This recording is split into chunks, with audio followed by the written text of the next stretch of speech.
Hanaki! Did you know that our souls are connected by fate? What do you know? I'm Yuno Hanaki, the one and only Oran for me alone.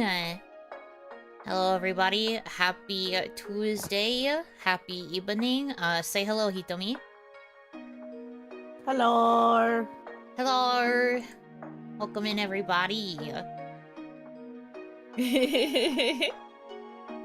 Welcome, welcome, welcome. Yeah, bonus Hitomi today. Oh my gosh, a 40 stream streak. 40 Yuno Hanaki streams is maybe too many. But yes, welcome, welcome. So today we are doing tier lists of many miscellaneous things. I have a couple queued up already. If you have suggestions for things you'd like to see me tier list, let me know, and I can try to find a tier list that fits the vibe, or potentially make one if we gotta. I did ask for suggestions earlier, and I got some suggestions that I think we can use, but for right now, we just have a couple prepped, and then we'll see where it goes. Because unfortunately, with, as I have discovered when I have done tier list streams, I ramble a lot. And because I over-yap into oblivion, sometimes we barely get through that many before I die. But maybe the balance of having Hitomi here to talk to will allow me more chances to pause and not ruin my voice by yapping. Or make it even worse, who knows? Wow, this is her admitting she's going to make me worse. That's crazy. That's crazy. Anyways, but yeah, this is the tier list stream. This was also a Yunothon reward that is now finally being fulfilled. Let's go, yay me. We have fulfilled 2 just this month. Let's go. Yippee! I'm on top of it. I'm balling. How's the timer looking? Don't ask me that. Don't ask me that. I actually haven't done the math for it in a little while. And she slowly puts me in the trash can. I have discover when I stream I over-yap. Yuno Hanaki edited for correctness. Thanks. Thanks. We do have to make sure of that, I guess. Make sure, keep me accountable or whatever. Keep me accountable or whatever, I guess. Anyways. But yeah, so we're starting with the Mega Evolution tier list with all of the Megas from Legends ZA included. I'm going to be choosing purely based off of vibes because I do not care about the meta. So for me, this is vibes. For me, this is vibes based, and that's fine. Oh, Nettle Seeds, thank you very much for choosing to continue your sub. Let's go. Thank you. I did it. You did. Good job. I'm so proud of you. For those of you who aren't aware, I saw Nettle Seeds in pre-chat earlier, and she mentioned that she's only a little bit drunk, so we have to praise her for the little things today. Yay! Congratulations, you're done it. You did it. Okay. But yeah, we're just gonna be yapping about stuff. Hitomi, feel free to express your own opinions, but in the end, I decide the tier list. Right. I will offer my opinion, but I will not get in the way. Yes, exactly. We can just have, we can have conversations about it. And I will consider your opinion, but it probably will not ultimately change my choices. But honestly, let's be real. Even if we get into, like, topics that might normally seem divisive, you guys might find that Hitomi and I are pretty in sync on a lot of them. We tend to have pretty similar opinions. There are a few areas where we do differ, but we do kind of have a similar brain. We are kind of 2 halves of one brain. Opinions on the internet? I know, shocking. Crazy. Crazy. If Ampharos is not SSS+++ tier, I will riot. Well, as you can see, the tiers only go from D to S. So, unfortunately, I can't do an SSS+. Well, I guess I could technically add a tier if I really wanna. But I mean, I'm not spoiling how I feel about Ampharos. That's fair. We have to wait a little bit before we get to some of these.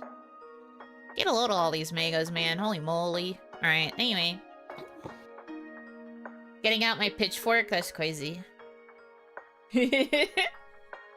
Okay, so I guess we'll start with the starters, because they're here. The Kanto starter megas, specifically.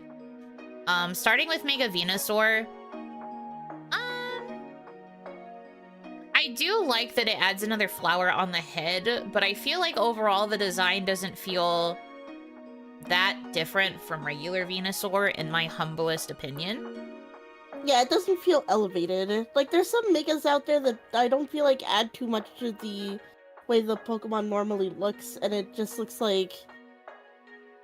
I don't know. Lazy, I guess, is the best way to put it. Maybe not lazy. It just kind of feels unimaginative, maybe. Like, when I think of a Mega, considering the whole point, like, within Pokemon lore of Mega Evolution is supposed to be that you have such a close bond with your Pokemon that they push themselves past the point of regular evolution in order to become stronger. I just feel like it should have a little bit more of a dramatic change because of that. At least to me. But I do like Venusaur. I am a Bulbasaur lover. And I think it looks pretty cool in game when you're fighting it. The fight that they give you when you're going up against Venusaur in ZA is pretty cool. But, like, I don't know. I just feel like it's not dynamic enough for my personal taste, for, like, kind of what I expect when I think about Megas. Yeah, I would say, like, B. Oh, B is generous. I'm thinking C or D. Oh, okay. Yeah, I think C. I would be willing to compromise with C on that one, but I don't know. I was kind of torn between C and D just because I feel like it's kind of nothing. I also feel like it doesn't really do much in terms of, like, battle strength either.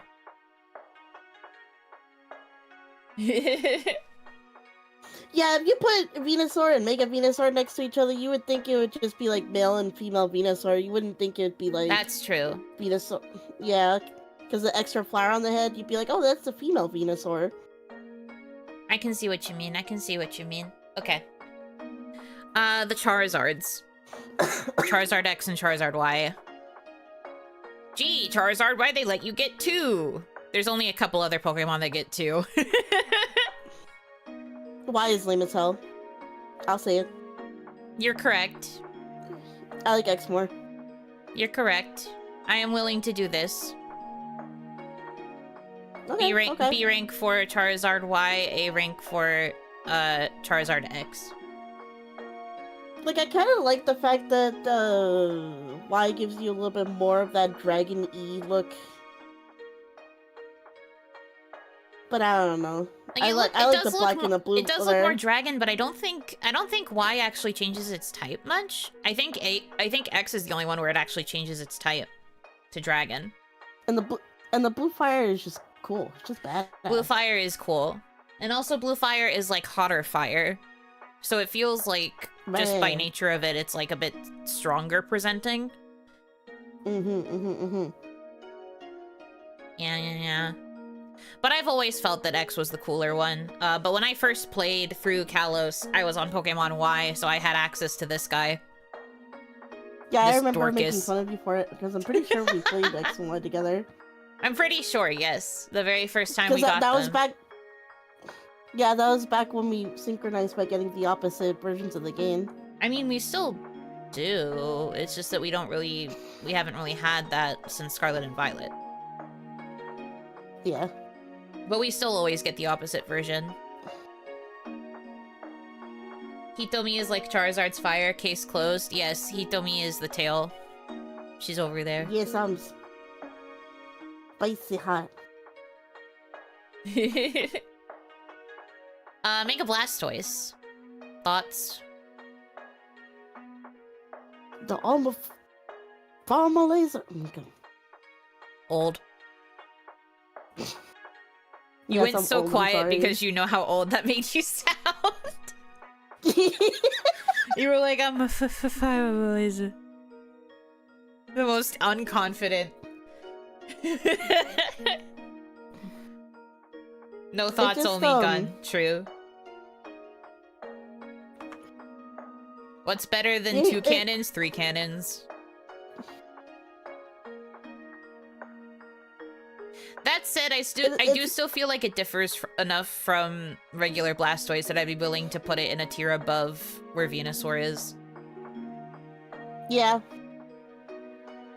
Like, I'm still willing to give it a B. It doesn't do much of the rest of the design. It is kind of cool that it's just like...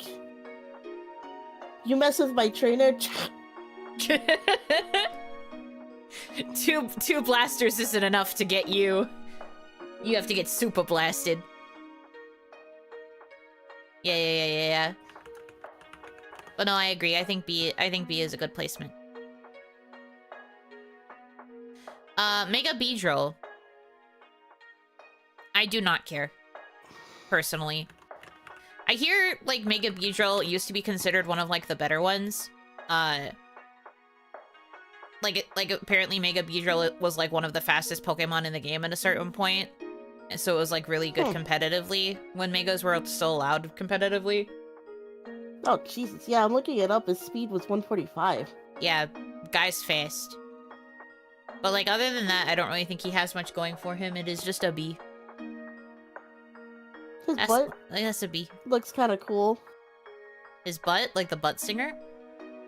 Yeah. Yeah, I mean, I guess. It kind of like... It looks like it hones down, like it laser... Like he's, like, laser focusing it. To me, it just looks like a screwdriver. Yeah. Oh, shit, you're right. Oh, shit. Oh, she's onto something. But yeah, I don't really care otherwise. He's a man who's not afraid of commitment. What do you mean by this? That's not what we're ranking these on. What do you mean? That's not laser focused. Oh, okay. Yeah, sure, that's what you meant. Okay, sure, whatever you say. Mega Pidgeot. This one's also kind of nothing. But like, use it. Yeah, I don't know. Pidgeot's not really like a Pokemon that sticks out to me. Like, I'm not like, I like the original 151 Pokemon, but whenever I think about the birds, I'm just like, those sure were birds. I feel like they have come up with cooler birds in later generations. But like the Pidgey line in particular is like meh. Meh, yeah. I do like the change in design though. It looks like slightly different compared to regular Pidgeot, but it's still not really enough for me to be like, yeah, you're cool. I am not feeling that energy personally. Yeah. Okay, the Raichus. Raichu X, Raichu Y. I really like Raichu. Raichu's cool.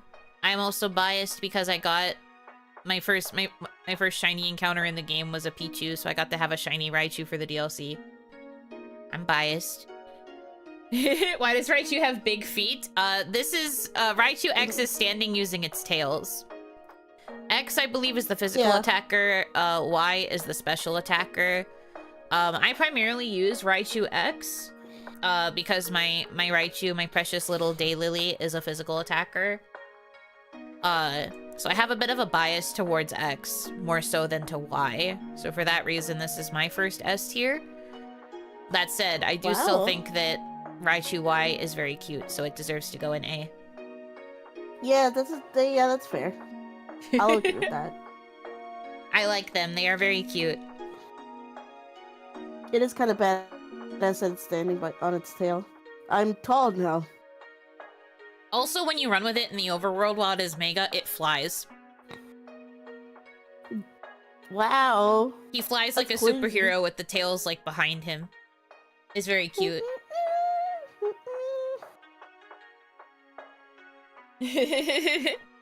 Raichu Y is Pikachu coded? Yeah, kind of. It does give more Pikachu vibes. I can see what you mean. That said, I still think that my 2X is more fun. Anyways, Mega Clefable S. Yes, I love Mega Clefable so much. She's I so have a cute. beef up Clefable named Rocky, and we kick ass every time he Mega evolves. Yeah, Rocky is a pretty hard carry for Hitomi's team. But no, Mega Clefable is so cute. I love that they just give it big-ass wings. It leans into the fairy aesthetic so much in such a good way. And adding the flying type to it is also super cute. And it's also, because it's Clefable, it's like really tanky. Yeah. I really like Mega Clefable. It's a good one. Clefairy is Yuno coded. Thank you. I'll take that as a compliment. Instant S, right? Yuno is a girl. Yeah, and what about it? You'll be surprised. You will be surprised. There are some more boyish picks that will also be S's for me, but we're not there yet. We are simply not there yet. Anyways, Mega Alakazam. More Spoon. More Spoon, also Beard. For me, this one's between B and C. I'm neutral on it, personally. Yeah, but are you like neutral leaning positive or neutral leaning meh? Meh. That's very fair. I think C as well. I was trying to decide, because I do like psychic types a lot. I was trying to decide if my love of psychic types would be able to bump it up to B, but I don't think so. Mega Alakazam is me versus ice cream. That's so true. That's me getting all of my spoons. But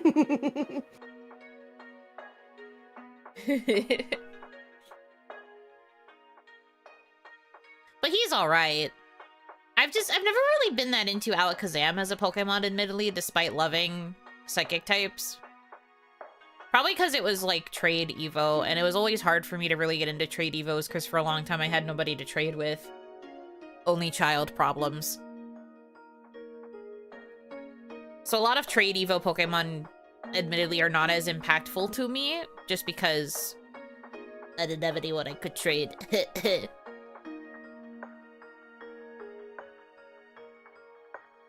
So that is how he has ended up where he has ended up. What is that thing? Oh my God. Mega Victory Bell. Have you not seen this? Oh, Mega Victory Bell is so gnarly! He's so ugly, but yet I love him. Therefore A. Really? He's ugly. He's an ugly little sack. He hops around. All of his attacks are about him vomiting. He literally has to choke himself because otherwise he's going to vomit acid and destroy everything around him. He's doing this to protect you, therefore A.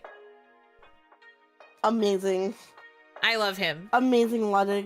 And he makes silly little like squishy noises whenever he bounces around as a sack, and I just think that's awesome.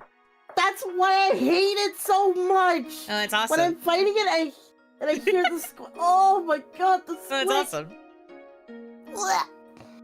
The acid reflux Pokemon. Yeah, that's my representative.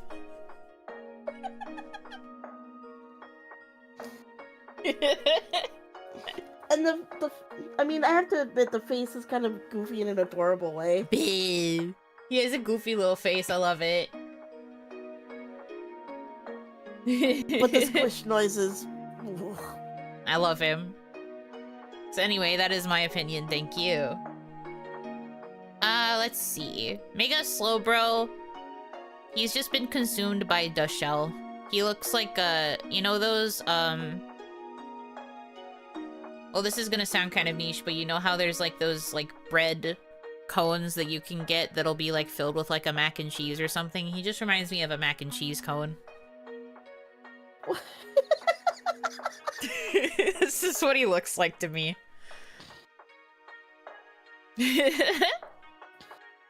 Beyblade mode, true. I like it, if only because in Pokemon ZA, it runs around like a top. I'll put him in B because I do think he's rather endearing, but it's like meh on the erring on the side of positive.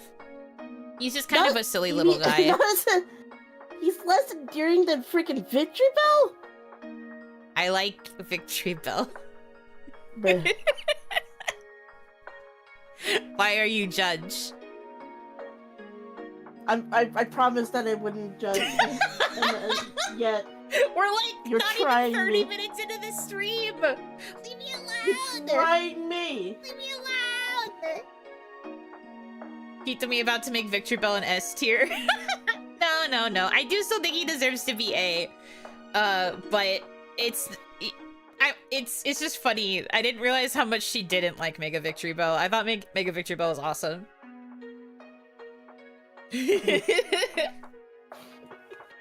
She's just soon over green. How is it being soon if I literally say that I think Victory Bell's awesome?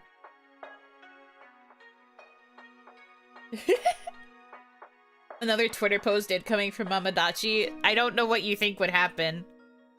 What would she possibly have to say? I'm calling out Yuno Hanaki. Her Victory Bell spat up on my fucking wife. Anyway, Mega Gengar S. I was about to say, we already know it's gonna go in S tier, and when it's shiny, it becomes white and cool and awesome. I am a Gengar truther. I love Gengar.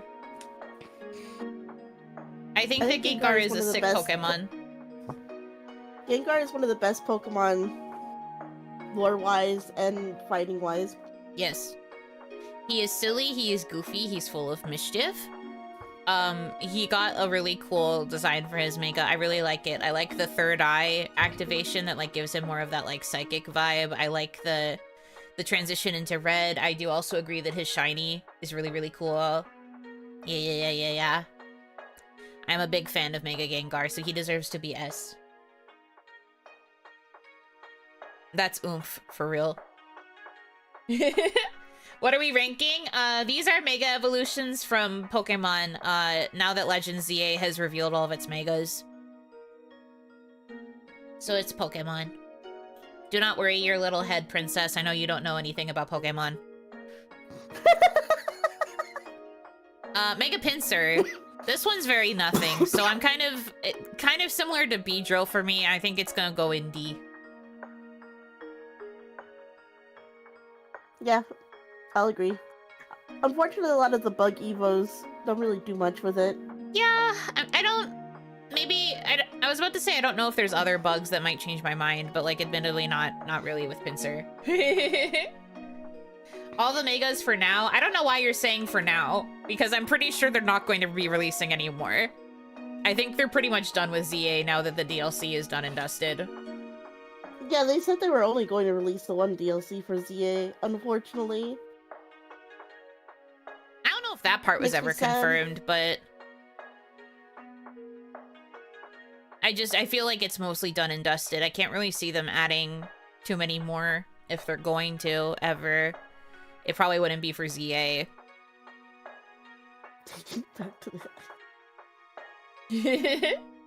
Mega Black and Dynamax White. Honestly, if there were two paired games where one had the Megas and one had Dynamax, that would be kind of interesting. That'd be crazy. I could see them releasing Mega Xerneas and Yveltal later. I don't think so. Xerneas and Yveltal had literally nothing to do in the entirety of ZA. I don't think they're going to retcon it and give them Megas. And even if they did, it would be such a lame fucking quest. It should have been included in the main story if they were going to get Megas. To be honest, I didn't like Dynamax. I think Dynamax was an okay mechanic. I think that Gigantamax didn't really make a lot of sense to me. Like, giving them, like, different forms when they got bigger. That didn't really make sense to me as much as Mega Evolution did. But I don't know. Are Megas like when they get big? Megas are... So usually Pokemon have an evolution line, and then once they reach the final evolution, they cannot evolve further.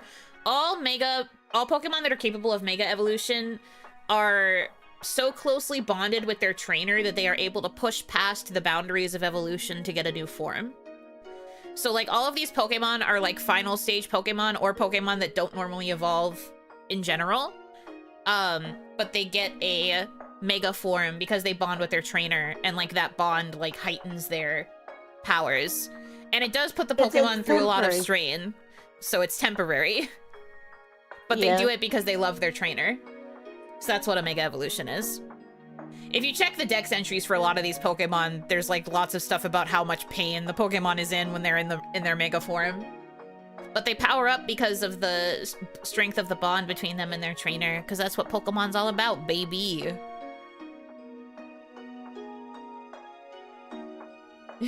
There's so much fan fiction to write about this, good and bad. Yes. Correct. Mega Kangaskhan. Release the baby. The baby got... Yeah.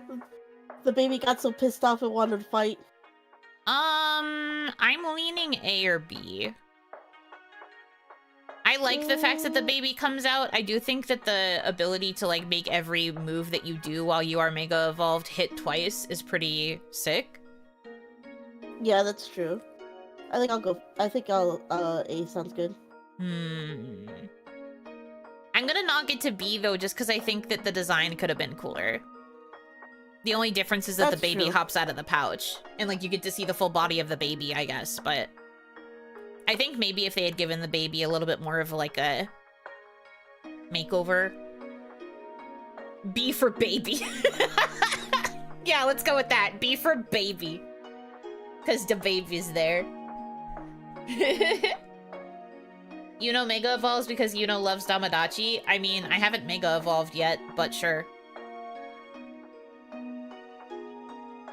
If I ever unlock a Mega Evolution, I suppose it could be because I love you or something. What's 2.0 then? 2.0 is the actual, like, completed evolution. Technically, my human form was stage 1. Green was stage 2. Purple is stage 3. This is my final Evo. If I Mega Evolve after this... Or, well, I guess if I evolve after this, that would be the Mega Evolution. Technically, this is my final form. So Yellow is Mega? No. You'll find out Yellow's lore when Yellow is ready to debut. In 2099.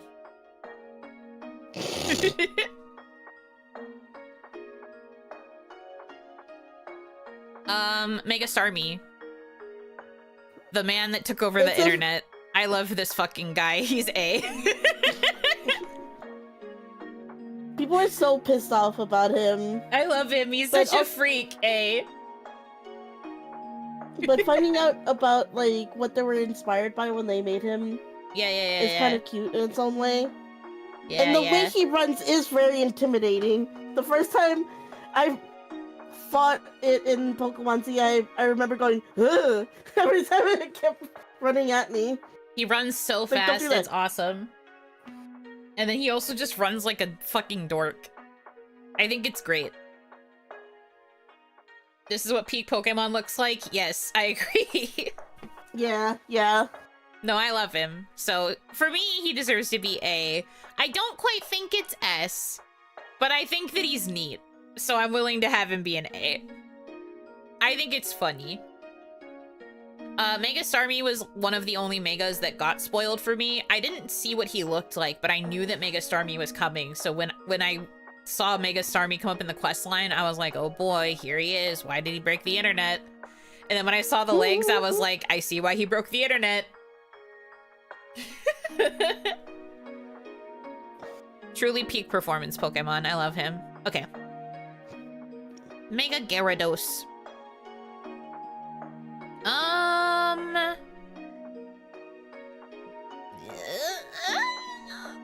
mean, type differential is nice. I like that he gains a different typing.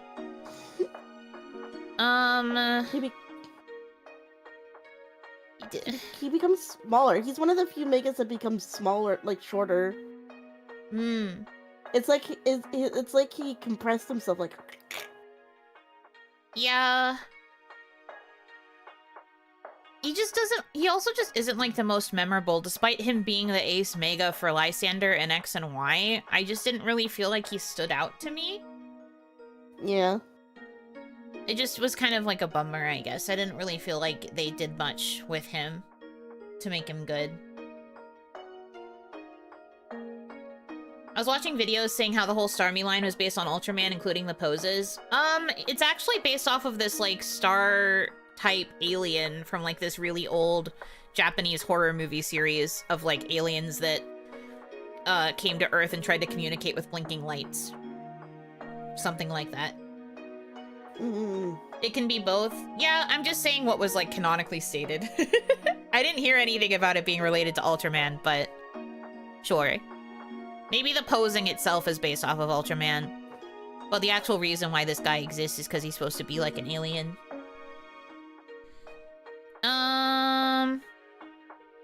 Okay. Aerodactyl.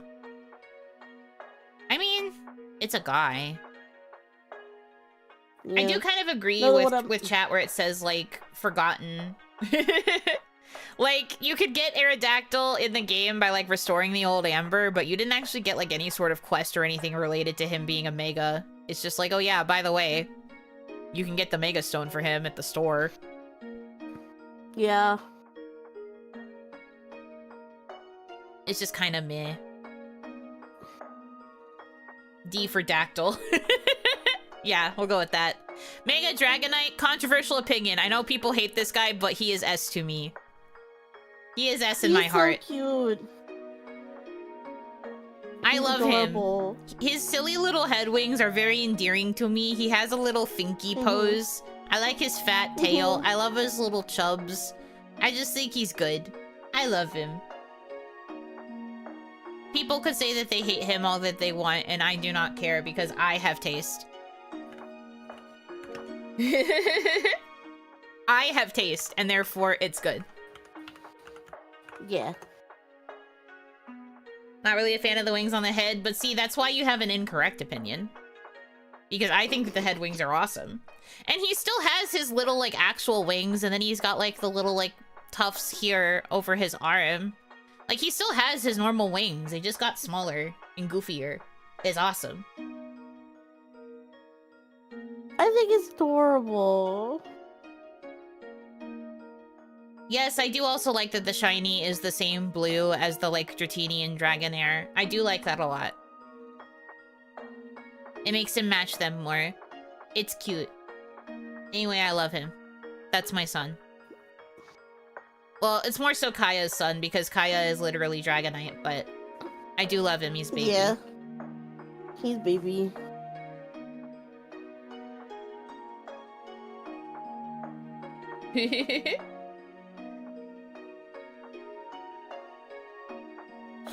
Okay. Mewtwo X and Mewtwo Y. I never really had an opinion one way or the other about them. So kinda... meh. I'm gonna say something weird. Okay, I'm listening.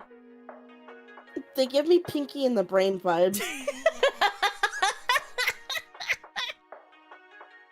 Yeah, this one's definitely the brain. Yeah, like for some reason you can look at Y and you just hear Narv, Narv.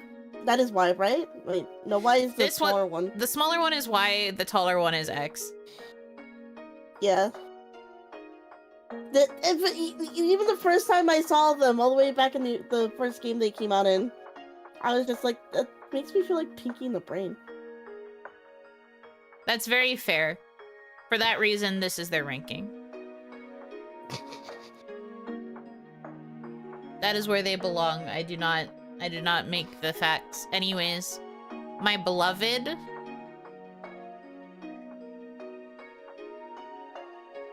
That is where she belongs. I love her. I know that it's just more flowers added to her neck and it looks kind of stupid, but consider I love her. That's my baby. That is my baby, and I love her, and she deserves to be up there. I don't care. I am blinded by my love for the Chikorita line. You can say that. That's probably true, but I fucking love her, so it's fine. That's where she belongs. In fact, I will do something Valid. extremely controversial and she'll be at the top of S, just to spite all of the haters. She deserves it also. I think she's cute. I don't know why people hate on her. People are mean, and they do not enjoy whimsy. That is the most whimsical steppy of my life that I have seen in this artwork. Imagine hating whimsy. That's fucked up. Sick and twisted. Sick and twisted. Unfortunately, I cannot say the same about her estranged brother for Alligator. This guy needs to go in B. Well, yeah. As much as I love for Alligator and the Totodile line, I do admit the manga made me kind of sad, and I keep seeing the toilet seat jokes like everywhere. Now that's mean. This is just a soup ladle. I mean, I do think it's kind of cool how it can kill, like, if it puts its arms together with the top thing, that it looks like the top of the, like, an extended top of the head. I thought that was kind of a neat thing, but you don't really get to see that most of the time when it's just hanging out. Yeah, unfortunately, the way that they had the sprite move, they didn't really take advantage of the hood actually acting like a hood. Mm-hmm. And that is why he is B. They were so close. I see what they were cooking, but it's not ideal for me and my tastes, unfortunately. Mega Ampharos, top of A. I do not believe Ampharos is S in my standards, at least not with the megas that we have gotten over time. But I do love it. I do think it's very great. Top of A for me, however. Maybe she's born with it. Maybe it's Maybelline. Her hair is so majestic. I mean, yes, I agree with you, and that's why she's the top of A. She looks great. It's just not an S rank for me personally.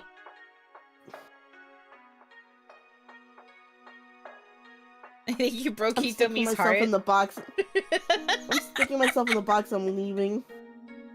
Okay, goodbye. It was nice having you here for the first, like, 30 minutes.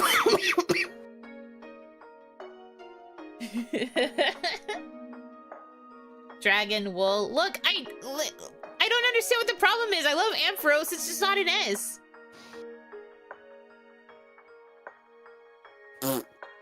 Okay. I'm sorry that I don't love it enough. That's crazy. And Fleece carried my ass throughout a lot of Says content. the one who's actively trying to replace Fleece right now. No, I didn't say that. I need a different You're electric lying. type. For rotation reasons. Rotation Sometimes reasons. you need... Yeah, so you're sometimes saying you that need a your different- S-rank Mega Evolved Pokemon is getting put on the bench for a Rotom that can't even Mega Evolve just for the sake of rotation? That doesn't sound like an S-rank Pokemon to me. Well, who said that the Rotom was becoming part of the rotation? I never said that. I just wanted a shiny. You said I want a different electric Pokemon, and then you spent like how many hours hunting for the shiny Rotom? Yeah, but I just wanted a shiny. I'm literally not using the Rotom for battle. Hmm.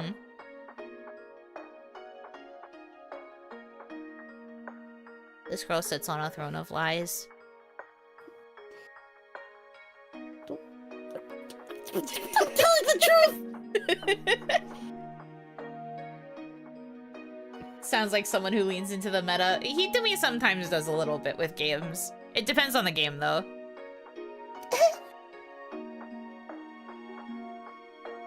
Mega Steelix, in terms of Pokemon that are forgettable, D. Oh yeah, absolutely. I didn't even realize Steelix had a Mega.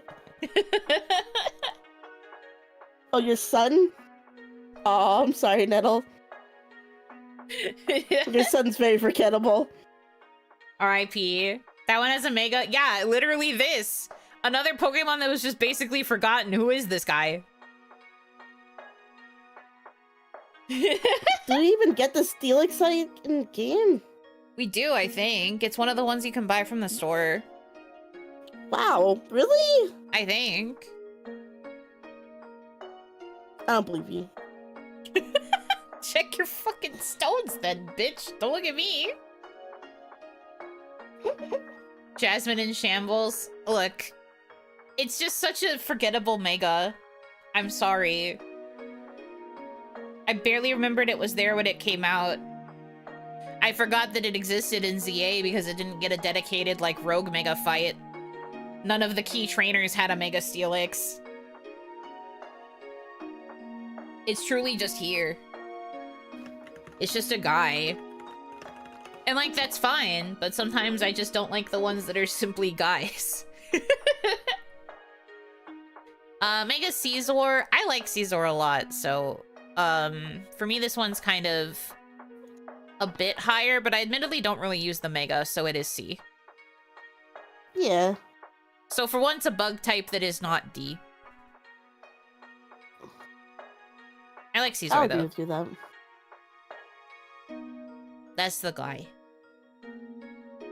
Mega Heracross is D for me. I'm sorry, I did not use Bois. I know a lot of people used Bois in early game when they got him. And that he was a hard carry once you got the Heracrossite, and he's just like he's built really strong, big beef. I get it. Apparently I didn't do that. He's the speed running meta too. Yeah, as soon as you get Bois, you just box every other Pokemon and you focus all your energy into Bois. I get it. He's cool and all, just not for me. No, thank you. I'm too girly pop for that. I put Bois in a box. Bois goes in the blocks. And then I just did not really do anything with him.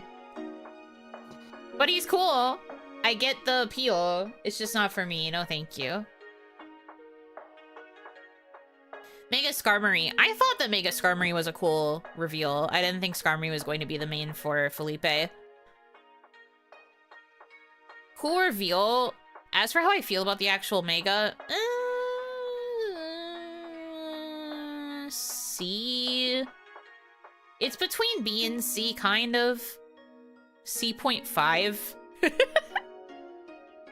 It's okay. Interesting. I don't think it's D, necessarily. It's just, I don't know. What irks me about Skarmory is they swapped his colors with its shiny, so it's inconsistent. I guess that's fair. You know what? I was wondering why the color palette always bothered me. Thank you.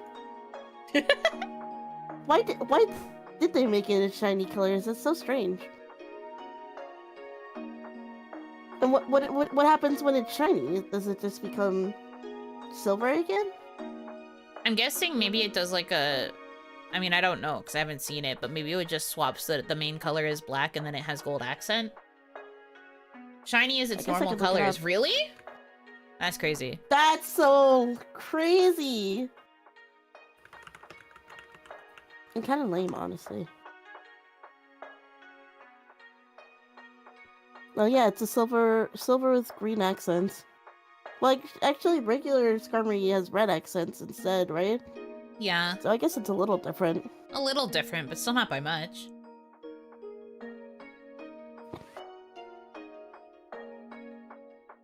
But yeah, to me, Skarmory is me.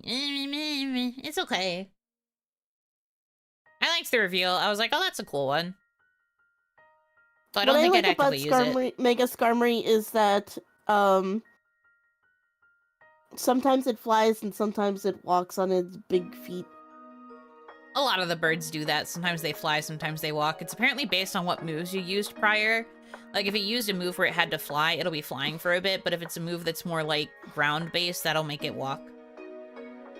Huh. Good to know. Yeah. Mega Houndoom is S. Thank you for coming to my TED Talk. I love my edgy dog. My edgy hellhound, I love him. I am like cursed with having Houndoom drawn to me every time I play a Pokemon game. I somehow always end up with a Houndoom on my party.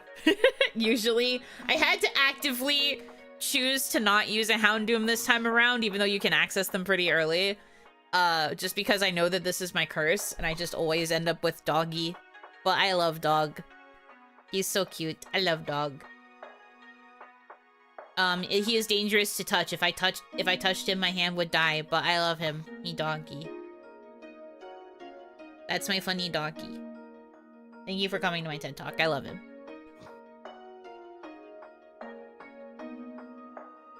Yeah, I do remember playing when we were playing together once. I was tempted to ask. I do remember that you liked Houndoom a lot. I do. But I actively chose to not have one in my main party when it came to deciding my party for Elodie. Because I just was like, I can't keep giving my kids Houndoom. Almost every kid I've made in the past couple games we've played has ended up with a Houndoom in their party because it just keeps happening to me. I just keep adopting the dog. I can't help it. Funny doggy. Anyway. Can I put Mega Tyranitar in D? Not necessarily because I feel that way about the Mega, but because I have too many shiny Larvitar. Yeah. I'm kidding. Fair. I don't think I'd be that mean. That said, I did kind of forget that Tyranitar had a Mega. I kind of did too. I don't know if that means it should be in D, but I kind of feel like maybe it does. Because D is kind of like forgettable or like super meh by my standards. Which is a shame because I do like Tyranitar as a Pokemon. I just totally forgot that it had a Mega. Totally forgot. Went right over my head. Pachu for Gorbeam.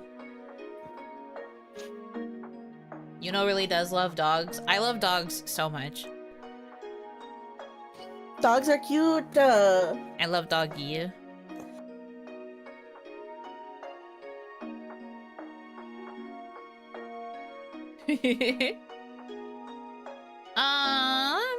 Okay. Hoenmon's now. Mega Sceptile. He's pretty alright. I would say a pretty solid B. Yeah. I think he's neat. I agree with that. I think he's neat. Mega Blaziken URC. See? I like you and everything, Really? but it's kind of meh. Mega Swampert, I love Ball. A. I can't wait to get Swampert for my shiny Alpha Swampert. He's gonna look so big. Yeah, Tommy has a giant shiny Alpha Swampert that she's been using in all of her battles, and she's like, why do they keep noticing that I'm approaching? And I'm like, maybe because you have your giant shiny Alpha out? His Dumpy is so fat. The clap of his ass cheeks alert the trainers. And the Pokemon keep attacking his ass, too. Like, there was one point during a battle where she was trying to reposition, and the Pokemon just came and used fucking Crunch on Gore-Tex's ass. Yeah, on his butt. His poor little butt. And I was just like, that's crazy. His poor Dumpy. They need to stop doing this to him. It was very funny. Anyway, I'm also excited to get the stones for the Mega Hoenn starters. Because I have a shiny Sceptile who I want to be able to use as a Mega. Yeah. His Dumpy is too fat and the clapping is alerting the other Pokemon. Yes, exactly, you get it. The shiny is better. It looks like a Gothic Bride. Well, we're not discussing Gardevoir yet, but I do agree that I love the shiny. However, I think she is queen, so she still deserves to be S. She's so majestic. She is mother. Unfortunately, Mega Gardevoir was just like such a cool Pokemon in X and Y, and I remember the champion having her, and I was just like, yes, deserved. Unfortunately, I just love her too much. She is queen, she is mother.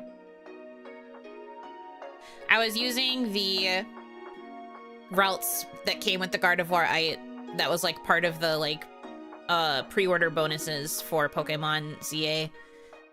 on my team for a very long time. I did finally, like, swap her out with a different Pokemon, but I do really like her. She's pretty, she's beautiful, she's gorgeous.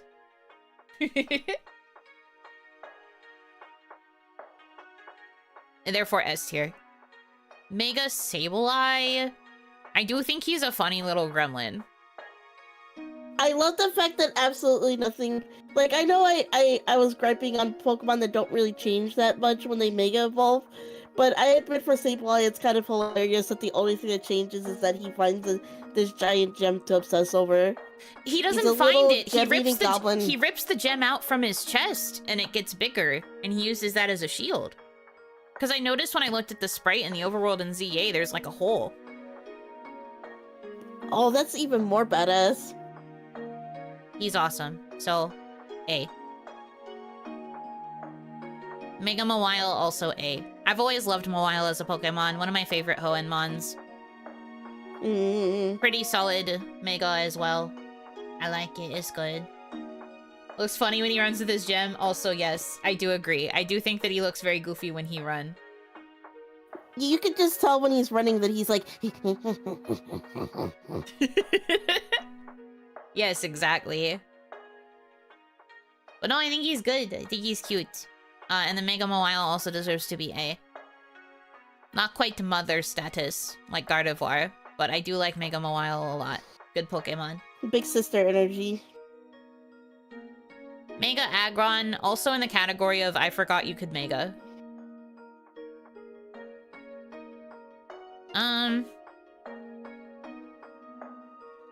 Design is kind of meh. Yeah, it doesn't look like it's giving anything. Yeah, I think D. I was deciding between C and D, but I think D.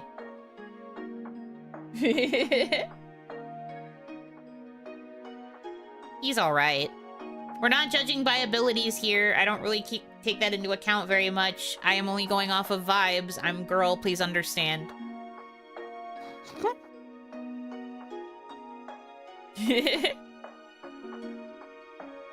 Mega Medicham, C. It's giving the same kind of energy as Mega Blaziken. It's just kind of like it's alright. But it's not cool. It's not like super memorable to me. I like the vibe and everything, but it's not enough to boost it up to like B. For me personally. Mega Manectric was also in the category of I forgot you had a Mega until our rival started using it. Like, Mega Manectric was like the default Mega for our rival for a while until he started Megaing the starter. So that's kind of like where it's the most memorable to me. So I think another C. Looks better than regular Manectric. You take that back. I love regular Manectric. Yeah. You take that back right now. That's my funny dog. Mega Sharpedo, D. Yeah, Sharpedo, Mega Sharpedo is just like... doesn't its body, like, get chopped in half or something when it just becomes a head? Yeah, I guess so. Like, it's... The body gets chopped a little bit, and then also, like, just all the weird, like, points and spikes don't really vibe with me.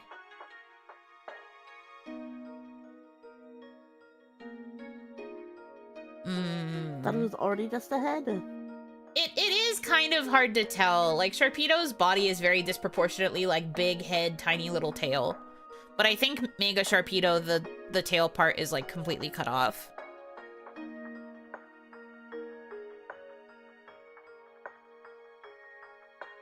Camerupt. C. It's okay. I like that he gets more like fuzz and you can't really see his little legs as much. Yeah, it's like one of those spoiled little dogs. But it's got a volcano on its back. Do primal forms count as megas? No, the game canonically says that they do not count. It's primal reversion and not mega evolution. Mm-hmm. They're just on here because they are a varied form. But no, the game canonically states that they are not Mega Evolutions. It's a similar process, but it is not the same. But there's really no need to actually here. Can't take Pokemon fans anywhere. They actually entire lists. Anyways, Mega Altaria S. She's beautiful.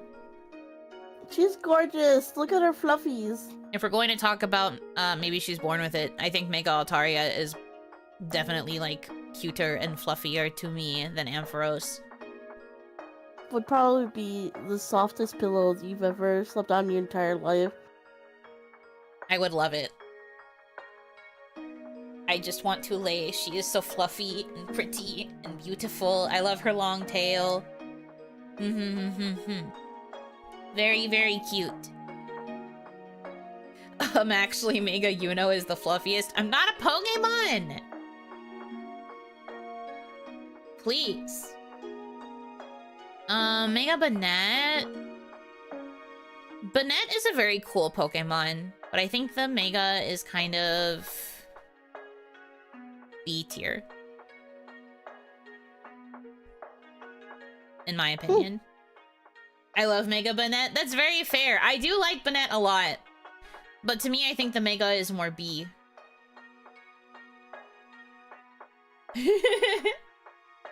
She's just annihilating my faves. B isn't bad! If I put them in C or D, then you could be like, she's decimating my favorite Pokemon. B is fine! B means that they're okay! You guys are such babies. B as in better than C and D.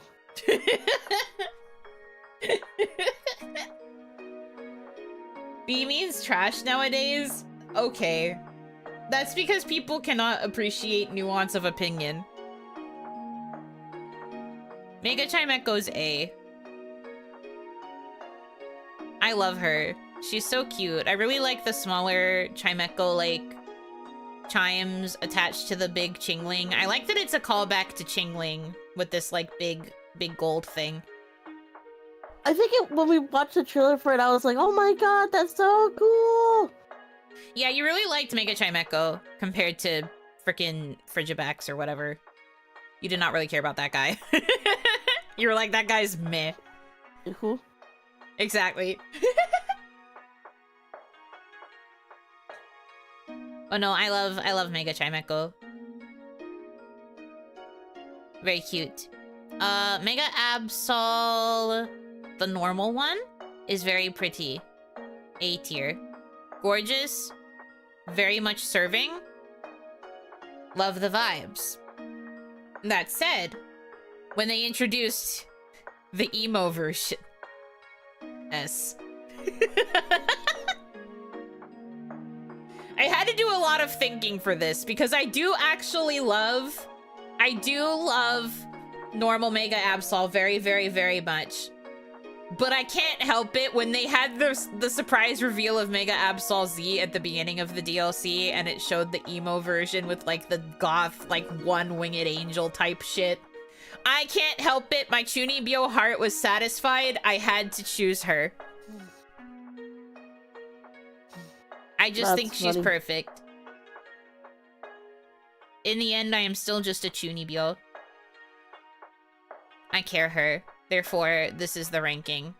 That said, I do still love regular Mega Absol. She's beautiful, she's gorgeous, she's stunning. But I did switch to Z.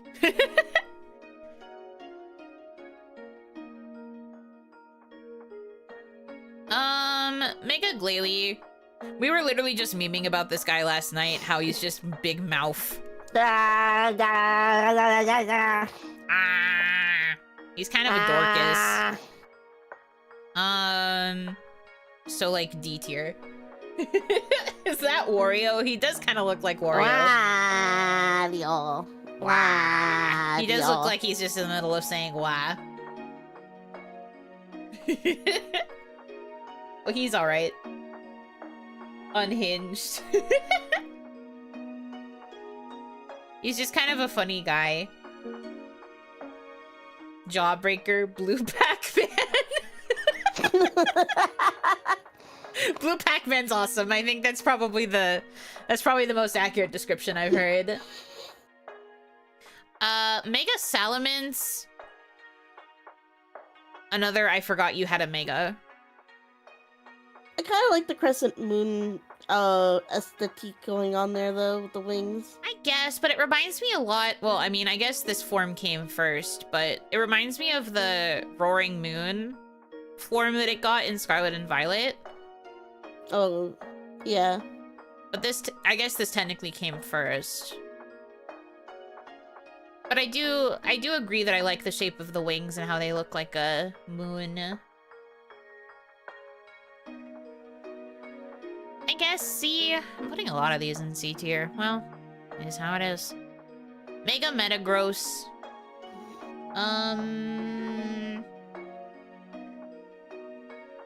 D. Admittedly. I like regular Metagross more than I like the Mega. They are bad to me.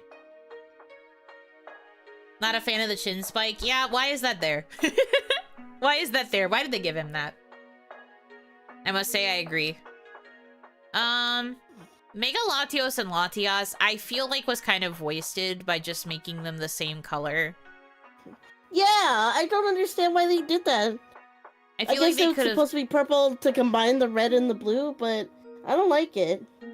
Yeah, and I love Latios and Latias as Pokemon. I don't really care for what they did with the Mega designs.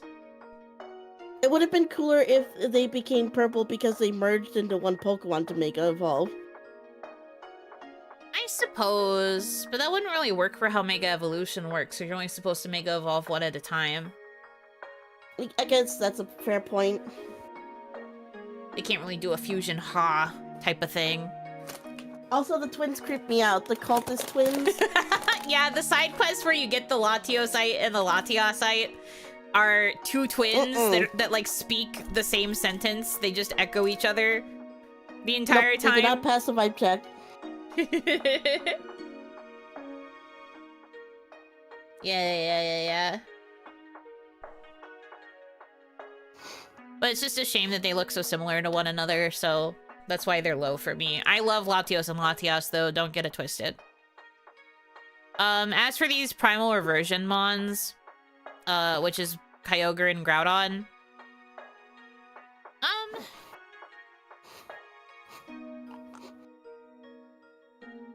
I don't know. Maybe I should just make a tier after this that's just, actually.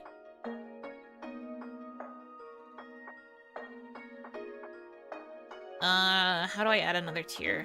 I forget how to do this. I have not used this site in a long time. Wait, nope. Go down, please. Oh, add row below. If I read with my eyes. No, you're about to change the D tier. Okay. Then go to this one and change it. Yeah. Hello? Go into the box. I started changing text and it was like, no, you didn't.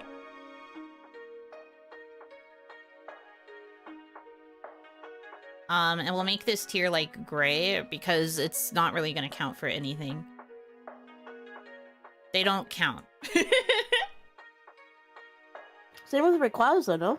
No, Rayquaza did actually Mega Evolve. It's the only Pokemon capable of Mega Evolving by itself. It said that during the game. Oh. But, you know, we were struggling with the fight, so it makes sense that we didn't remember. It was... Yeah, yeah.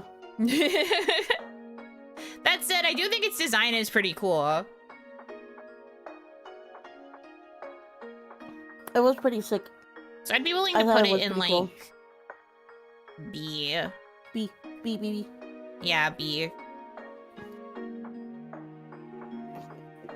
But if I had a hand right now, I would give it the finger for the fight.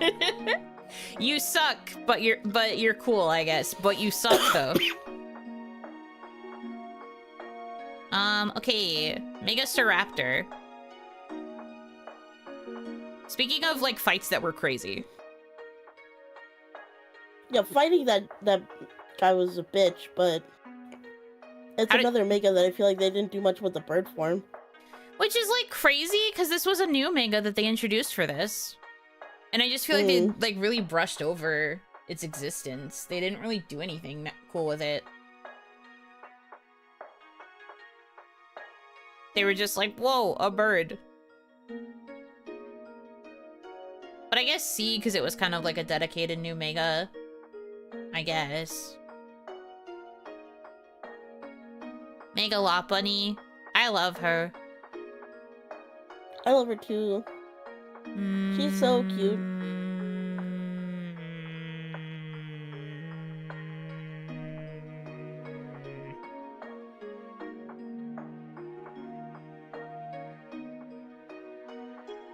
A.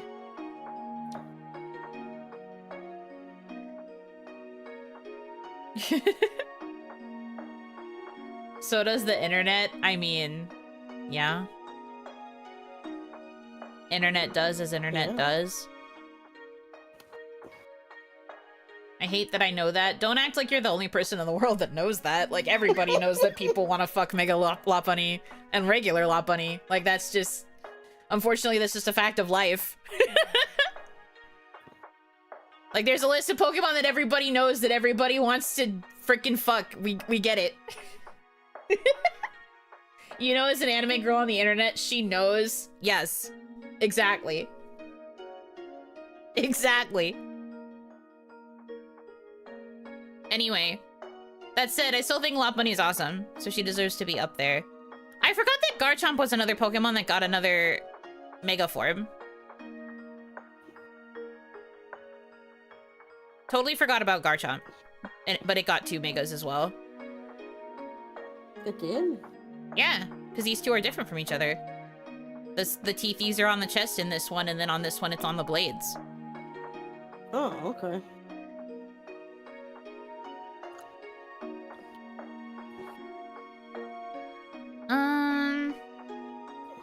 That said, I don't really have opinions on them, so...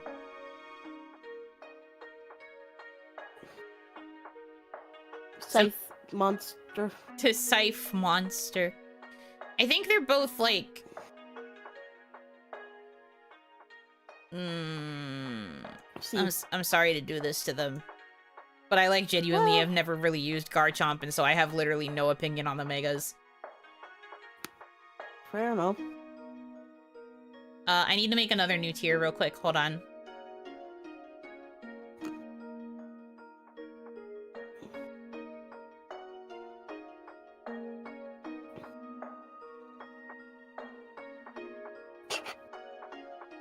Hatsune Miku. Hatsune Miku. Hatsune Miku. Hatsune Miku. Anyways, Mega Lucario is pretty alright. I'd put him in B.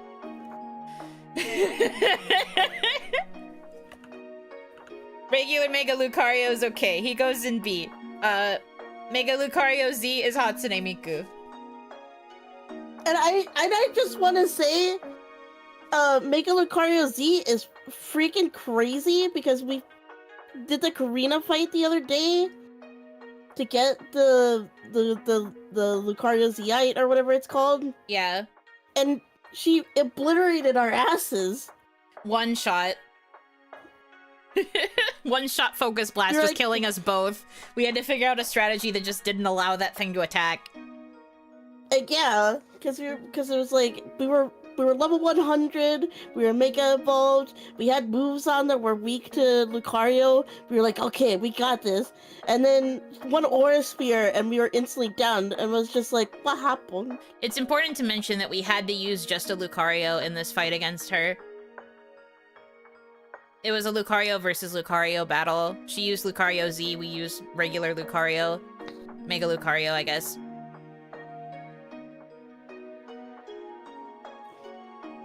But yeah, literally the only way to beat that fight was to make it so that you would do enough moves fast enough that it would not attack at all.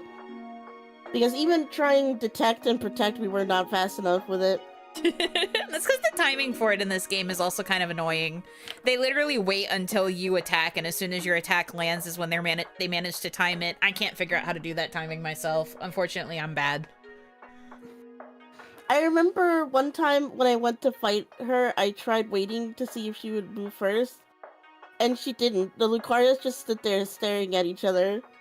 So at least you know they always open with detect. Yeah, the AI literally waits for you to do a move first so I can detect, which is so mean. Why are you mean to me, Karina? What did I do to you? Real. Mega Obama Snow is D. I forgot it had a mega. But I also don't really use Obama Snow, but I have to do this because it's here. Obama.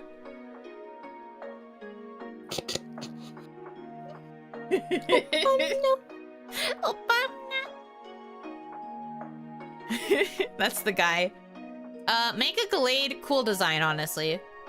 Also, I like that when you go to I like when you go to fight Mega Glade for the first time, it's because it's paired with a Gardevoir and you have to pair up with Corbeau to fight them. I think that was a cool part of the final section of the game. Kind of romantic when you think about it. A princess and a knight fighting off against your trainer in Corbeau. Yeah.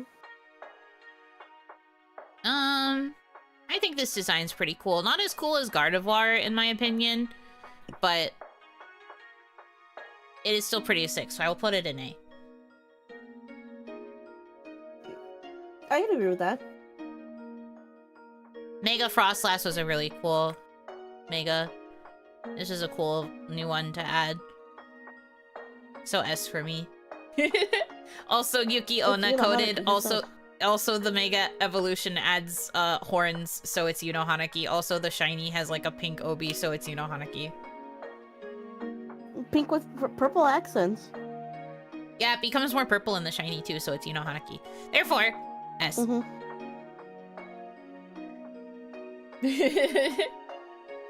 Princess and Knight versus Gremlin. A. Be nice. Is the Gremlin Corbeau? Yeah, because he's short. Goblin and whatever your trainer is, I guess. Mega Heatran is D, but also it's very forgettable, but also big mouth.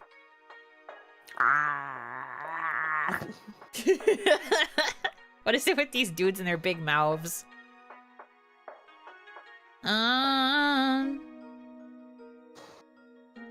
Mega Heatran is cool. I respectfully disagree.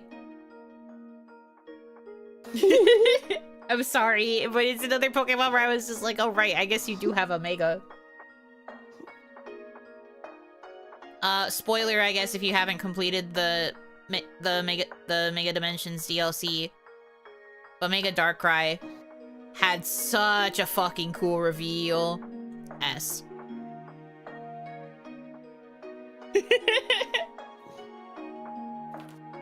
Mega Darkrai is fucking awesome.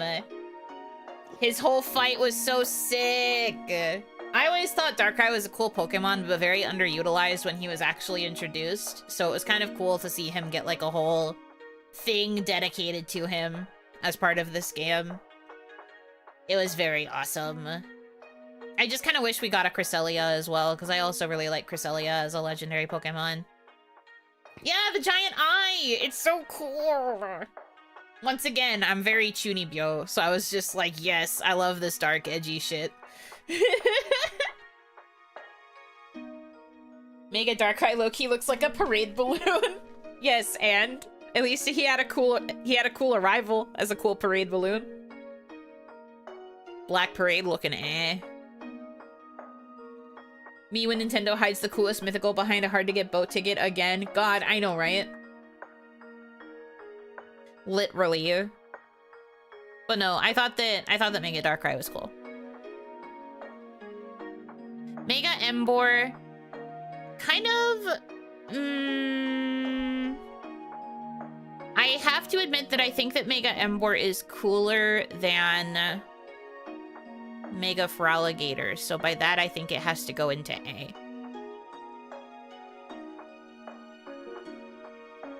This is how I would rank the 3 ZA starters for their megas. I agree. I also just have a bit of a bias because when it comes to certain story elements that I have been developing for Elodie, when it comes to my fan fiction content, I have a bit of a soft spot for Mega Embor for reasons that I will not elaborate upon at this time. Hitomi knows what I'm talking about, though. Yes.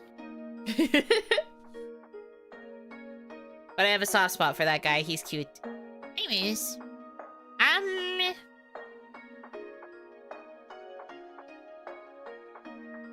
this is Mega Excadrill. Yes.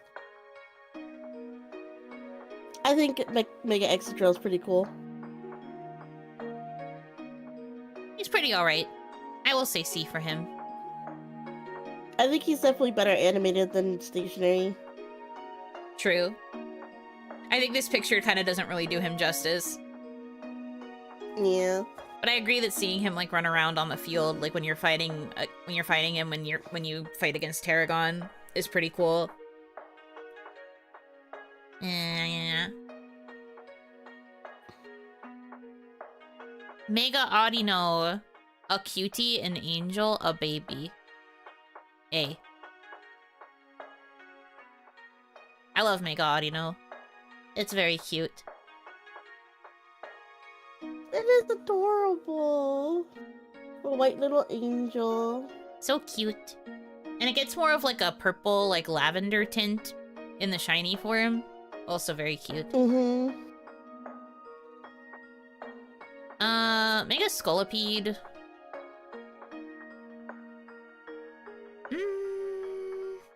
I'm torn between B or C for this guy.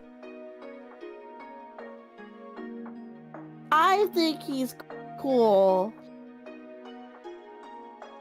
I think he deserves more than a C. So you think B? I think he deserves an A. He's cool. A? No. Yeah. No, he deserves B. What? B for bog. B for bog. B for bog. I don't think he's A. I think he does. Why do you think he's A? He's another one that's got kind of the cool, like, knightly aspects to him. He looks like a knighted horse. I mean, kinda. It does lean more like bug horse. Mm-hmm. I can kind of see what you mean by that. I don't know if it's knightly. He does look more horsely.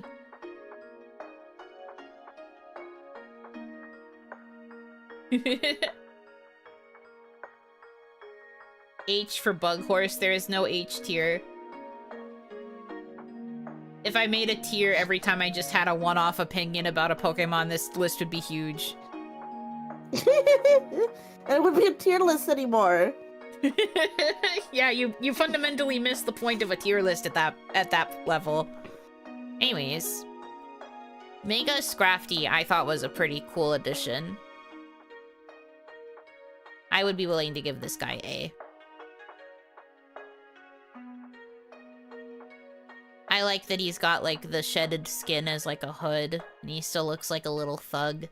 He's so cute. Yeah. I love him. It's cute. I love his Mega. It also makes him match Naveen really, really well. Mm-hmm.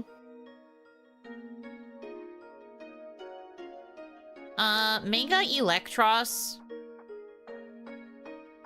It's okay. It's alright. I think it's a C. Yeah, definitely a C for me. Not super memorable. Like, it was... I know they tried really hard to, like, explain why, Kanari, like, really liked it.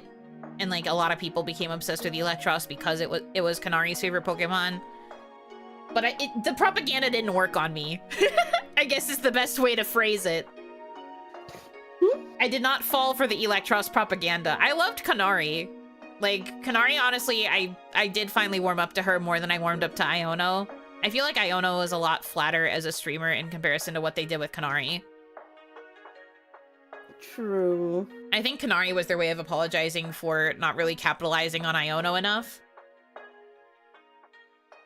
They made Kanari way more dynamic. That said, as much as I love Kanari as a character, I did not fall for her Electros propaganda. It just didn't work on me. Same. I'm sorry, Queen. Mega Chandelure. Now this. Now this. S. I like Mega Chandelure. I love Mega Chandelure.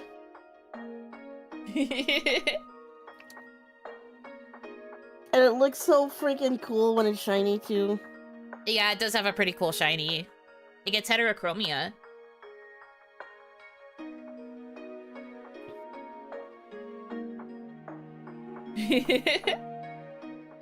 I loved Iono because of her over-the-top personality. I mean, yeah, she did have a cool personality when Scarlet and Violet came out, but unfortunately, if you compare how some of the gym leaders were written in Scarlet and Violet to how the characters have been written in ZA, I feel like she falls kind of flat, but that's just my personal opinion. I've been trying to get a shiny for 3 weeks. I'm sorry for your loss. Hides the Litwick that I got accidentally after getting a shiny Mimikyu in the same area. I'm so sorry for your loss. Hides the Litwick. If you want a tip, there's this really good place in the sewer underground where you can just run back and forth and reset the Litwick spawn. That's how I managed to get my shiny, because I got it before the DLC. I imagine that might have been what they have been doing if they haven't also been doing the dimension holes. ZA character work is really its greatest strength. I have been very endeared to these characters, more so than I've been endeared to Pokemon characters in a while. I think the last time I felt this attached to a cast was like Sword and Shield. Sun and Moon. Oh, you know what? Sword and Shield too. I loved Sun and Moon more, but like the last time I actively felt it was like a newer game was Sword and Shield. I liked the rivals in Sword and Shield the most, and a couple of the gym leaders. Sun and Moon, I did also really love that cast. I want them to have more character writing like Sun and Moon and like ZA, personally, going forward. That is my biggest hope for if they ever talk about plans for Gen 10. Mm-hmm. Okay. Mega Golurk. D. Meh. D. I'm sorry, buddy. Like, his design's just kind of meh. I didn't really, like, care for the fact that it was Golurk of all Pokemon that got a Mega. I was just kind of like, this is certainly a choice. But they didn't really do anything to, like, make him super compelling, because it was also just, like, a random one-off, like, Mega Stone that you find in a random zone. I feel like a lot of the problem for me is that if some of these Megas deserved more, like, time to shine, like, narratively, in order for me to like them more. And maybe it's because I haven't played Oras in, like, a really long time. I don't even think I finished Oras, actually. But because I never, like, got through all of Oras, I didn't really get to be endeared to some of these Megas. And so I feel like I don't really have, like, a narrative draw to them.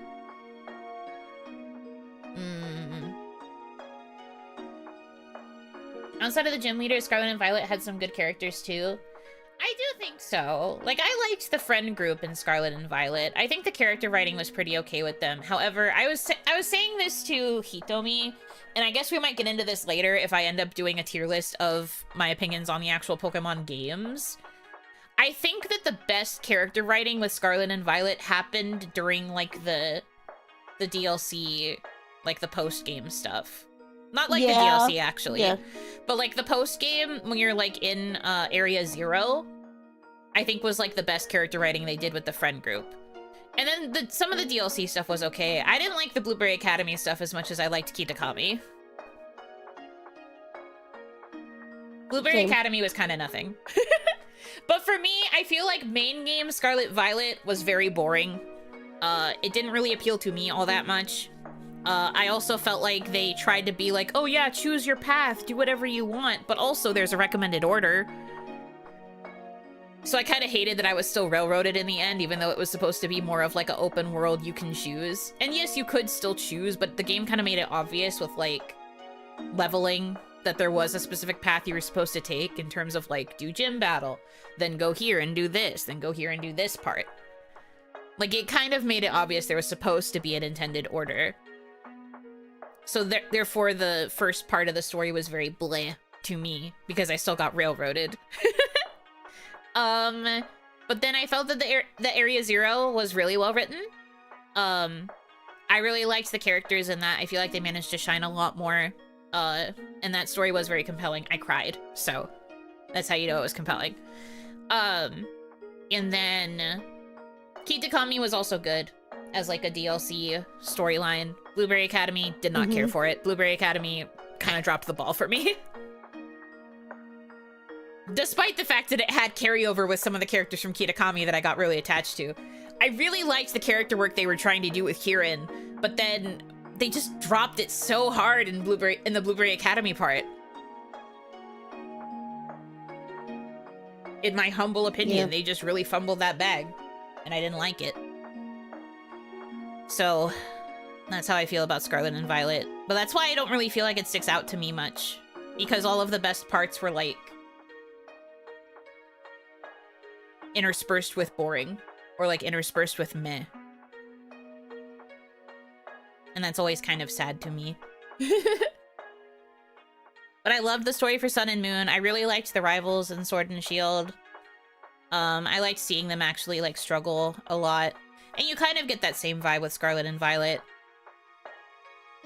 But I don't know. I think I just liked them in Sword and Shield more.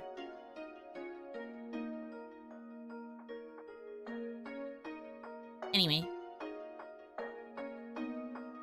Mega Chestnut is pretty okay.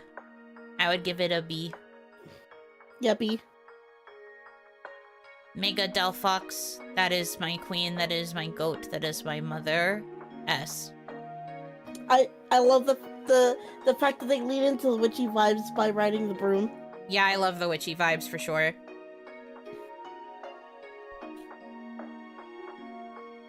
Mega Greninja is okay, but I think the least cool of the three, unfortunately. What? You think he's less cool than Chestnut? Kinda, yeah, because he's upside down. He's doing the cool ninja thing on the ninja star. What the hell? He is, but he's just upside down. I'm sorry, he's just upside down. Bruh. And he just looks kind of silly when you have him floating beside you in the overworld, because he just has to float on the spinning ninja star. Mega Greninja or Ash Greninja? I don't really have an opinion on Ash Greninja. I wasn't really watching the anime at that time, and I never got the, like, downloadable Ash Greninja for the game. So no onion. But Spider-Man is cool and he's upside down too. Okay, but with Spider-Man, the aura farming is different. This thing sucks. Literally coolest thing ever. I'm sorry you guys are easily appeased by upside down frog.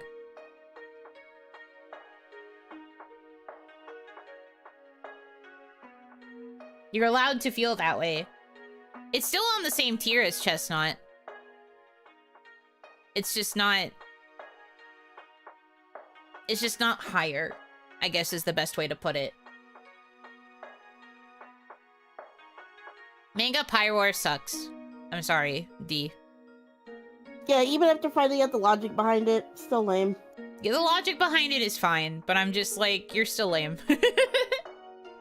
You can hang out in D. I'm sorry. Argue at the wall. Mega Floette, I love her. That's my baby girl. She's allowed to be S. What made me so sad is when I fought Mega Floette, her pass out animation is that she lets go of the flower and just dangles. We need a new tier She's for just Mega like, Pyroar. What do you want the new tier for Mega Pyroar to be? Sucks no matter what the explanation is.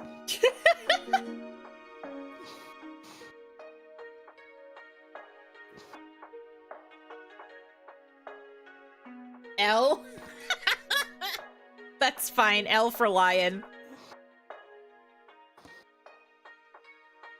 No? Okay. That's also a good one. No, it is. Oh, I should change the color.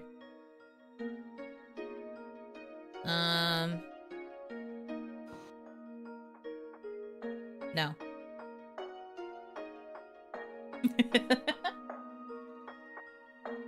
Okay. Mega... Meowstick. I was going to say Esper, but it's Meowstick. I had to remember the name of the Evo. I like it. I like the fact that when it megas, it becomes unisex. Yeah, I thought the logic behind it was pretty cool. I think it's pretty neat. So I would say S. My opinion.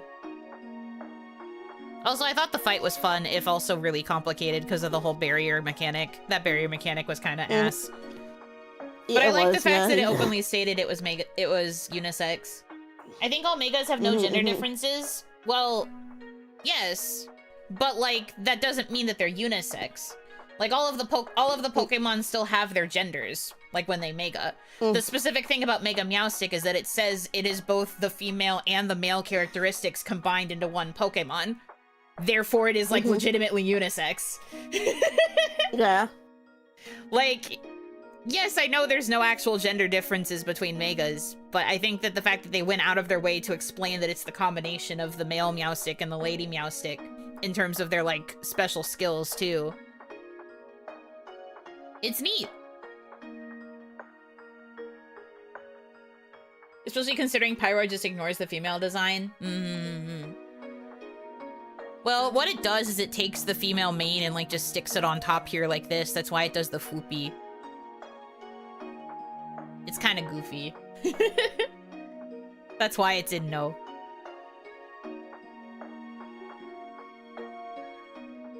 I guess. I know. I don't like it. I don't like it either. I'm just saying that it is technically there. It's just... It's bad. It's there and it's bad. No. Of course she likes the non-binary mega. What is that supposed to mean? And what do you mean by this?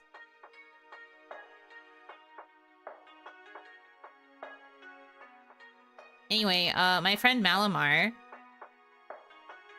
I kind of wish Mega Malamar had more to do in the story, but unfortunately it's the signature Mega of Emma who didn't get a lot to do in the story. Apparently she was supposed to get a chance to do a lot more. There was apparently a deleted song that was going to be her, like, battle theme because she was going to have more of a part. But then they just, like, wrote her the fuck out.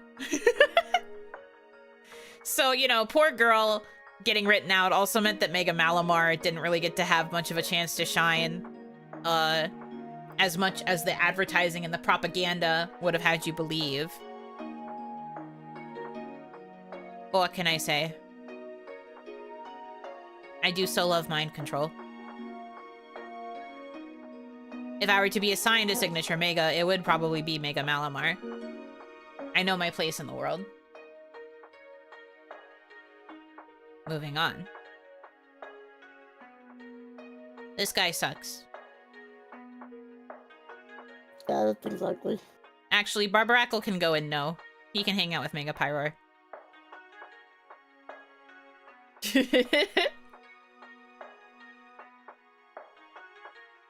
I don't have anything else to elaborate on with that. I just think he sucks. Dragalge. Thoughts?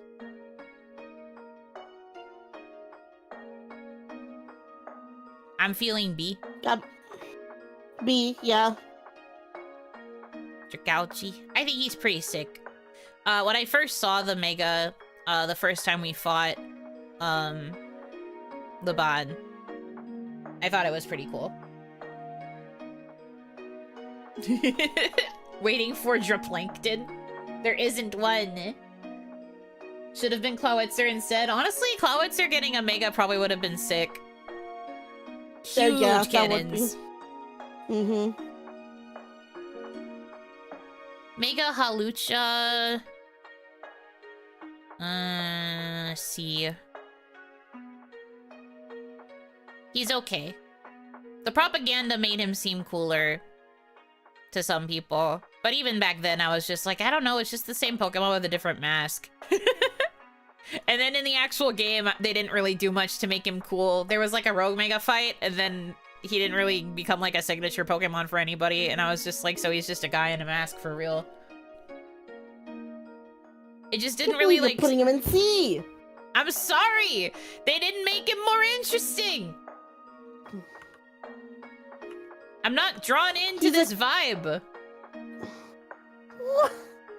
Okay, fine. Mods, we need to beat her. Why am I getting beat for being right? Why are you bullying me? Because it's so... He's so cool! Not really. He doesn't do anything. He's guy in a mask. It's the same as the regular Pokemon. Before Pokemon ZA came out about it? Yeah, the propaganda. That was just like, oh look, Yeah. he had to fight his way up to the championships, and then what does he do in the game? Fucking nothing. You fight him once for a Rogue Mega battle, and then he never appears anywhere else. Nobody has him as a signature Mega. Bro does nothing. Well, He doesn't even Aura Farm during his actual fight. I had a harder time fighting the fucking Barbaracle than I did fighting this bitch. And yet I'm still putting him in C above the Barbaracle.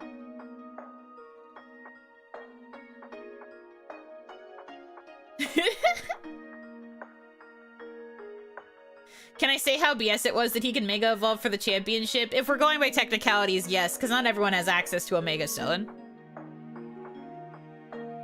That would probably be pretty fucked up in an actual championship, like, situation.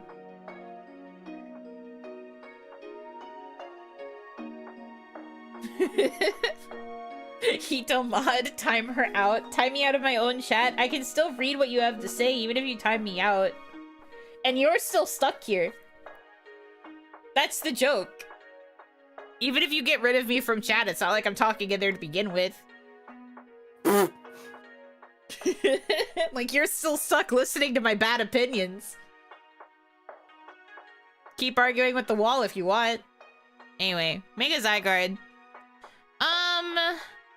I think it was already kind of cool that we got to see what 100% Zygarde looked like, because you didn't get to see it in any other game until now. The Mega is just big cannon. But I feel like symbolically it was a pretty cool fight. That said, I think the design's kind of... Do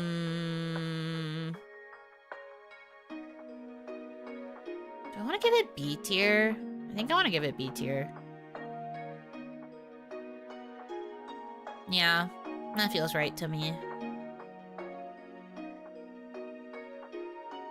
He told me cut her power. Okay, I guess I'm ending the stream after this tier list.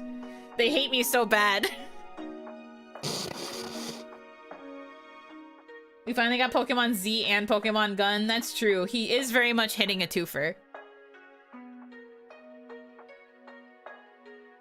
Mega Diancie is very pretty, very girly pop. However, not the most memorable. What? No, higher. I refuse. I'm fighting for this one. All right, you better make some good points, otherwise I'm putting her in C. Because she's doing... Because it's a magical girl. It's a full magical girl transformation for Diancie. I guess? She's majestic. What do you mean? She's pretty. But like... She's gorgeous. But like, what does she do? She's a magical girl. She doesn't need to do anything except stand there and look pretty. But that's what Gardevoir's for! Mega Gardevoir could stand there and look pretty. Diancie's just rarer. Don't you do it, Yuno. Don't do it. The joke is that I'm currently in voice jail, so now she can't hear me.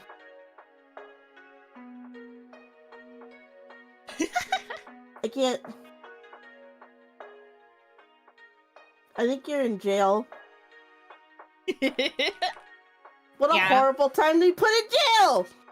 Oh no, I suddenly can't hear any of Hitomi's opinions. I guess I gotta put Diancie where I want to put it now. That's so crazy. Have you seen Diancie wearing dresses in the movie? No, I've never seen the movie that Diancie's in. I stopped watching the movies. I can still see what you're doing. Don't you dare put her in C. Let me fucking talk. I stopped watching the movies after the Manaphy movie. I didn't watch any after that, so I don't really know anything about Diancie or how any of the other legendaries were portrayed in their movies after a certain point. Actually, wait, I might have just lied. I think I did try to watch the Darkrai movie, but that was right around when they changed the dub actors. I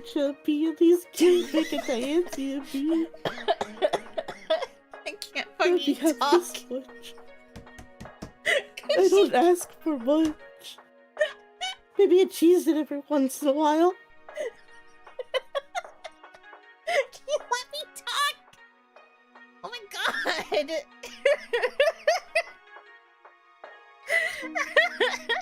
I still have 45 seconds before I can get out of voice jail. Ay. I'm gonna die.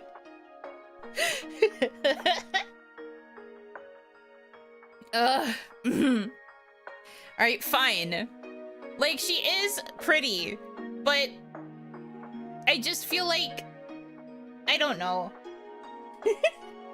She's begging on her figurative knees that don't exist because Fireball on the verge of tears, yet you taunt her with your inaction. Well, yeah, she's stuck watching my screen and just dealing with me in silence. Miku tier? She's not Miku! Diancie's not like Miku tier. This is not a Miku. Lucario is Miku. This is not a Miku.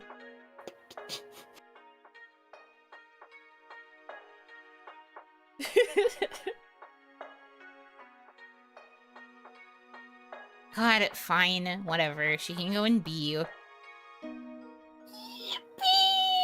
Are you happy now? Yeah. Even though I didn't hear any of your logic behind it, yes, I am happy.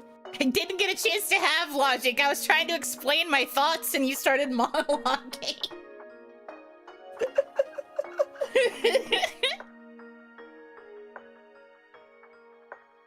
We were reaching levels of bad takes I didn't think possible. This is what you guys wanted. You guys were like, you know, Hanaki, please give us another tier list stream. We will donate to you many money in order for you to do this. Mind you, we're almost 2 hours into this stream and I'm still on the first list. Oh my god, yeah. Time short does fly when you're having fun, huh? Is that what this is? Are we having fun? Are you having a good time? I'm having a good time. You say so. I mean, there are a lot of megas too, so. You look at Sakura Miku and tell me that's not Diancie? Okay, it's not Diancie. They were trying to see if I would be willing to put Diancie in Hatsune Miku tier, but that's not Hatsune Miku.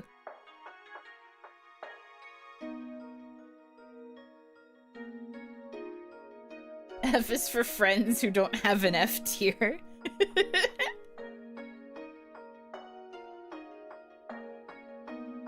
Yes. Look, the Hatsune Miku tier is designated specifically for megas that look like Hatsune Miku, and I'm sorry, but Diancie does not look like Hatsune Miku.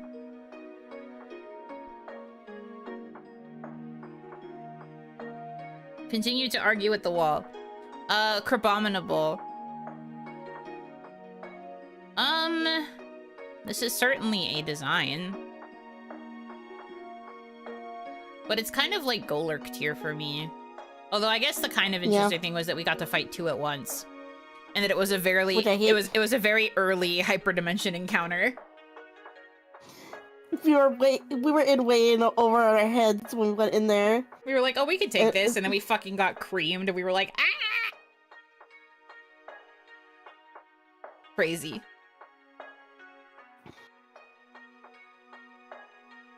Abominable should be Miku.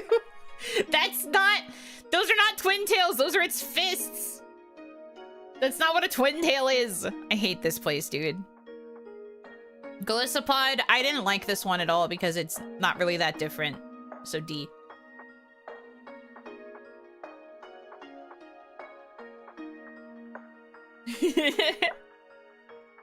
Drampa I thought was really cool. I liked Mega Drampa. I thought that Mega Drampa's inclusion was really awesome. A tier. Much love to Drampa. That's a cool guy. Oh, I didn't realize Magirna gets 2 Mega designs? Or are these 2 different drawings of the same Mega design? I think they're 2 different drawings. No, one of them is supposed to be the Mega for her old color form. I forgot what it's called. Oh. Hold on, let me double check. I think it's... Different drawings? Okay. I figured, because I feel like this is just the in-game sprite, and then this is like the key visual. No. It's known as original color. The one with the gray gears is considered the quote-unquote original color Mega. Which is weird, because she gets her original colors back when she Megas. So which one's the original color? The dark one or the light one? The light one. Because this is the one she has in ZA.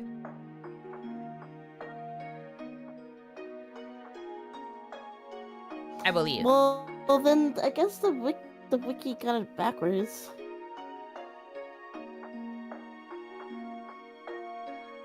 But yeah, I don't know where you gain access to her quote-unquote original color form. I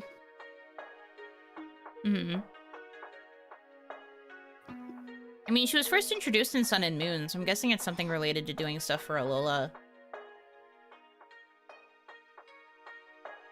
Oh yeah, it looks like you're right.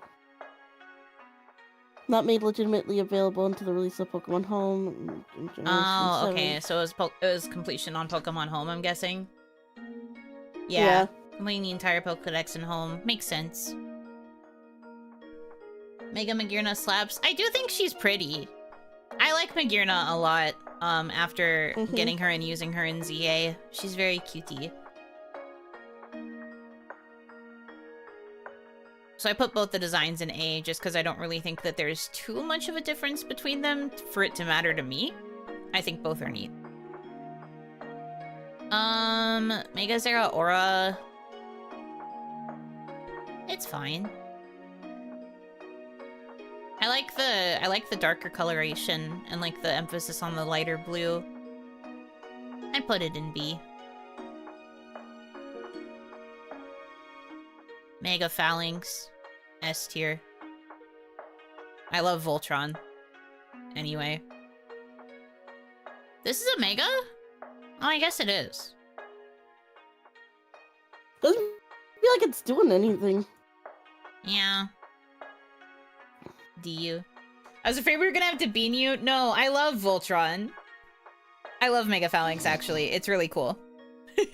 Yeah, Mega Phalanx is... I love Mega Phalanx. When I first encountered it, I was just like, oh my god, they fused into Voltron. It was so cute. I loved it, genuinely.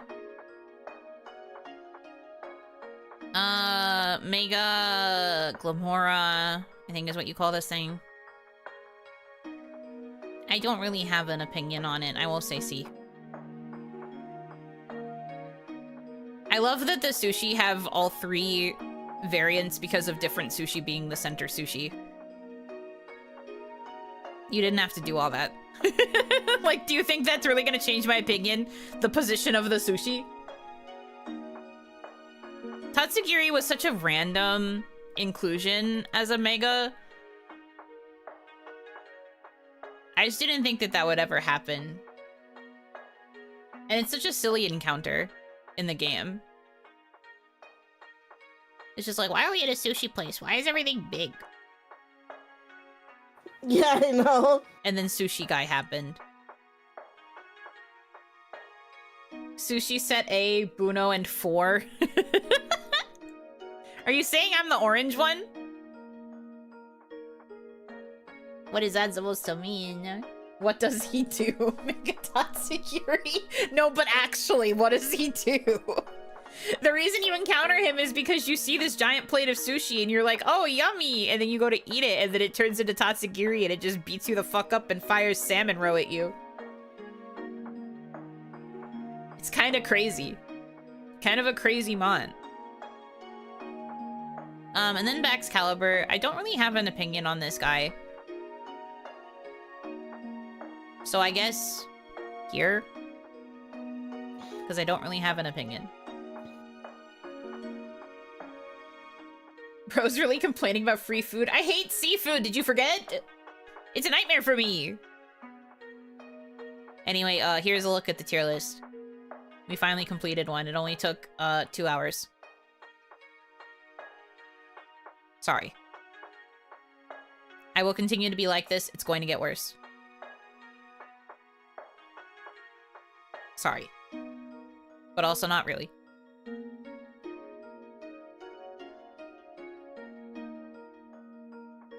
Okay.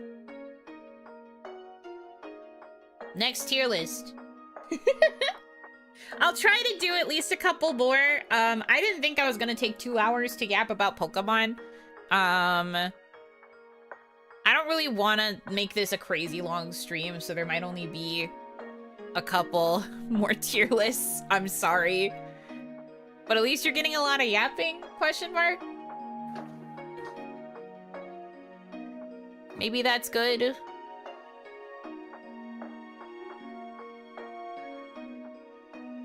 Okay.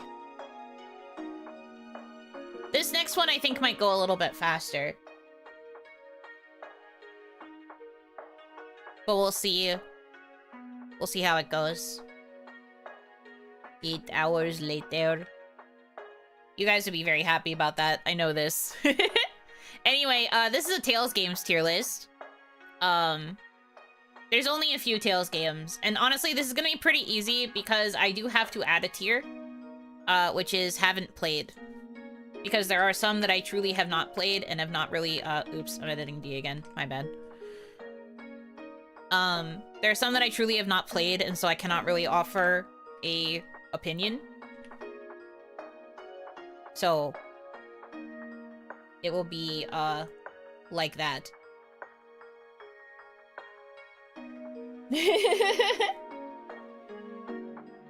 Let's go! We ain't never getting Eternia over here. Never say never! With this remaster project, it might happen. It'll just take a while. It'll just take a while. Never say never. We have to let Fantasia get its flowers first, though. I feel, when it comes to, like, the old games. But anyway. So Tales of Fantasia. The Classique. I love them. Archie is my daughter. I would give it an A tier. It's pretty good. It laid the groundwork. It was the first Tales game that ever released, and I believe it also... Well, it doesn't take place first in the timeline if we're going by the chronological timeline, but I like Fantasia. It's good. Pretty solid. Pretty alright. Yeah. But yeah, anyway, Archie is my daughter. I love her. Tales of Destiny. I think it's interesting that they're using the Leon director's cut for this. So I have not actually, like, fully played Destiny. My experience with Destiny is through really old YouTube videos that had, like, subtitles for some of the elements of Leon's side of the story. And I have, like, a little bit of knowledge of what happens in Destiny. Vaguely through, like, other media and, like, circumstances. So unfortunately, I don't have, like, encyclopedic knowledge of this game, but I do love Leon. The Leon cut of Destiny was made for me, but I never got a chance to fully play it. That said, my experience with Destiny is mostly through Son and Leon's interactions in Radiant Mythology.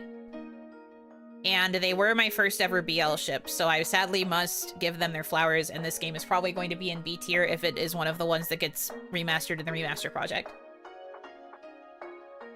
They were my first BL ship. I simply do not have a choice. I simply do not have a choice. But it is B for now, because I know that I would probably like it. Once it finally gets its flowers in the remaster and I get a chance to play it properly, it will probably shoot up. I love Yaoi. Anyway. Even though my Yaoi in this game would not be canon. But I do love Yaoi. Anyways. Tales of Eternia. I think that Reed and Farah are quite cute. Unfortunately, a lot of the other characters are not as memorable to me. And I also do not really have a lot of experience with this one. This one really does have to go into haven't played tier. Because I didn't get a chance to ever actually, like, experience gameplay for Eternia. The only stuff I know about Eternia was from its, like, one-off OVA series. So, no onions here. No onions for me. Tales of Destiny 2... Narratively, I am sad. It makes me sad, the whole concept behind Destiny 2. I never got a chance to play it, however. I only have knowledge from friends who are knowers. So it does have to go into haven't played tier. Conceptually, though, it makes me sad. There are reasons for this, but that would be spoilers. If Destiny ever gets touched by the remaster project, I will hopefully be able to explain why I feel this way. Now we're on to games that I have played for the most part. Like this whole section coming up is like games that I have touched, so I can actually have an opinion on these. So of course, Symphonia. It was my gateway drug. We already know where that's going. Yeah, I was about to say, we know where that's going. It deserves to be an S. It is... It is truly, like, peak childhood for me. It's definitely, like, a mix of nostalgia goggles, but also having replayed it, like, a couple years ago, I do think it still deserves to be S. It just feels like a very solid, quintessential JRPG experience, as well as, like, a really good Tales experience. Because they really they started to diversify more with how they approach Tales in, like, later games after Symphonia, but I think that Symphonia was kind of, like, the blueprint for a, like... good JRPG experience. It's fun. I love the cast. I love the story. It's good. I like it. Good messaging overall. And it's full of cheesiness, and I think that makes it good too. So it is my GOAT. Shout out to Symphonia. As for this game, Dawn of the New World. I ordinarily would put it in D, but I've been doing some thinking. Oh. And okay. I think it deserves C. Now hear me out. Hear me out. The reason is just because I have listened to developer interviews and I have listened to their interpretations of why they did what they did with the characters in Symphonia 2. When I played Symphonia 2, I thought that the narrative direction just did not make fucking sense to me. Baby Yuno was so mad that these characters acted like so out of pocket different from how I knew them to be, and it just didn't make sense, especially because it only takes place like 2 years after the ending of the first game. It just did not make sense in my little baby brain. But having listened a lot to like developer interviews, and like I also listened to like commentary from the Japanese seiyuu for Lloyd, and like how he was kind of given direction to play Lloyd in the second game, and like that kind of stuff. And I do understand what they're going for.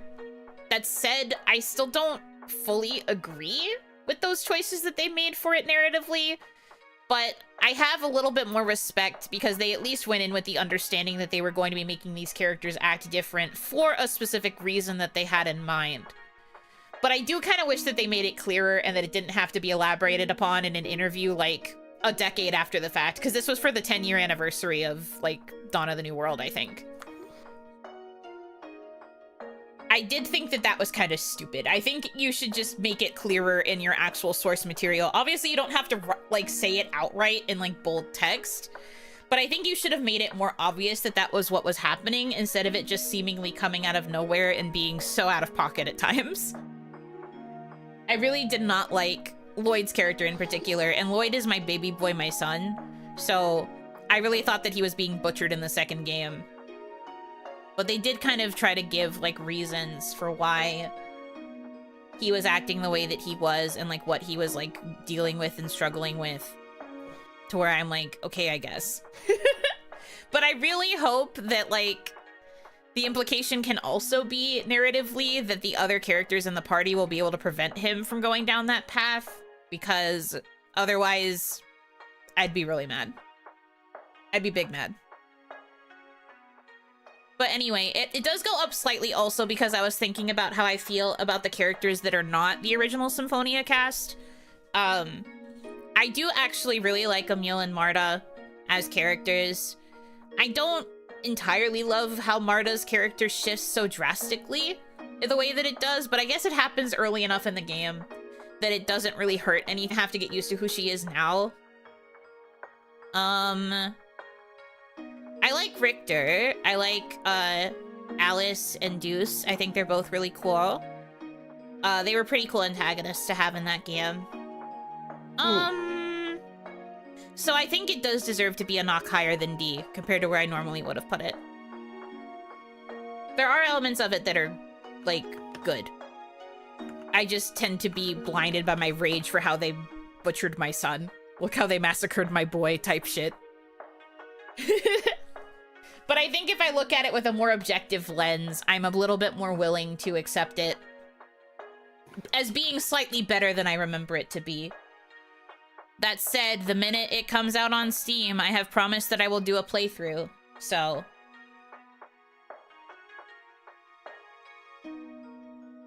we'll see if this is actually true when I actually go through and play it again. Christoria... my babies, I'm so sorry they did you so dirty. So true. I'm still so sad. Come back to me. I'm so sorry they did that to you, my kids. They posted that teaser image of them and like for the anniversary, right? Yeah, for the anniversary, and I thought they were gonna do something, and then they did nothing. Yeah. Vicious, love of my life, come back!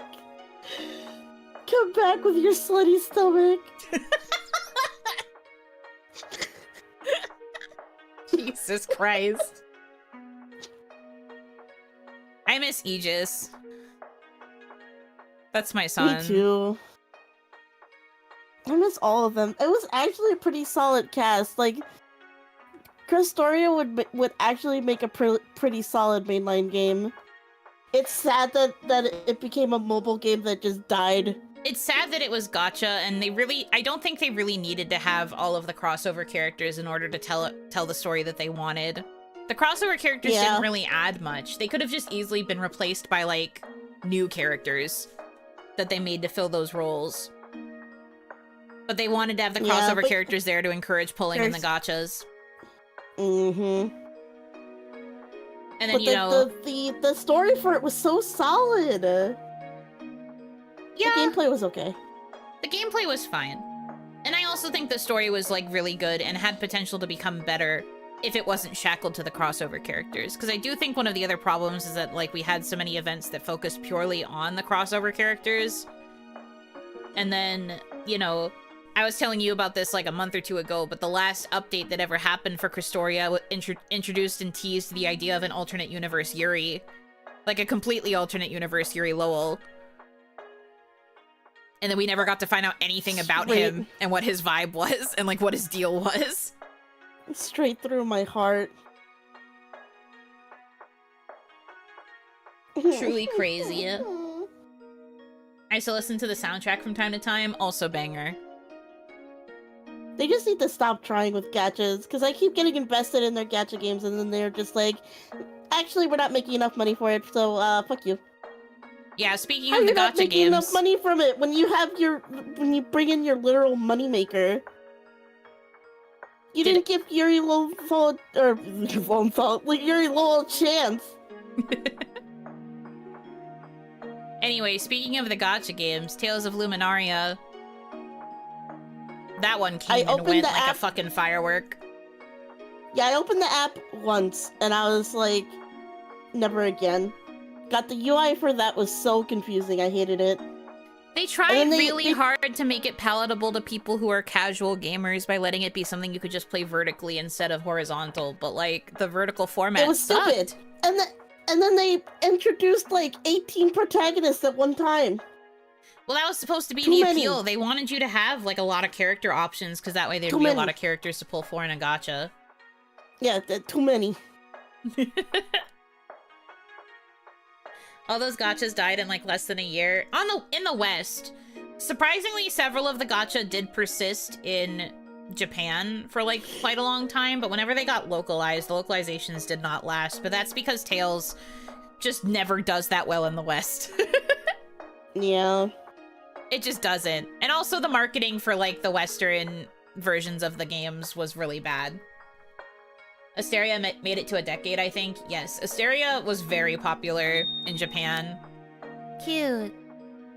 Do better. And got a lot of, like, new cool stuff. Let Go My Ego, thank you for the $4.20 tip. Haha, nice.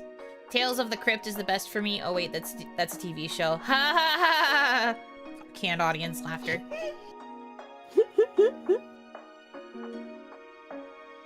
The Western mind cannot comprehend linear motion battle system. And then there's me, who every time I've played Tales, anytime I've tried to play a JRPG that's not Tales and it doesn't have linear motion, I'm just like, what the fuck? You mean I can free roam? What do you want me to do? What the fuck do you want me to do here? I was always so surprised when other JRPGs did not play like how Tales played. I just thought Tales was how you did it. Anyway. This is not a controversial opinion. Argue with the wall. I don't give a fuck. Legendia is above Symphonia. Argue with the wall. Kick rocks. I don't care. I need to go back. I need to go back to playing it. Although at this point, it might be better for my brain to restart it. Do you even have a copy of Legendia? I thought I played you my copy of Legendia. Is that what it was? Yeah, I played Legendia for you. Oh yeah, that's what it was. On a really bad capture card, because it was like barely compatible with my PS2, and then I was also streaming it to you via my laptop, because this is back when I was still using my laptop. Yo, that's so true! Anyway, argue at the fucking wall. Tales of Legendia is banger. Yeah, it's a pretty solid cast. They're hilarious. I love them. No cast has had a stronger found family chemistry to me besides the Fun Bunch. Argue at the wall. You could tell me anything about any other, like, group where you're like, oh, but the found family chemistry's with them too. I don't care. It is not as literally felt as it is in Legendia. You see them go from people that fucking hate having to be around each other for longer than 5 minutes to wanting to kill for each other. You see that progression happen in real time. Moses and Jay are fine. They're yaoi. I don't care. The fact that Senel does not give a fuck about the entirety of this party, he only cares about finding Shirley. He does not give a flying shit about any of these people. He'd literally throw them to the wolves if he could see like a glimpse of a strand of Shirley's hair. And then he becomes the ride or die de facto leader of this fucking group, okay? Listen, there is nothing more found family than them. And I will always say this. And unfortunately, because it's still different from how most Tales games at the time were running, were operating. It got fucking thrown under the bus, completely like gone under the radar because it was so different. It was slightly developed, I think, by like a different team from the usual, so that's why it had like a whole different vibe. But it's so good. I love it so much. Those are my kids. And the minute they get their remaster, they didn't get it at their 20-year anniversary fucking live show that they did in Japan where they had most of the entire cast there and it would have been the perfect time to announce it, and then they didn't because they hate me.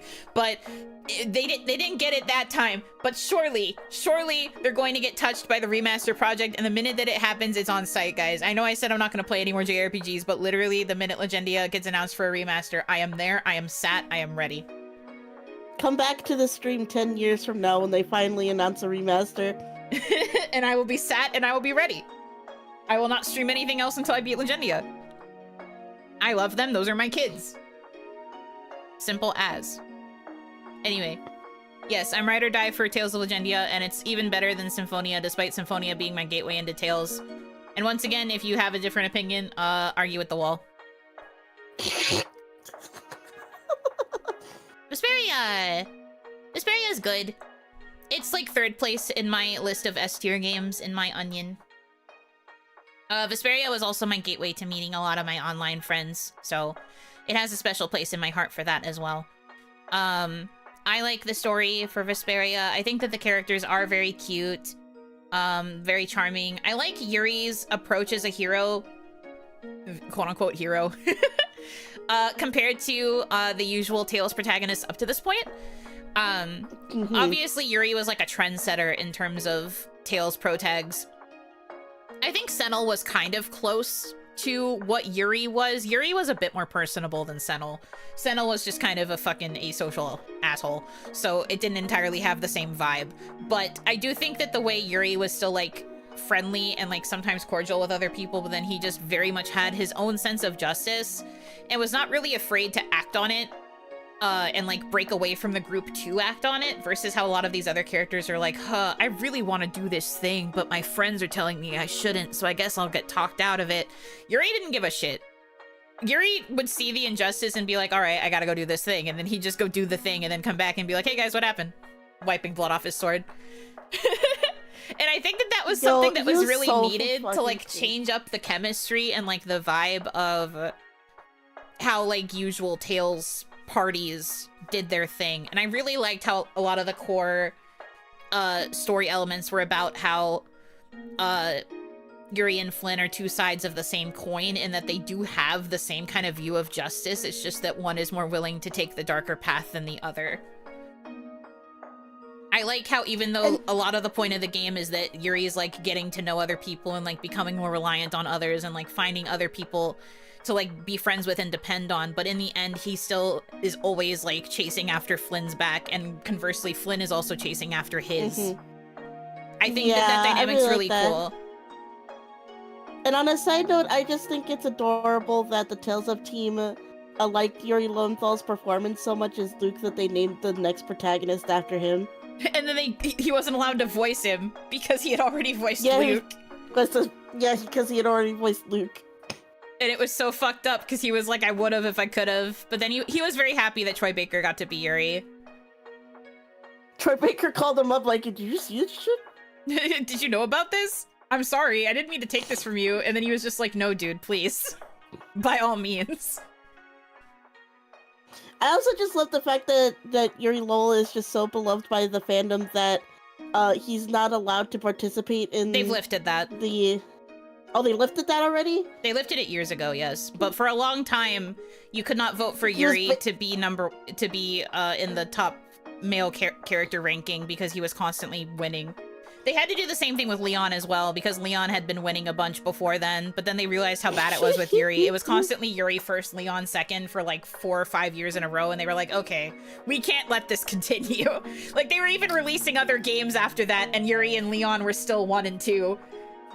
Yeah. So they were like, okay, we gotta let our other characters get a chance to shine, so they were banned from the listing for quite a while. But the ban has since been lifted. But yeah, anyway, Yuri Lowell, I love him. It's just, he And was such a good departure from the usual Tales protagonist, and he was a very compelling character. Not just because of that, but just in general, it was really interesting to see this guy who would, like, keep his cards close to his chest still be, like, the unifying force for all these other characters. And I go feral over his True Knight uniform and hope someday that I finally have the figurine in my hands so I can put it in my mouth. Yeah, that is a figure that is on Hitomi's, like, most desired figure list. I'd like to have a Flynn figure someday, too, personally, yeah. But they are hard to get because, you know, Vesperia is very popular. Oh, Vespi. Yeah. Tales of Arise, I only have played the first, like, 30 minutes. I've told this story already, I'll tell it again. I started Tales of Arise right around the time that I was supposed to debut with Production Kawaii. And then I stopped to focus on my debut prep, and then I was just so freaking busy that I couldn't that I couldn't get around to playing more of it. So unfortunately, it has to go in haven't played tier because I have not beat it, and I do not have enough of an opinion on the beginning part of the game to have an opinion. But yeah, I do hear very good things about Arise. I want to go back and finally, like, play through it properly at some point. Good enough for a review? No. No. The Flurry altar figures changed the game for male figures. We owe them so much. I know. They really did really just make the quality for male character figures go way high. I also am a big fan of altar. Arise is definitely not S tier. Whoa. That's a crazy take. Most people I've heard talk about Arise really liked it. Ooh. But I guess I'll see when I finally play it myself. I have started seeing more negative takes on it. Like on my For You page, I sometimes get like random Tales related tweets because of course I do. And I do remember seeing one that like really criticized how Arise did its storytelling. But like I said, I don't know. I can't have a real opinion because I only played through the first like 20 minutes. I didn't even get to the part where you actually find out the main character's actual name. So, you know, I know nothing. Anyways. Berseria is also a haven't played. I'm so sorry. I heard Berseria is really good though. Yeah, people like love Berseria. I have been told to play Berseria more than I have been told to play Zestiria. Mm-hmm. The people like Burse.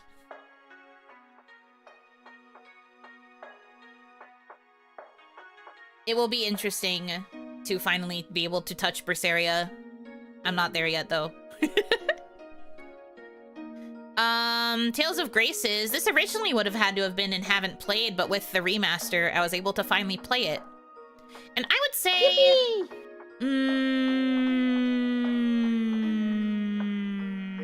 It did make you pretty happy while you were playing it. And pretty emotional. Top of A, then. There were elements of it that I was like, eh. They should make the OG and F separate. I must say I agree. I was about to say I liked base game Graces. I was not as enthused about F.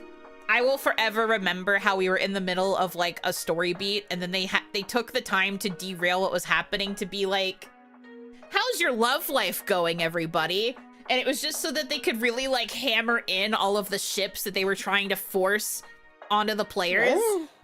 There's literally, really? Yeah, I'm sorry to spoil you about that, I guess, but like randomly, No, you're fine. while we're in the middle of like a story part, I don't even remember what the story part was at this point, but I just remember that they were like bugging,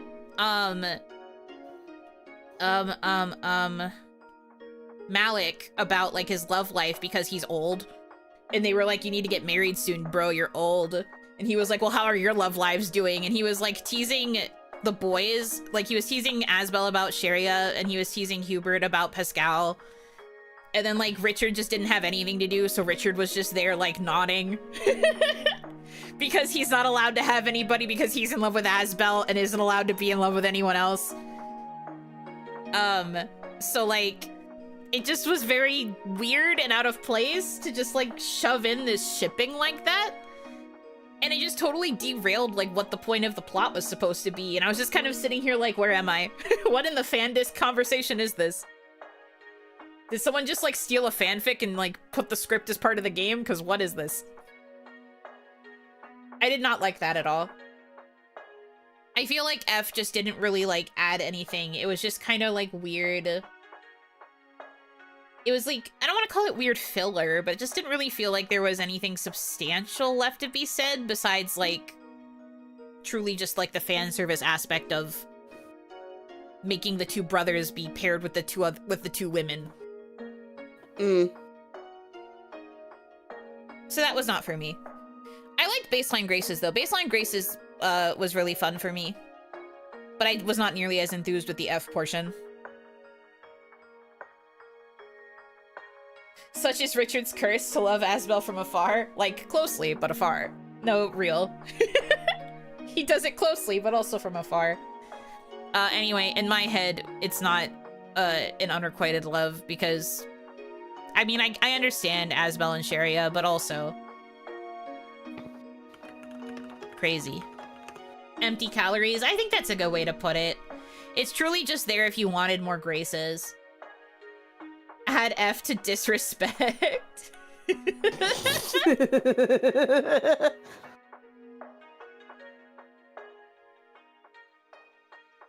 But I did like Baseline Graces. Just didn't like the F portion. I have not played Tales of Hearts. And I have, or Tales of Hearts R. I didn't get around to playing that one either. And I also did not play Tales of Innocence / Tales of Innocence R. So I do not really have much opinion on those. I would like to play them someday. I wonder if they'll be two of the ones that get ported to Steam as part of the remaster project, because they already have the remasters with R. If it's anything like how they just made Tales of Grace's F a little bit shinier, they could probably do something like that with Hearts and Innocence. Would be nice to finally try and play those. Those were, I think Hearts was a PSP / PS Vita game. And I think Innocence was originally for the DS? And then R released for the Vita. Oh, okay. But I never picked them up. I was kind of a bit divorced from Tales during that era of games, so I didn't play either of them. Tales of Rebirth. This one I did not properly play, but I know the story because back then there was like a big, not even a Google document, it was like on a website, like a game FAQs, like a game facts page that was just dedicated to like translating all of the dialogue. And so really? they had a read through it all that way? Yes, they had a transcript of the entire game, and I just read it. That's crazy. So you basically pulled a Danganronpa. The localizations of the past, yes. That's called desperation. That said, I understand why some people do like Rebirth. It wasn't a super big one for me, so C. But I do think it has, like, merits. So that's why it's C. Honestly, there's no games that are gonna end up in D, because all the rest of these, I have pretty, like... are bangers, yeah. I have pretty warm opinions on them, so... Fun world we live in. A pretty good fan translation finally came out last year. Oh, fan translation as in, like... an accessible means to play it. I hope so. But I'm also kind of banking on Rebirth getting the remaster treatment for the remaster project. I'm trying to be good because I want Tales to actually start doing better. So I'm trying to not indulge in that side as much because I want to eventually be able to support the official releases. Well, that's cool. Good to hear. Tales of the Abyss, of course, also has to be S tier. It's like the bottom part of my S tier, however, because I just think I like the other 3 games up here more than I like Abyss. Not that I dislike Abyss, because Abyss deserves to be S tier. I like Luke a lot, but there was a period of time where I didn't understand the fandom's obsession with long-haired Luke. because I always preferred short-haired Luke, because every time long-haired Luke opens his mouth, I want to elbow drop him. Yeah, the people love long-haired Luke more than short-haired Luke. Even in like the Tails character rankings, going back to those, long-haired Luke would always score higher than short-haired Luke. I mean, yes, long hair is very cute. I do love a lot of long-haired male characters, but his personality was rancid. Hitomi does not like spoiled child boys. Hitomi's type in men is like grown-ass adults who are capable of taking care of themselves as well as taking care of you. Or flirty playboy types who are secretly dorks behind closed doors. Mm-hmm. But usually her type will always be for like the older members of a cast. High standards. The bar is in hell. The bar is in hell, Astra. As we will come to find out when we get the Tales of Zillia.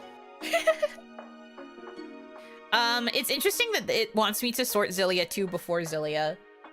But we'll do Zillia first. Yes, let's do Zillia first. Anyway, I love Mr. Alvin so much, and he was my first. This was also my first extended exposure to Matt Mercer and his voice acting. So that's fair. where I started loving him too. No, not yes, Alvin. Yes, Alvin. For me, I think Zillia 1 is high A. Probably the highest A that I can give. It's like so close to an S. I love Jude. Jude is my favorite Tales protagonist, despite the fact that his game is not an S. I love Jude very, very much. Oh, you know what, guy? But the thing that I don't love is Jude Mila. I do. Yeah, no, Jude Mila. Jude Mila is not for me. I hate it, actually. We've gone on extended ramblings at each other, but we basically have the same exact opinion that Jude Mila is not where it's at. If you were going to pair him with a girl, I would prefer he be paired with Leia. Yeah, his childhood friend. Nobody likes a childhood friend. Well, it's not even just because she's a childhood friend. It's just like their chemistry is better, in my opinion. I understand. So true. Okay, like, I don't want to say it in this way because I feel like it's a little extreme, and I don't necessarily think that that's how. And she was taking care of his dumb ass when he was all upset over spoilers. Yeah, please, I put you on the shelf. Let me talk. It's like, the thing about Jude Mila that bothered me so much is the fact that Mila is clearly intending to be more of like a mentor figure. Like, she is the one that inspires Jude to like change his entire life. She is the whole reason that he even goes like on a journey to begin with. That's not really a spoiler. That's just like bare bones. That is what happens. Also Alvin's there, but like Mila is the main like catalyst for Jude to like change the life that he had been living, and like start pursuing other things. And that part of it I completely understood. I liked that he had that like admiration that was a bit of a crush. I liked it when it was a bit of a crush, and then he confesses his love for her, and she doesn't like necessarily fully reciprocate, but she also doesn't dismiss it. And like every other piece of media ever since then has portrayed them as being super lovey-dovey. Why? Which is weird, because the whole time we're dealing with her as a character, she like she's just not interested. She doesn't care about that stuff. She's locked in on her own business. And I just can't see it as romantic from her side. And if we did try to see it as romantic from her side, does that not mean that the fucking power balance is crazy weird? Yeah, I just never got it. I don't get it. And in Tales of Xillia 2, there's a whole side quest where you end up being a third wheel to them, and it sucks. Remember that time we actually had to roleplay being third wheels to a Jude Mila pair? Oh, yeah. Anyway, Zillia 2, I would rank it lower than the first game. Yeah, I'm gonna agree with you on that one. I love Ludger a lot. Like a lot. Like a lot. But a lot of the game story was kind of eh. And also, like, legitimately, when I played this game... No, I'm so embarrassed. I was playing it for Yuno, and so there's a giant mechanic that follows you in this game that is literally medical debt. Like, you get a huge amount of medical debt at the beginning. Yeah. And there's points that are literally paywalls. Like, they'll be like, you can't continue the main story unless you pay off this amount of the debt. And whenever that happened to me, you know, it'd be like, okay, good night, and would literally just stop watching. It got to a point where she basically had to record the whole second half of the game, including all of the cutscenes and story content, because I was so sick and tired of having to watch the grind for the gold to be able to progress the story, and like basically getting blue-balled from progressing the story, because it always happened at the most inconvenient parts. What in the hell is with the in-game paywalling?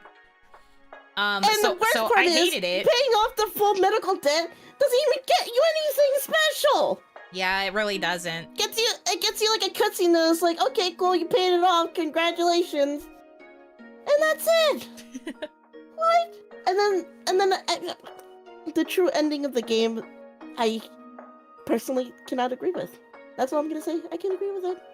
When I found out it was That's the true very ending of the fair. game, and I lived through it, I was like, huh. Yeah, It was stupid. That's all I'm gonna say. It was dumb. that's very fair. You're allowed to feel that way. But I do have very fond memories of a lot of the interactions that Ludger had with the cast. I do think that Ludger as a character worked really well with the cast. Mm-hmm. Ludger is a good boy. He was like the best inclusion.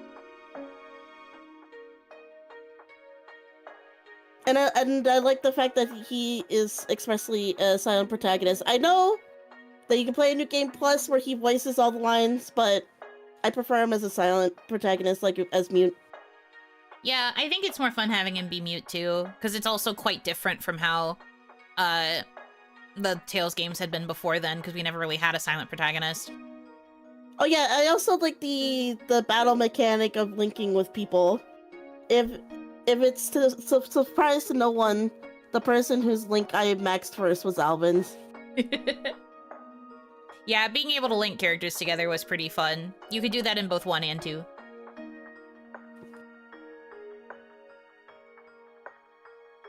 Yeah, the combat in Tales of Zillia 2 was very smooth, I will give it that much.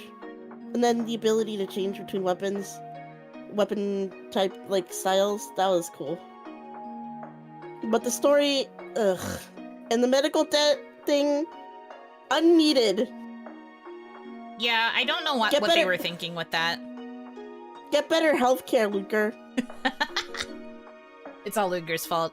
And then lastly, Zestiria, I have not played, and I don't know a lot about it. The only thing I've really seen is, like, the first OVA that was, like, the prequel. I didn't watch the proper Zestiria anime. And I have not properly gone through the game, so I can't I got an anime. I can't have a very strong opinion about Zestiria because of that. However, I do like that it's the first game where we had the heroine role be given to a boy. Mm-hmm. It must be said, it's been canonically stated that Mikleo is the heroine of Zestiria. And that is important to me personally. So I will eventually be playing Zestiria. Unfortunately, I hear a lot of people didn't really like Zesty, so it's not... Really? Yeah, not a lot of people cared for it.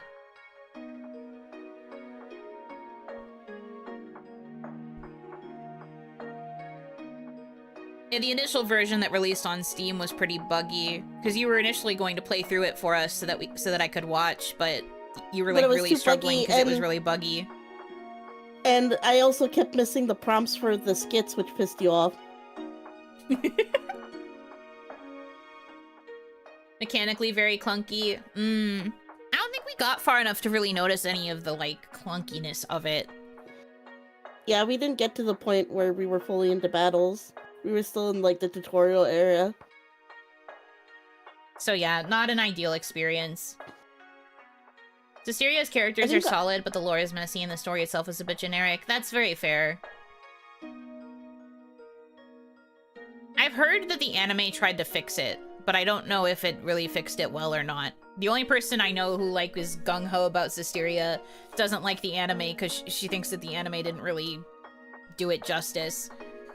But I also don't know. I don't know anything. I have no knowledge, no understanding, so I can't really say anything otherwise.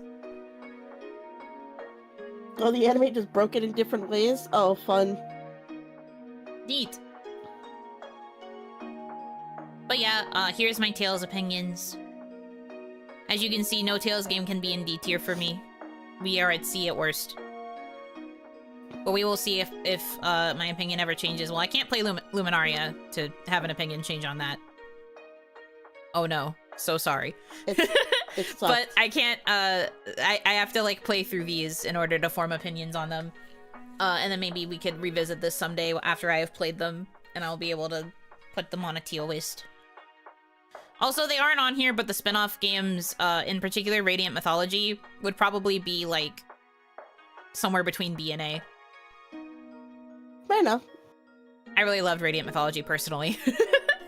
It's also how I got my exposure to a lot of the characters that were not in games that got localized in the West at the time. So I have a lot of fond memories of that. Yeah. Okay. Yeah. What else should I do a tier list on? These were the two that I had prepared. Might try Berseria myself since I have it and would like to have opinions when you eventually try it. Yeah! If you have the time, by all means. People praise Berseria, like, high and wide, so I do think it would be worth trying if you have it. I do also want to play it, I just haven't gotten around to it.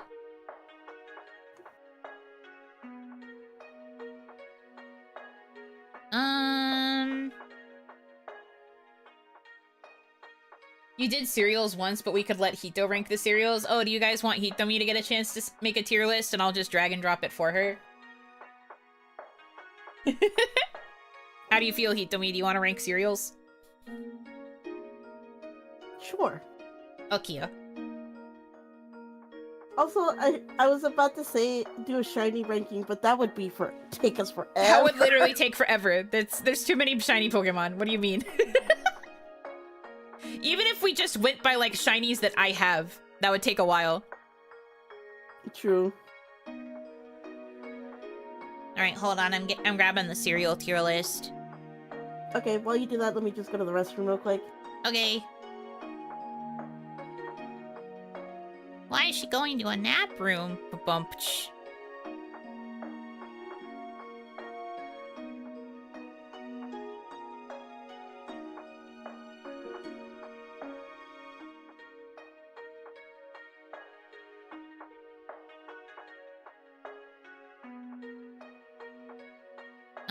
Let's see. No, not this one.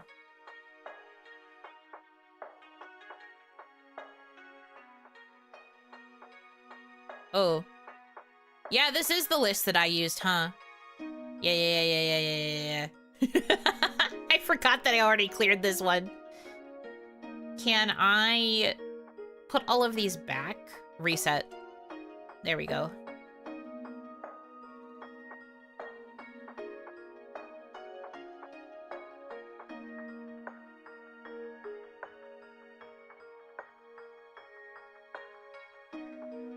Okay, there are a lot of cereals on this tier list, if you will recall.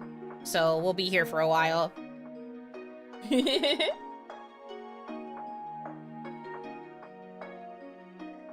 one that doesn't have Cinnamon Toast Crunch, Evil List? I'm pretty sure this one does. Did it not? Oh, right. Yeah, no, it doesn't. Okay, hold on. Wait, no. Yeah, it does. They're right here. Never mind, I lied. There they are. A list with 17 different checks. Isn't it funny? I could find a more simplified list. Like, if I go back, there are, like, other options for lists that are, like, smaller. But I just don't really know.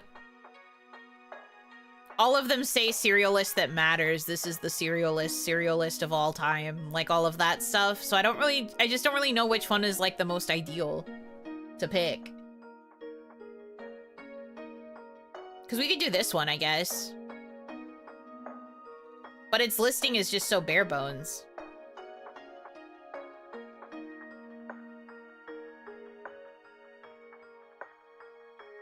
Then we could do like this one, which just is also quite bare bones. Why does it have like 3 versions of Special K and not of anything else?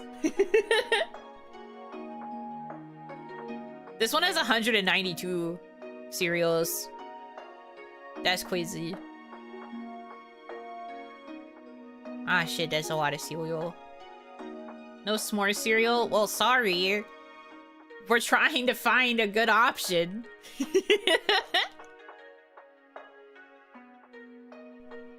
I'd probably have to, like, make a cereal tier list myself with all of the ones that we would want to include, but that would take so freaking long.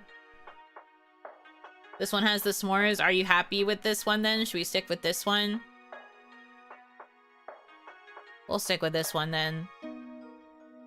There will have to be... I will preemptively make a haven't tried tier, because I don't know how many cereals Hitomi has actually tried. Jesus, that's a lot of cereals. They wanted me to find one that had, like, specific cereals. They were like, there's no s'mores. There's one that is cinnamon toast crunch. And I'm just sitting here like, what do you want from me? What do you want? There's only so much we can do. Anyways, now that you're back, can I tag out and also go to the little Oni room? Okay, sure. Thank you. Alright, entertain the people whilst I am gone.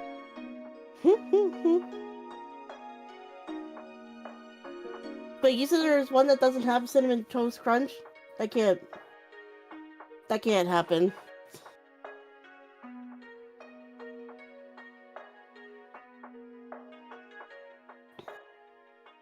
Thank God.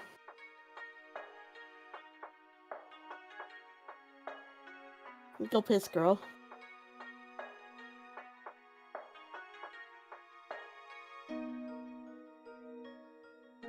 Anyway, what the hell is a turkey?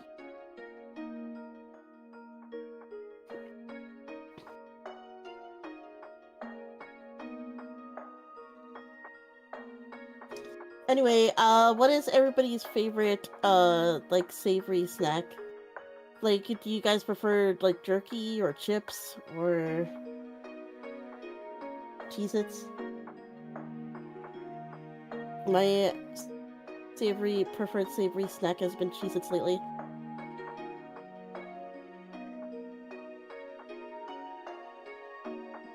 Hot wasabi peas? If it wasn't for the fact that I don't like wasabi anymore, I can understand why that'd be good. But a good savory snack has to have a nice crunch to it, right?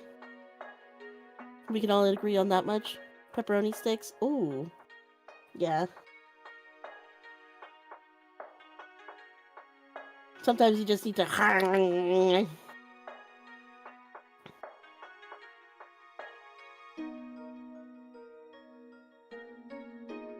Cosmic brownies? That's not savory. Into popcorn lately? You know, that reminds me, I went over to my sister's place the other day to help babysit the kids, and my niece pulls out this, like, air popper popping machine thing that, like, it has, like, a special grate so that, like, the unpopped kernels automatically fall through when you, like, flip it around. It was, like, I don't know. It was cool. A little bit too much for me. I feel like I'm the type that'll be fine with the popcorn that come in the bags.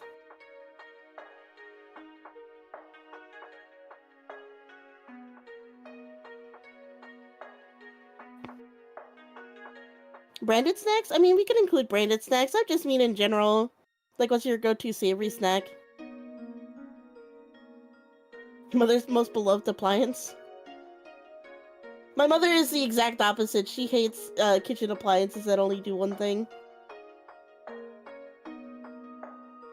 She also hates kitchen appliances that stay on the counter. They have to be tucked away somewhere when you're not using them.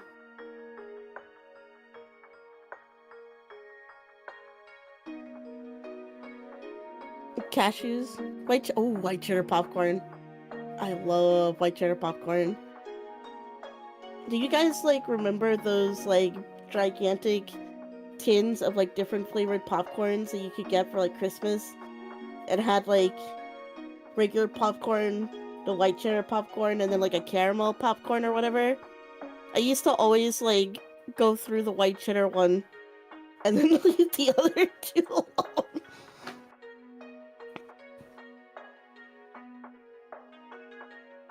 I love white cheddar popcorn.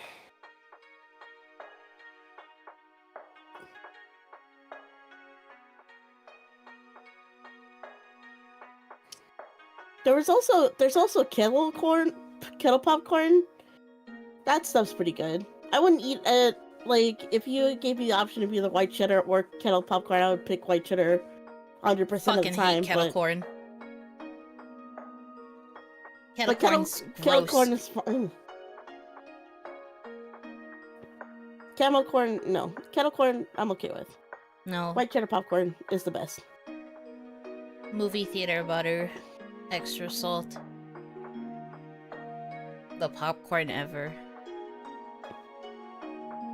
That's also fair. Yeah. I got Hitomi into my favorite brand of popcorn because I brought it with me on the trip where we first met each other IRL. Oh, yeah. I'm telling you, it's goated.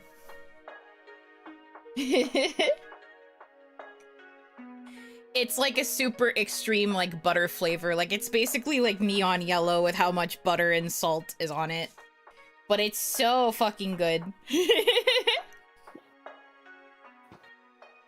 I love that popcorn so much. So be honest with me, Chad. How many of you did I give cravings to from this conversation?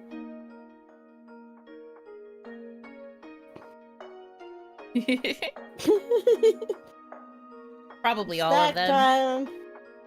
Sour Patch cereal. Alright, anyway. What in the fuck? This is the list that everyone agreed on because it had cereals that they wanted on it, so... I'm gonna be real with y'all. I'm not the biggest... I was never the biggest cereal eater. I usually went for savory breakfasts. But there are a couple of cereals that I will go to war for.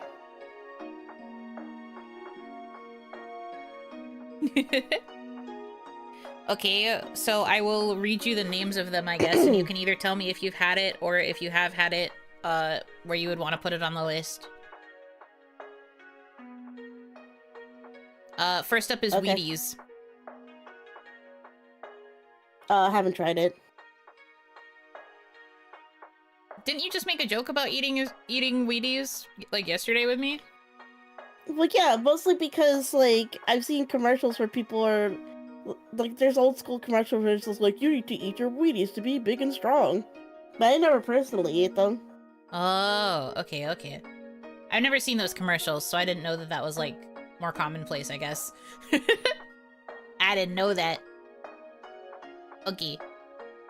Golden Nuggets. Have you had? Never heard of it. Never fucking heard of it. What the fuck is Golden Nuggets? I will make another tier then for haven't even heard of it, because I feel like that's even more of a dig.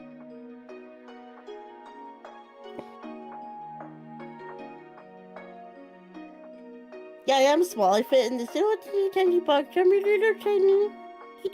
She's so tiny and frail. She's just a girl. All you have to do is a little foof, and then my fire will be out and I'll be dead. True. So please don't foof me. Cocoa Pebbles.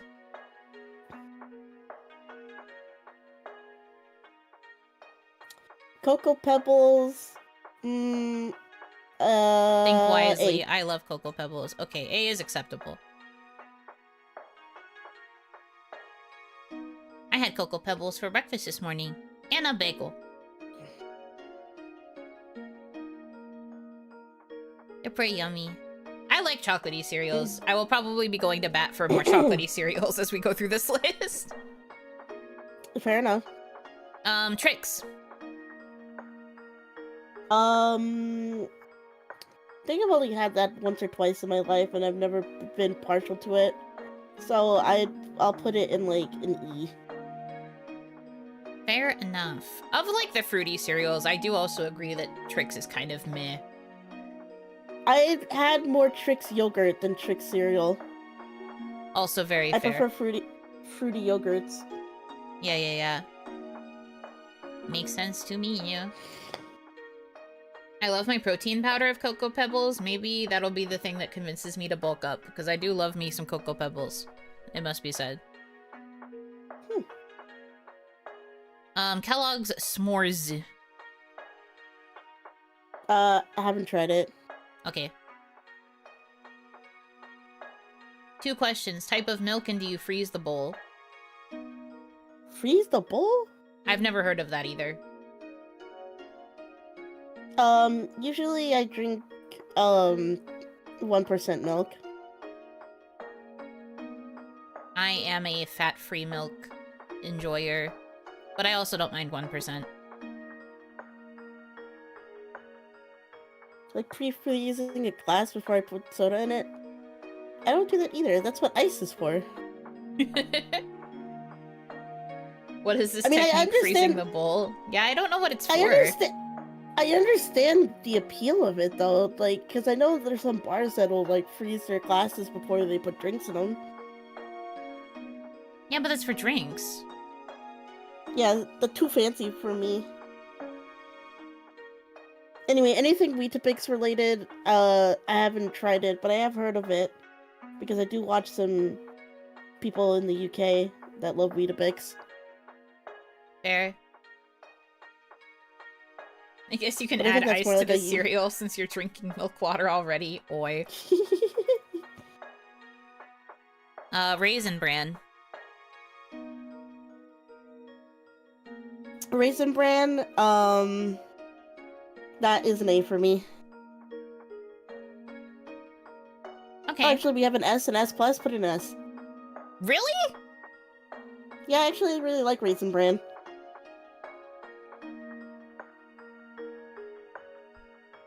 What's with that face? Grandma. God! Oh yes, I'm going to visit my friend Yuno Hanaki on stream later. I better fuel up on Raisin Bran. That's what you sound like. Whatever.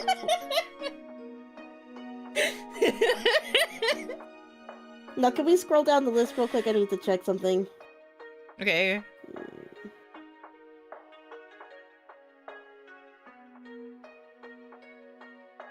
Okay. How do they have multiple versions of the Frosted Mini Wheats, but they do not have the different versions of Special K? Stupid. Are you looking Anyway, for something? Yes, because I don't like Special K plain, but I love Special K strawberry, Hmm. which is Special K with like freeze-dried strawberries in them. Yeah, I just see another special K generic here. Weird. Okay. Yeah, it looks like there's some repeats on there for some reason.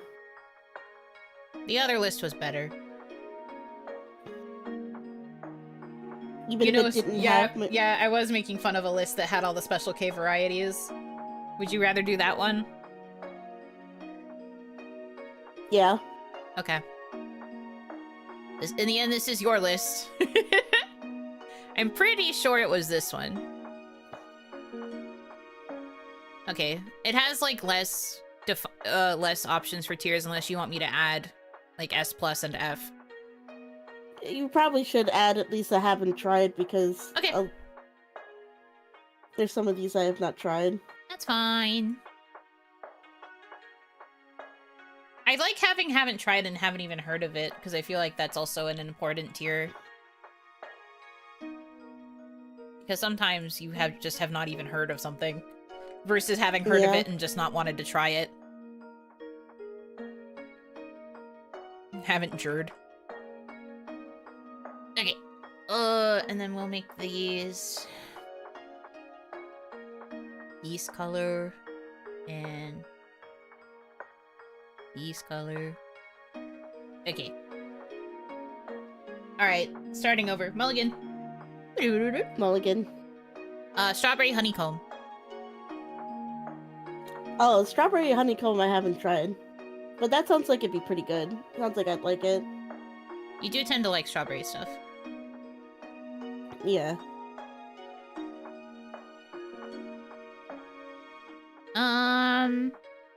Those weird monster cereals that came around Halloween, I haven't tried any of them. So you can put them in haven't tried. But I do remember staring at them in the grocery store and being like, what the hell? Some of the flavors on the boxes were kind of weird too. Yeah, this one is fruity yummy mummy, and then I think this is fruit brute. I can't read it. Text is too small.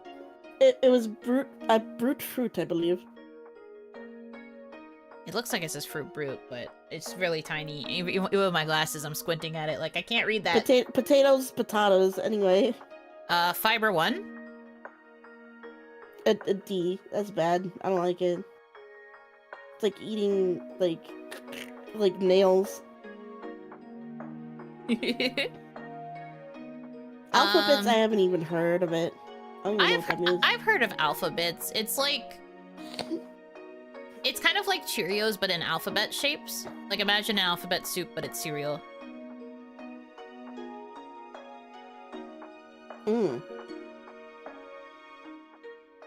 Bran flakes. They're plain. They're a cereal. Put them in D. Yes, ma'am. And, Tricks. Yeah. I had them at, like, C before, right? You had them at E, I think. Oh, at E. Yeah, put it at C.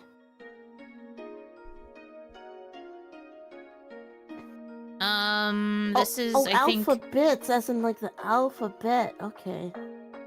Interesting. You had another Baxcalibur moment. Yeah.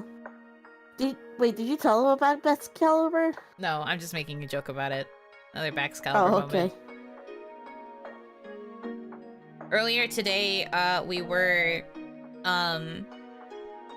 yeah, lag at 75 seconds. We were going through our Pokedex to like fill it out the rest of the way. And she was looking at the Frigibax line, and the final evolution is Baxcalibur. And she was kind of looking at it for a bit, and then just randomly out of nowhere was like, Baxcalibur! That's why it's named that. And I was like, it took you this long to figure that out? Even after the whole trailer with the Mega showing the sword? And she was like, yeah. Yeah. She's so funny. Honey Kicks. Have you ever eaten Kicks? I have not, no. Have you heard of it? No. Okay. This is apple... I think cinnamon? Yeah. Yeah, apple cinnamon Cheerios. Uh-huh. Those are pretty good. I put those at an A. Based. I do like Cheerios. It takes a little longer to progress when you get older. Can't relate. Frosted Honey Bunches of Oats. You know, I have not had them frosted, but they sound like they would be good if they're similar to like Frosted Flakes. But yeah, put it under haven't tried. I love Chex, so I'm excited about these. Oh yeah, I love Chex a lot too. Honey Nut Chex. Honey Nut Chex. Oh, Honey Nut Chex is pretty good, but I would put it. Yeah, you know, honey goes in A, for sure. Rice Chex, just the plain one. or a I variant of prefer plain? more. Well, I prefer rice Chex more in like the savory Chex mix than I do as like a cereal. Hmm. I don't know what that would mean for its ranking as a cereal.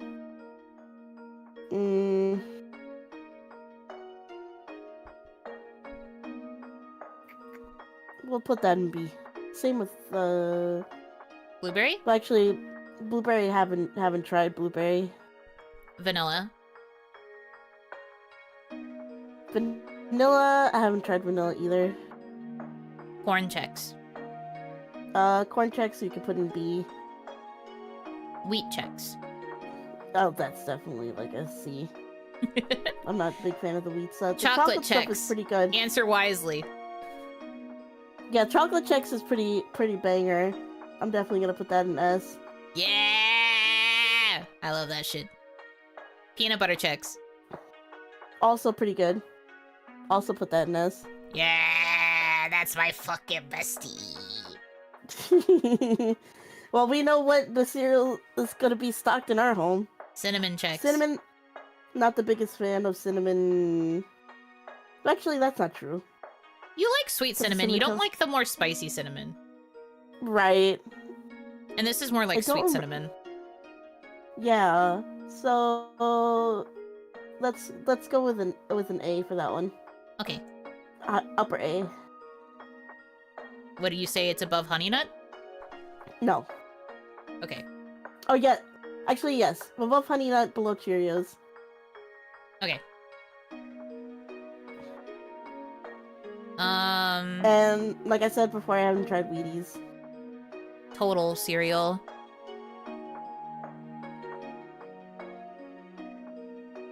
Total cereal's okay. As a cereal, nothing too special. It tastes better if you add like fruits to it, but by itself, it's like eh.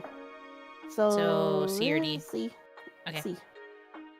Banana Nut Cheerios. Not the biggest fan of nuts, of the banana nut flavor profile. So that's a D for me, dog. You put it in the wrong tier? No, she wanted total in C. Oh no, talking about the Wheaties. You put in haven't heard of it. Oh. Haven't tried then. Yeah. Basic Also, 4? Basic 4 have not heard of it. Neither have I. That's why I said it like that. I was like, what? Did you want me to change something else in here? No, we're good so far. Okay. Great Grains. This is their blueberry flavor, Blueberry Morning. Haven't tried. But you've heard of it. Yeah. And then Banana Nut Crunch. I'm guessing you haven't tried either. No. Blueberry. It's another one of the monster ones. Any blueberry ones we're gonna either haven't tried or just D if I did try it, because not the biggest fan. Never was the biggest fan of blueberry flavors. Less so now that it's something that my bestie's allergic to. You're so kind to me. It's actually really unfortunate, though. If it wasn't for the fact that I might have a reaction, I would probably be the one that wants to stock the blueberry shit in our house. Not cereal, though. I like blueberry pastries. I've told this story before, but the reason we found out that I might be developing an allergy to blueberry was because I was, like, hyper-fixated on these blueberry scones that we were getting from the grocery store a bunch. And I was eating them, like, every morning for breakfast. I was eating, like, 3 of them. Because they were tiny little mini scones that had blueberry in them. And I was eating them, like, every morning as my breakfast. Because it was quick. And then there was one morning where I was eating them, and the minute I, like, started eating one, it developed, a cold sore on my tongue. Oh, yeah, that's not good. And so they were like, you might be developing an allergy. By they, I mean, Onimama and my grandma. They were like, you might be getting an allergy, kiddo. And I was like, what? I finally find a fruit thing that I like? And I'm developing an allergy? That's so fricked up. So I had to stop eating blueberry stuff like cold turkey. Because we just weren't sure. I used to be a fiend for blueberry muffins. Yeah. But now I like the coffee cake muffins more. Coffee Those are my cake muffins crack. are pretty good. I like a pumpkin muffin. I like a chocolate muffin, a red velvet muffin. Mm. That is the one sweet thing that I will consume for breakfast is a good muffin. You also sometimes get a craving for pancakes, though. That's also true. Depends on the vibes. But the thing I tend to do with the pancakes is put the egg over easy on top and then pop the yolk on top and mix it in with the maple syrup and... What? Did I not tell you this? You've never told me this. You mix yolk into the maple syrup? Yeah, the popped yolk from the egg over easy. You put it on top. And then you put a little bit of salt on top of the egg. Chat, what is she talking about? Chat, what is bro talking about? What? I've never heard of this. What? I'm mortified. This is information I did not know. What? I could have sworn I've told you this before. No! You've never told me this at all! All these times we've gotten pancakes together, I've just been like, doo-dee-doo, eating my sweet pancakes with my bestie, who's probably also eating sweet pancakes. I didn't know. I didn't know that you were literally making, like, fucking scientific experiments on the other side of the Discord. The fuck? Well, I don't do it when we get the hotcakes from McDonald's, because like, we get scrambled eggs and then eggs over easy. But if it's from, like, IHOP or something, I don't get scrambled eggs. That's I worse. get eggs over easy. That's worse! Those are like the high quality pancakes! That's where it makes the most sense to eat them sweet! What? Those are the deluxe pancakes! What the fuck?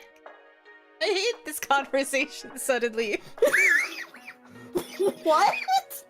This is an atrocity. This is an affront to me. Huh?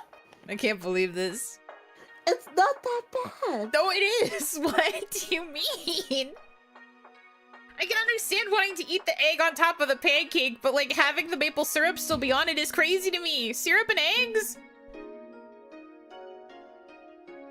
No. It's good. No. It's You're wrong! The minute syrup touches the eggs on my platter, if I get like a mixed breakfast thing like that, I die! I need to put up a fucking barrier, dude! I need to put up a fucking, what's it called? Force field. No, when you're putting up like a moat, not a moat, but like the drawbridge, the thing to like stop like water or anything from coming into the castle, I'd have to put that shit up so that it doesn't touch my eggs.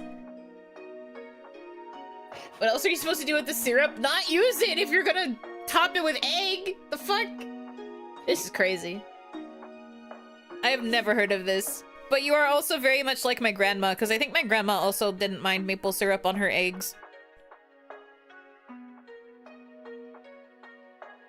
I just want McDonald's hotcakes. Is that what we're doing tomorrow for breakfast? Maybe. It is the day off. Yuno eating on the babu plate. I have to have the dividers. If my food touches my other food, I will literally die. I have to be the one to initiate the mixing. Okay, I understand that much. And I would never But willingly no. put the egg in the syrup. That's crazy talk. No, what I do is...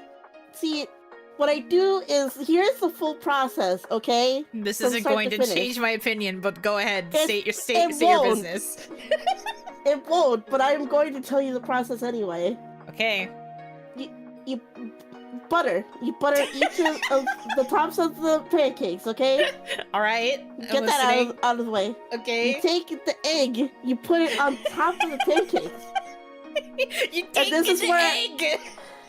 You take the egg, put it on top of the pancakes, and this is where I know I've lost you, but I'm gonna keep going. A little bit of salt on top of the egg. Okay. And then you put maple syrup all over that. No. And then you cut into the egg and the pancakes and the maple syrup and the milk, and it's all good. No. You can't do that.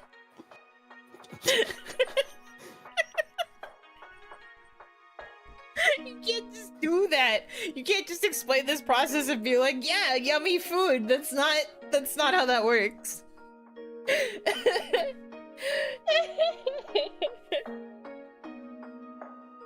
Puts the butter in the egg again. Rosa gets the egg again. Oh my god.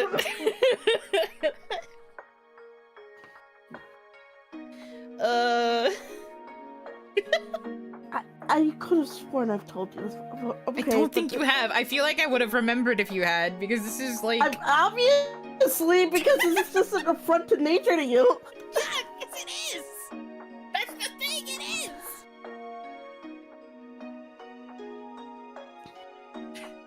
Alright, anyway. Oh my god. What's your opinion on shredded wheat?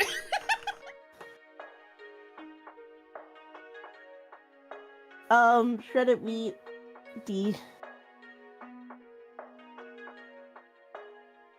Golden crisp.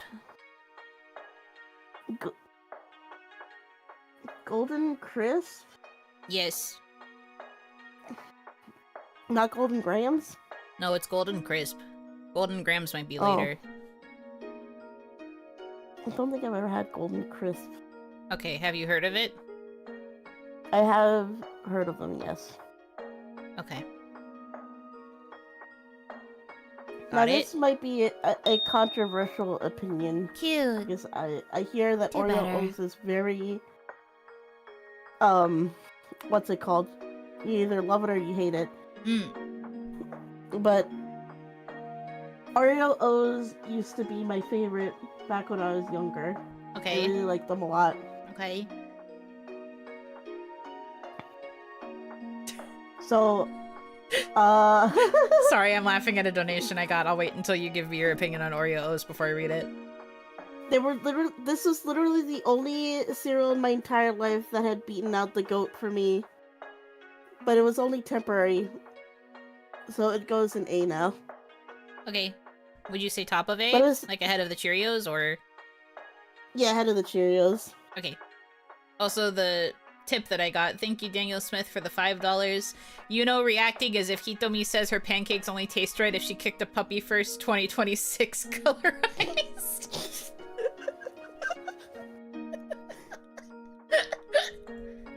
You do what? The yelp is the most delicious part.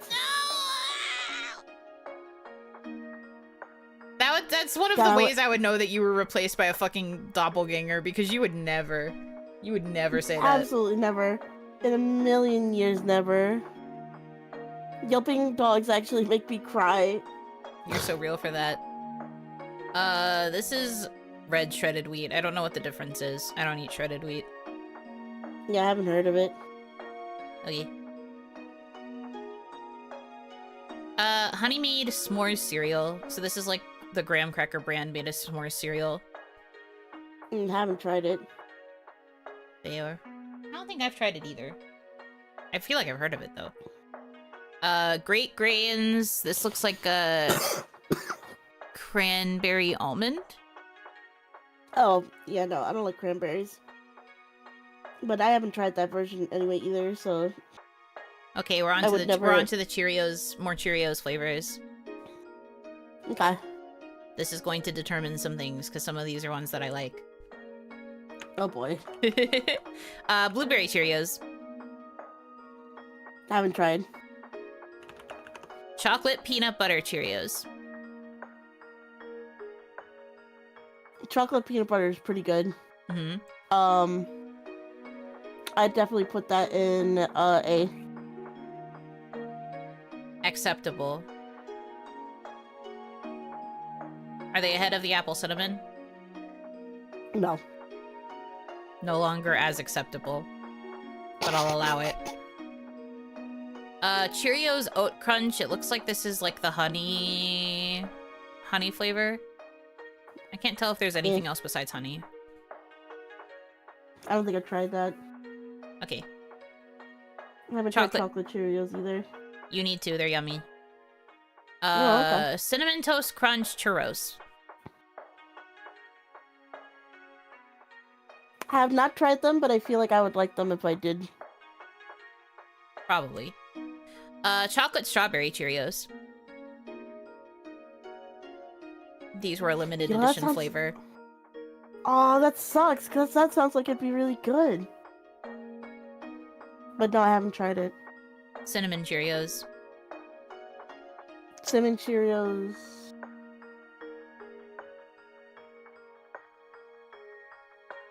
I don't think I've tried those either. Okay. Yeah, no, I haven't tried those. Cocoa Wheats. Cocoa Wheats. I don't know what think these I've are. heard of those. I've never seen this box. I don't know what this is. Yeah, I've never seen her in my life. Sorry. Never Oh seen my. her. Ew.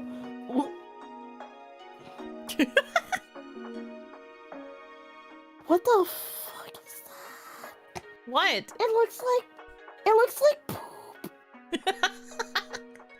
She does not like how that cereal looks, apparently. I'm serious. It looks like it's slop. Oh no.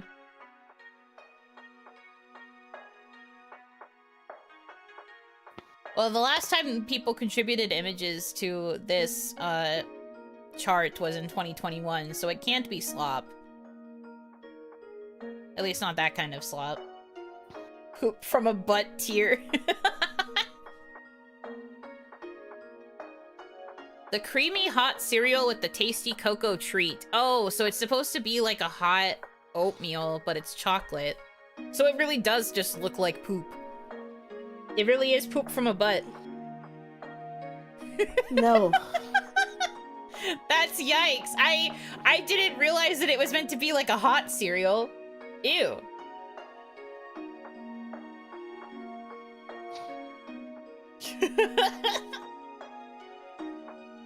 Well, wheat meal. Okay, semantics. Actually.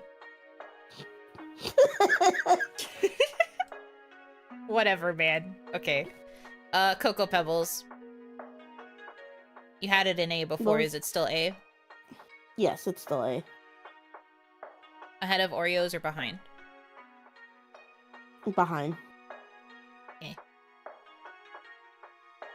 Cookie Crisp.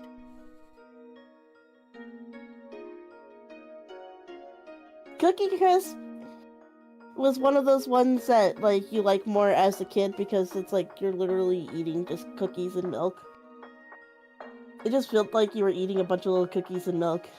You actually fell for the fact that it seemed like you were eating cookies? Yeah. I didn't. Or, well, I did, but then I ate them and I realized that it was an illusion. Onimama, the entirety of my childhood was like, I'm not going to get you those. You're probably not going to like them. And I was just like, but they're cookies, Mama. I want to eat the cookie cereal. Please, can I get it just once? And she was like, okay, but you're not going to like it. It's not going to taste like cookies. And I was like, it's gonna. They say so in the commercial. And then I took a bite of the Cookie Crisp for the first time and I was like, this isn't good. And she was like, gee, it's almost like I told you so. And I was still forced to eat kid, I was forced to eat the entire bowl, and then I eventually, I think, got through the cereal box, but Onimama basically was like, learned a lesson. And I was like, ooh. I'm the kid that shoved the mint Tic Tac up their nose and then started screaming about how much it burned. Oh my god! What? Did I never tell you that story? It doesn't sound familiar. Why did you put it up your nose? I don't know, because I was a dumb kid. Don't look at me. You want to know the funniest part about it? Uh-huh. But Mom said I was literally like screaming at the top of my lungs about how much it burned. But the moment they went to put me in the car to take me to the hospital, I sneezed it right out.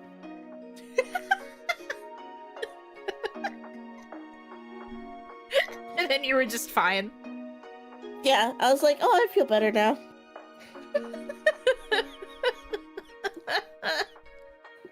That's crazy. Your poor parents. But at least they didn't have to take you to the hospital. True. Anyway, where did you want to put Cookie Crisp? Let's go with B for that one. Okay, yeah. Count Chocula. Count Chocula, is that the one that gets really mushy really fast because it's like basically chocolate Rice Krispies? I think so. I remember it getting really mushy. This is the only one of these like monster cereals that I've tried. Right, same. Let's go with a B for that one too. My first kidney stone did that. Screaming 10 out of 10 pain. Got in car for hospital. Pain stopped. Oh my god. Oh. Not passing the stone the minute you sit in the car. Oofs. Ow. Yeah. Oops is all I gotta say. Great Grains Crunchy Pecan. Like I said, not the biggest fan of nuts in my cereal. But I haven't tried this one in particular, so... Probably should switch another tier to be like, wouldn't even try. Okay, I can add another one. Yeah, because some of these I haven't tried, but some of these I wouldn't even touch, even if you offered it to me.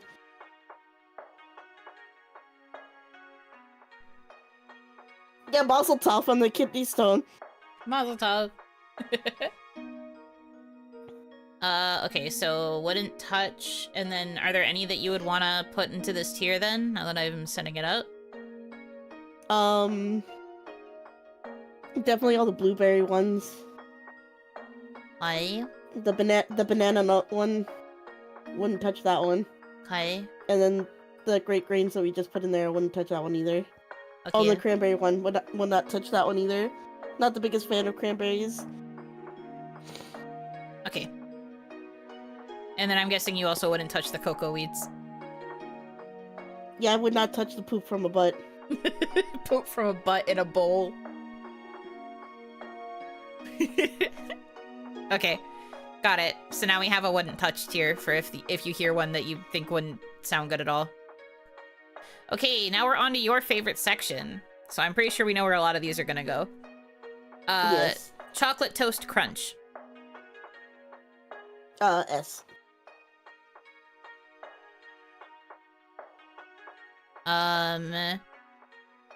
Cinnamon Toast Crunch Churros. I mentioned before in the other list that I have not tried that one yet, but would like it. So just haven't tried. French Toast Crunch. That was a pretty strong contender, but not as good as the OG, so A. Ew. And then the classic Cinnamon Toast Crunch. Goes at the top of S tier. That's my literal number one.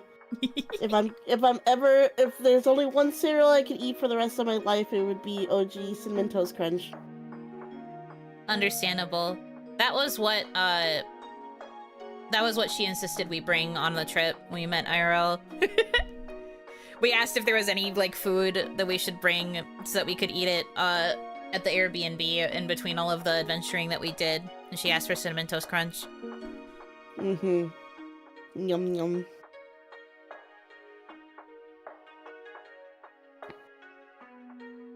Okay. Sugar Cookie Toast Crunch. Have not tried it. Was tempted to buy it, but I never did. What is that, the Mega Stuffed Oreo? Didn't know that even existed. I don't know how different it is from the normal Oreo O's. Probably had more frosting like the Mega Stuffed Oreos. So would this be a haven't tried or haven't heard of it? I guess haven't heard of it because you didn't know it existed. Yeah. I want to try the Mega Stuff Oreo O's. Yeah, I do wonder what the difference would even be. Did she bring the milk? No, she was actually traveling further than we were. Well, I guess technically, because she actually went by plane. We drove to the location. Mm-hmm. Berry Kicks. So this is like berry flavored version of Kicks. Mixed berry, I'm guessing. Haven't tried it. I've had regular Kicks, but not the berry version. Okay, these are like weird. I'm guessing they're like some sort of like special dietary type of cereal that's like themed after animals. I had never heard of this at all. I've seen them in the store, so I can't say that I haven't heard of them, but I haven't tried any of them. Okay, I'll just put them all in haven't tried then. Amazon Flakes, Yeah. Cheetah Chomps, Choco Chimps, Gorilla Munch, Koala Crisp, Gorilla Leapin' Munch Lemurs, doesn't sound good at all. It That does doesn't not. sound remotely appealing. and Panda Puffs. Choco Chimps is crazy. It's extremely crazy. That feels illegal somehow. Okay. Raisin Bran Crunch, I'm guessing is a wouldn't touch because it's crunch. Now hold on. Raisin. What's the difference between raisin bran and crunch? Oh, 'cause it has the nuts in it. Yeah, no, I wouldn't touch.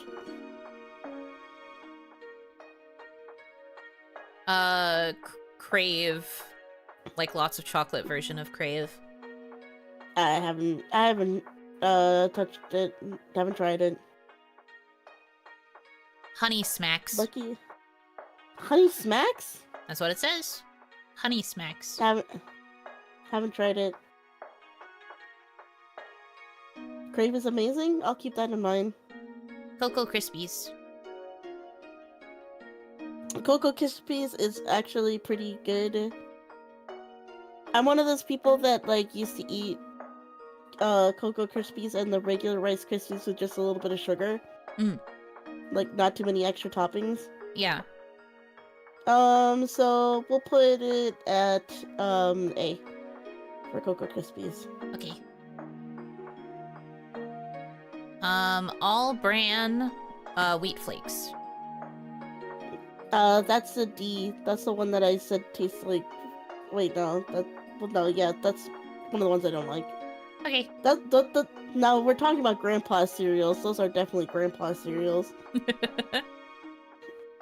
Classic Rice Krispies.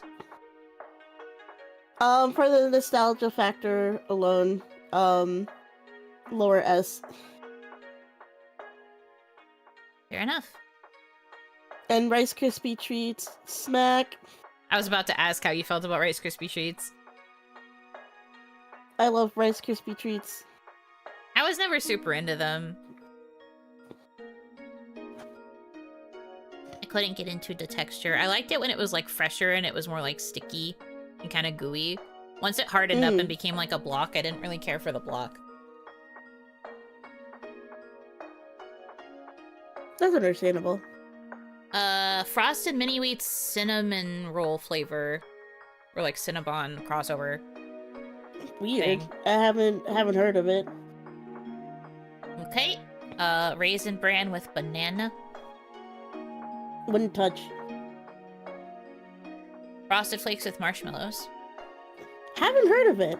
What, the Frosted Flakes with marshmallows? Huh? That's what it says. It's got marshmallows in there. Weird. Frosted Mini Wheats Little Bites. Haven't heard of it. Raisin Bran something oats. Looks like it's got berries.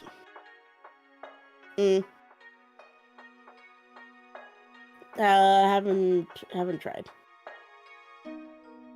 Light. Chocolate Lucky Charms. I did not realize the Lucky Charms came in chocolate. Haven't heard of it then. Yeah. Oh, Frosty or Krispies, I remember those. Frosted Krispies, yeah. Yeah, Frosted Krispies. Not as good as OG in my brain, but still pretty good, so just put it next to the Cocoa Krispies and A. Okay. Wheats or mini wheats or hay bales, all other names are incorrect. They do kind of look like hay bales, I get you.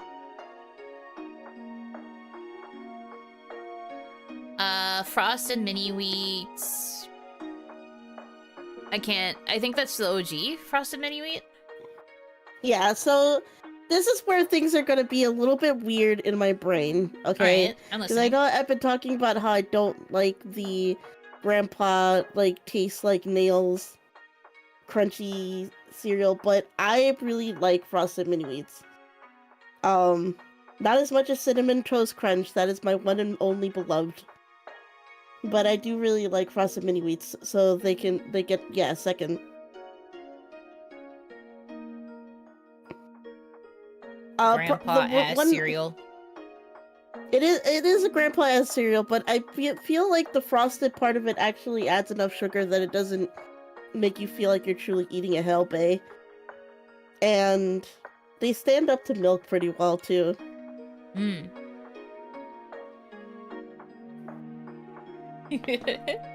Hay bales are king. You can feel that way if you want. Honey Nut Frosted Flakes. I haven't tried it, or haven't heard of it, honestly. Lucky Charms. It's a purple box. So Maybe I that's don't. a berry Lucky I think that's berry. Yeah.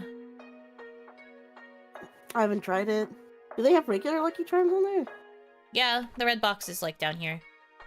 Oh, Second okay, row. yeah, okay. So it'll just be a little bit. I don't know why it's getting kind of out of order. Was this a haven't tried or a haven't heard of? I haven't tried. Okay. Raisin Bran Cranberry. Wouldn't touch. Fruit Loops Tropical. Haven't heard of it, but I would try it once. I was more of a Fruit Loops kid when it came to like fruit cereals. Those were my go-to. Yeah. Like I like OG Fruit Loops a lot.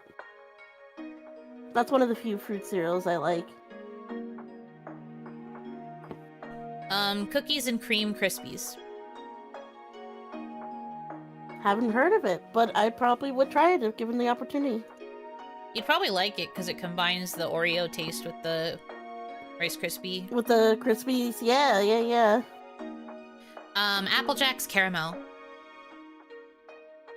Applejack's Caramel, fascinating. Have not heard of it, but that would be another one that I would probably try if given the opportunity, because I do like apple caramel flavors. Kellogg's Corn Flakes. The cereal that you're supposed to eat to suppress your sexual desires. So I have a little bit of an awe story about this one. Okay. Cornflakes was my grandmother's go-to cereal. But she would not eat it traditionally. What she would do is she would actually get a bowl of cereal, keep it dry, and then spoon a spoonful at a time into her coffee, and then eat it out of her coffee. I think I remember you telling me this. Yeah. And I tried it like that once, and I can sort of understand where she was coming from with it. Mm-hmm. But that's given me like a little bit of like nostalgia goggles, like fuzzy feelings surrounding cornflakes. Yeah. So I would put it in lower S tier. Long live my grandmother. I think this is OG Crave, because it's like which I've never had. Yeah. Very fair. I think I'd probably like it because it's got the chocolate. Yeah, same here. Blueberry Frosted Mini Wheats, wouldn't touch. Yeah, I wouldn't touch for sure. I'm getting the hang of your tastes. Honeycombs. Oh, honeycomb cereal is pretty good. Definitely, at least an A. Okay. Regular Frosted Flakes. The OG. Oh, regular Frosted Flakes is great. That goes in S for sure. I do love a Frosted Flake. That was my favorite, one of my favorite cereals as a kid as well. Mm-hmm. The classic. Lucky Charms. I think it's all the green charms. So it's like the very green version. Okay. Weird. Haven't heard of it. Just had Frosted Flakes for dinner? Hell yeah, dude. Girl dinner.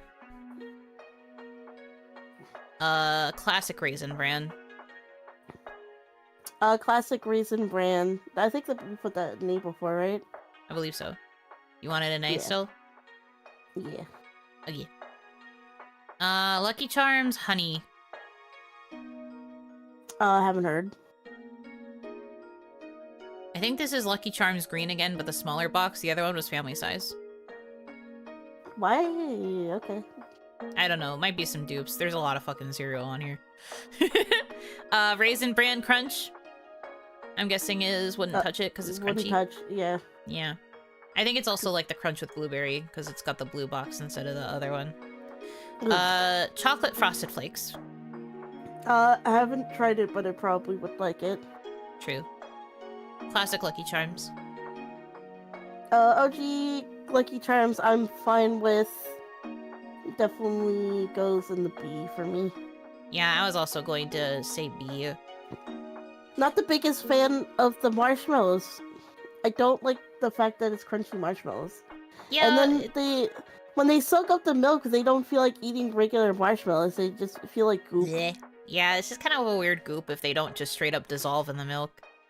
Ugh, yeah. Texture's not great. However, I do like mixing Lucky Charms stuff as like a topping on ice cream. Interesting. There are some specialty ice cream shops that do that, and it's kind of yummy.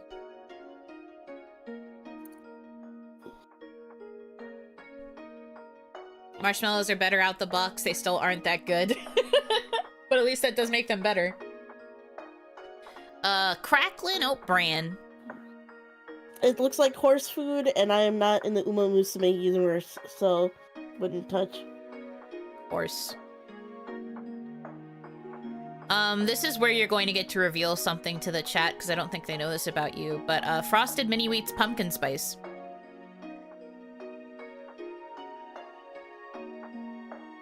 I mean, are the pitchforks about to come out? No, I don't think so. Well, then I'll say it. I do not like anything pumpkin spice related. I mean, I like I've known pumpkin this. spice latte. I don't like pumpkin spice donuts. I don't like pumpkin spice anything. Miracle, we're still friends. Yeah, when it comes to the autumn flavors, I prefer my apple ciders and apple cinnamons. So you've got two people who think you're based, and then one person that said that your woman card needs to be taken away.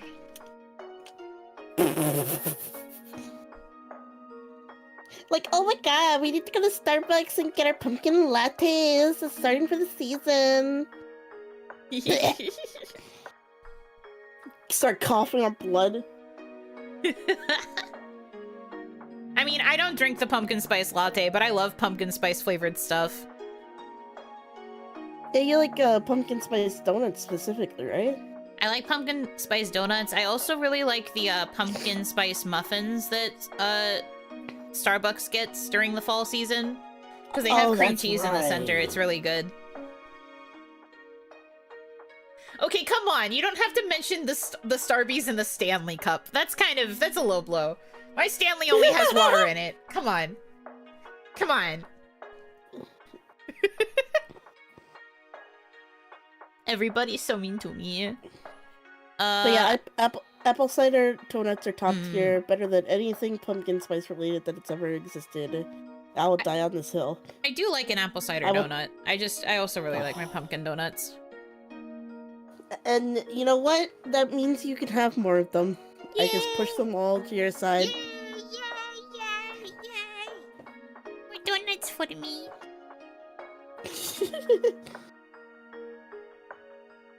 Okay. I don't know what the difference is with these Lucky Charms. They're in like a blue box. Lucky Charms something something. Let me see. Lucky Charms blue box.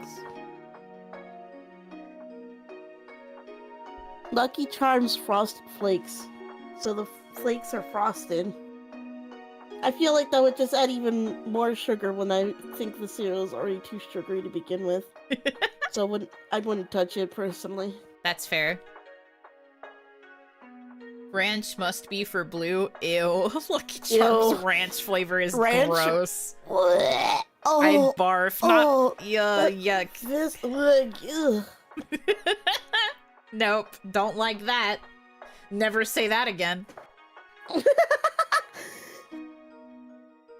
Okay. Never put those combination of words together ever again. All brand original. Wouldn't touch. More Wouldn't horse touch. food. Horse. Frosted mini wheat strawberry. Now, this is surprising because, like I said, I'm like a rabid individual for anything strawberry related, but I have not tried it. I probably would like it a lot, though, so I probably should, like, buy it next time I buy cereal. Frankenberry. I'm guessing this is a haven't tried because it's one of the Haven't monster tried it, yeah. flavors. My cursor is not cursoring. There we go. Marshmallow Fruity Pebbles. What? Why everybody adding marshmallows to their shit? We're close to needing The Haun's marshmallows- tier. The marshmallows are the worst part of the cereal, always. Fair. Valid opinion. Okay. Frosted Cheerios. Frosted Cheerios, those are actually pretty top tier for me. Where? Definitely go in S. Yes. I love Frosted Cheerios. Yeah, Frosted Cheerios are great. Frosted Cheerios were my, like, go-to kids cereal. Mm-hmm. I love that shit. And when I still liked them, I used to put banana in the cereal bowl. I would top it with banana. Okay. Fruity Cheerios. I don't really know what they mean by fruity. It just is fruity. I haven't tried. There. Also, you can deliberate on some of these other cereals with chat, and then just tell me where they go, because I have to run to the little Oni room again. I'm sorry, I'll be right back. Okie dokie. You're fine.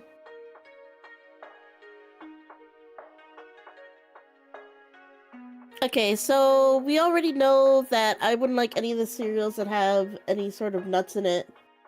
But I do like OG Honey Bunches of Oats, so I guess that's the only cereal that doesn't... that, is outside that box. Fruity Pebbles? I might be weird for saying this, but I like, you know, cereal milk? I like Fruity Pebbles cereal milk, but I don't like eating Fruity Pebbles. One thing you should know about me is that I prefer cereals that tend to stand up for milk for a little bit longer. Like, I'm not one of the ones that like mushy cereal, and Fruity Pebbles tend to get mushy fairly fast. Cinnamon Toast Crunch is, I mean, ironically, even though it's my number one, it's medium in terms of its lifespan in milk. Frosted Mini Wheats definitely is higher. But, yeah, Fruity Pebbles, not really the biggest fan of. Unless it's the cereal milk, as opposed to the, eating the cereal itself. Close to eating Haun's tier, yeah, especially for some of these nut ones. But yeah, I like OG Honey Bunch of Oats. You know, Honey Bunch of Oats with strawberries would probably be pretty good, but I haven't tried them. So regular would be pretty good. Rest of them would go with haven't tried. Haven't tried any of the Life cereals personally. OG Honey Nut Cheerios pretty good. What is that, Fiber One? Yeah, Fiber One would definitely go in the wouldn't touch it tier. Why another Fruit Loops with marshmallow? What is with all the people? Why are you adding marshmallows? There's no reason to add marshmallows. I get it, the little kids like the marshmallows. Now, as for the Special K's, Special K Strawberry, top tier for me. Don't know why, but I really, really, really like it. I mean, I like regular marshmallows, like, you know, it's the soft ones. I don't like the hard Cheerio ones. It's just like little crunchy things of sugar. That's literally all they are. Put the sugar on top of the cereal itself. I don't want it separate. Also, is that a Dunkin' Donuts cereal? Dunkin' Donuts caramel macchiato? Ugh. Oh, you know what? Corn Pops? Is that Corn Pops? Yeah, Corn Pops are pretty good.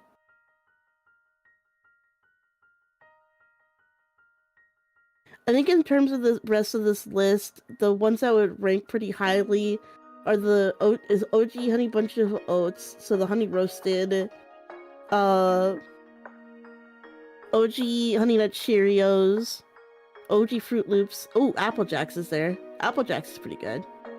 And then Corn Pups.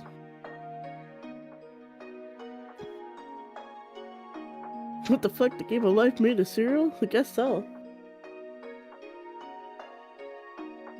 We ranked Cookie Crisp, I think I put it either B or A, I don't remember. But we were talking about how, like, there's a novelty to it, like, you like it more as a kid because you think you're eating, like, actual cookies and milk. But as you get older, it just feels more like a novelty. Another reason to freeze the full bowl first, it slows the milk down?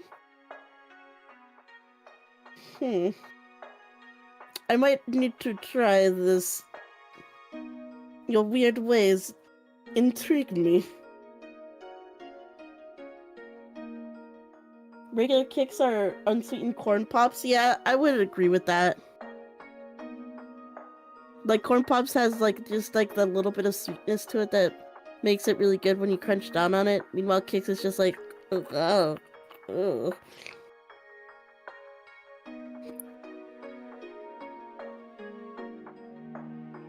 Are there any people out there that like the cereals that tend to be like super plain with, like, if you had a day where you're just sad and don't want any whimsy to your cereal?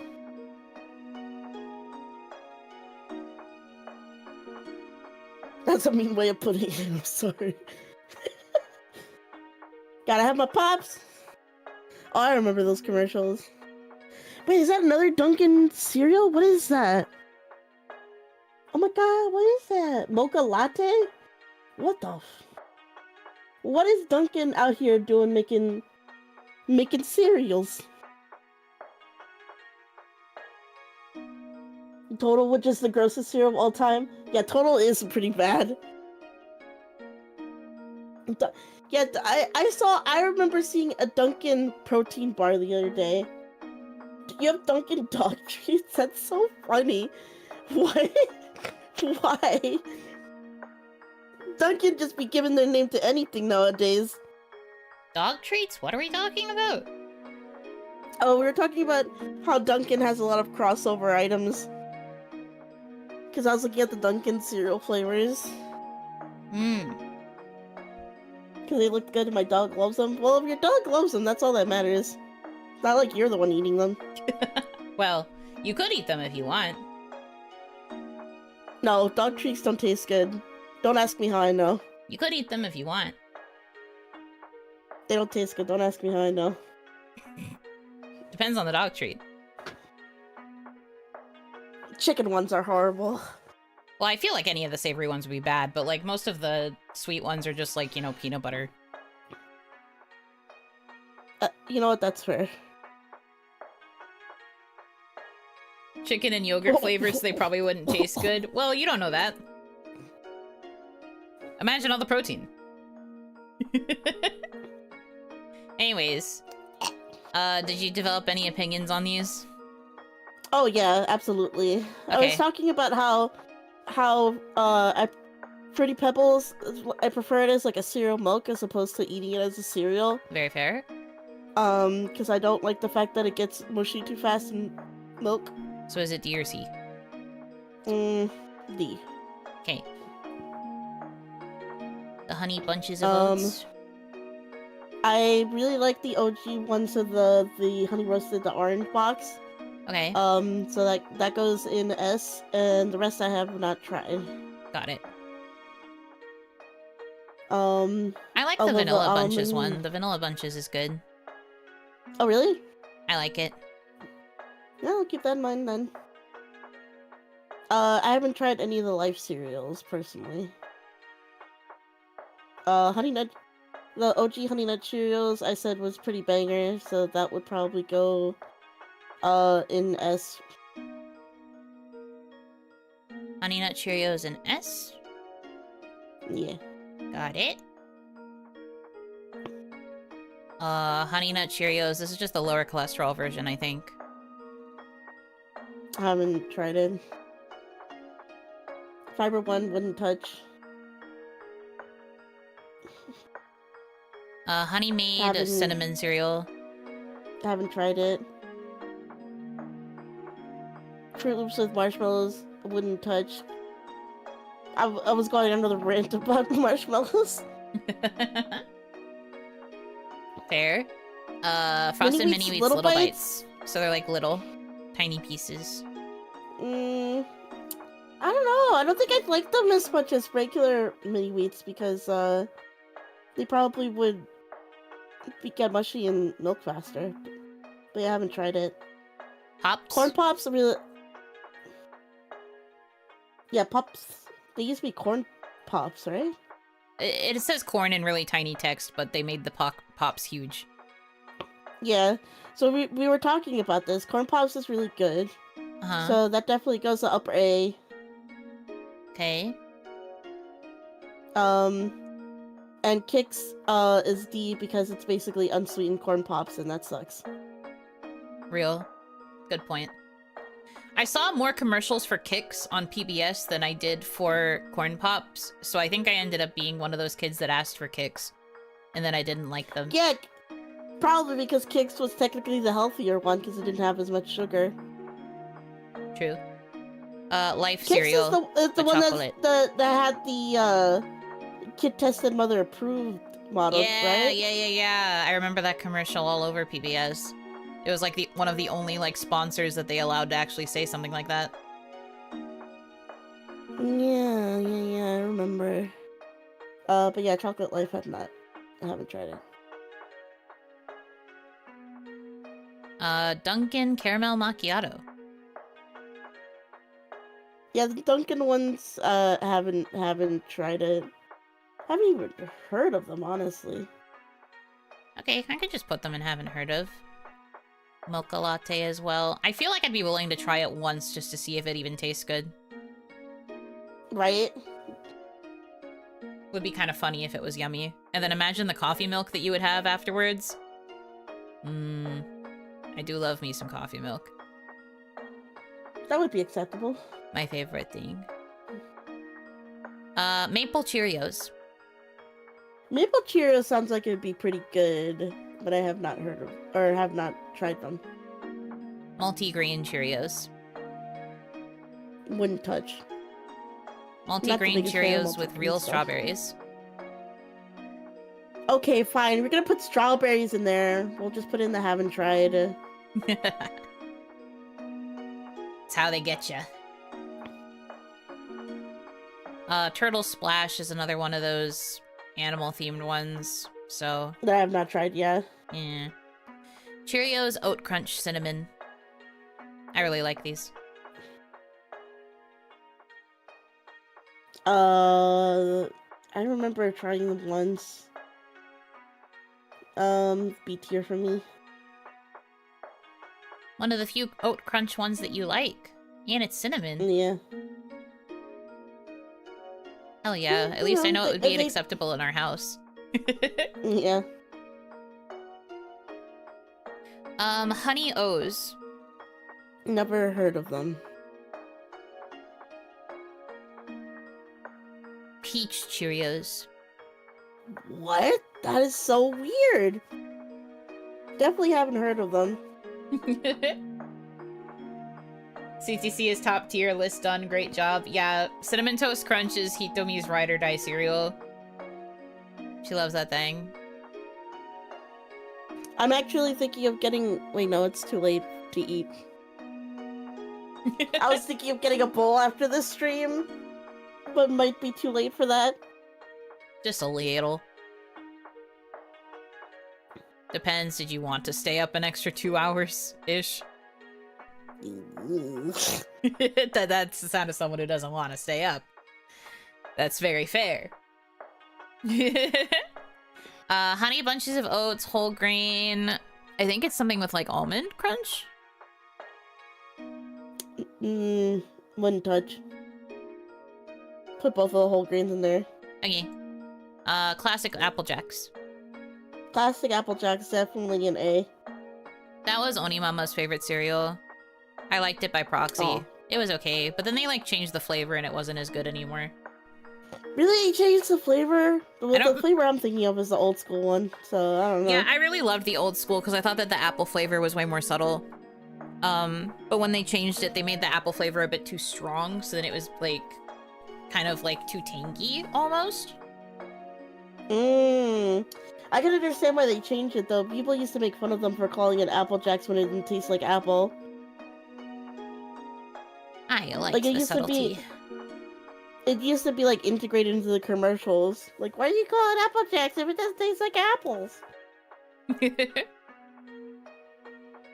Yeah, well, I guess they decided to change it and make it taste more like Applejack, or more like apple.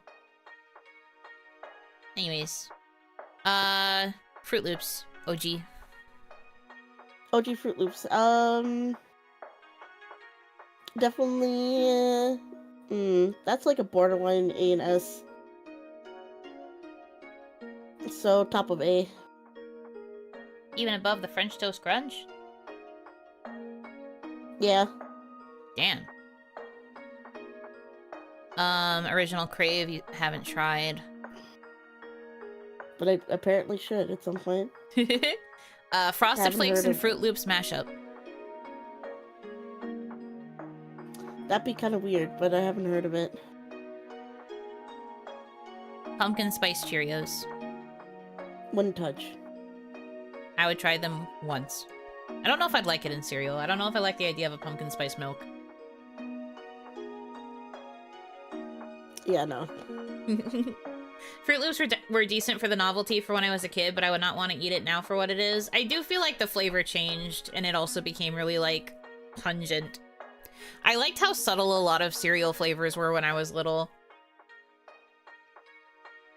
And then they decided to make them too bold. And I guess to my tongue, maybe it tasted more artificial or something. I don't really know what happened, but it just became very bleh. The white girl cereal.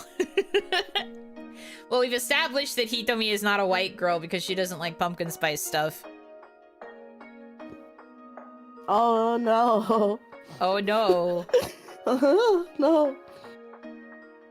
Great Grains. This is another wouldn't touch, right? Yeah. This also has, like, pecans in it, and you don't like the stuff with... You don't like cereals No, with nuts. I don't like pecans! I especially hate pecans. Ugh. Okay, we've got a whole row of Special K. So tell me now, have you eaten a lot of Special K varieties? No, literally the only one is that red box at the end. Special K strawberry. That goes in S. Okay. Next to the Frosted Mini Wheats. Oh, next to Frosted Mini Wheats. Yeah, that's my number 3. My top 3 is Cinnamon Toast Crunch, Frosted Mini Wheats, and Special K Strawberry. Very fair. Love that for you. Okay, and then the rest of these are haven't tried? Yeah, the rest of them haven't tried. You got it. Got it, got it.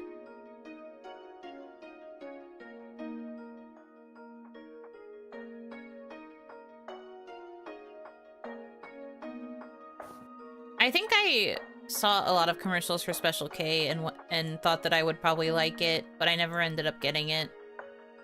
Onimama didn't really care for cereals that were advertised as, like, diet cereal. She was just like, whatever, Oh. You know what? That's valid. That's the only thing I didn't like about Special K Strawberry is that it's like, did you slim you up? I just like the taste of it, man. It tastes good. It tastes good. This is Fiber One Strawberry. I still wouldn't touch it. Yeah. Yeah, fiber one is basically like putting stray hay into your bowl, but it's not as appealing as eating hay bales. But Toasted coconut Cheerios. and this is where people are gonna learn something else new about me. I only like coconut in very specific circumstances, i.e. pina colada. Every other instance of coconut I hate. So I would not touch it.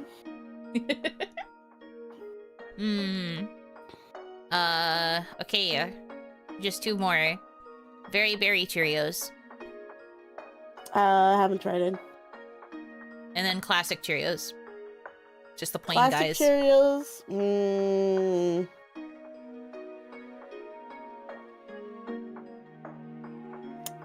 We'll put in A tier. Yeah, I would say A or B for me personally. That's my Actually, B, nostalgic. yeah. That's my nostalgic grandma cereal. My grandma would always put a little bit of powdered sugar on top of her Cheerios. Oh, powdered sugar sounds good. Yeah. She was basically making her own frosted Cheerios doing that. Yeah. So then when I found out that they actually had frosted Cheerios that just like had the sugar coating on them already, I was just like, yippee, yippee, yippee. Classic Cheerios is baby food. It's also grandma food. It's either baby or grandma.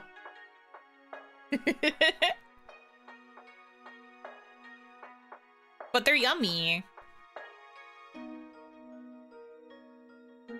I like them. Although for a while I couldn't eat plain Cheerios. I honestly can't eat frosted Cheerios sometimes because of this too. This is gonna be very gross, so I'm sorry for the bad TMI that I'm about to share to all of you. I don't know if I've ever told you this, Hitomi. I might have.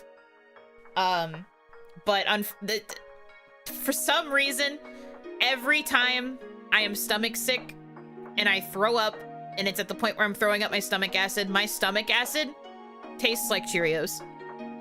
So I cannot eat plain Cheerios because it always makes me want to barf. Because it tastes like how my puke tastes. Sorry for the horrible TMI. I used to love it so much. But I had this like huge streak of getting sick when I was little, and I was always getting like really bad stomach illnesses, and it would always like make my stomach acid act up and go crazy. And then because I had excess stomach acid in my tummy, I was puking all the time, and for some reason it always tasted like Cheerios. Horrible TMI. That's awful. But the flavored cereals have been better to me. Like if I eat the chocolate peanut butter Cheerios, or if I eat like the frosted Cheerios, I'm usually fine. It doesn't have the same impact. Go to Cheerios HQ ASAP. Me campaigning to Mr. Cheerio. Mr. Cheerio, I found out a way to make infinite Cheerios. Do you want to see it? Oh god, yuck. Blech. Nasty. Anyways, this is Hitomi's cereal tier list. Here are all of Hitomi's opinions. I am just the one who put the pictures in the slots. Yes. Get a load of that list. Wow. Wow. Wow. Okay. We did not really do too many tier lists, but the stream has been going for over 4 hours. Turns out too many megas in Pokemon. Yeah, we went through a lot of megas. Turns out too many megas. 2 hours just on megas. And then it was 1 hour each for the other lists we did. Another 4 hours, guys!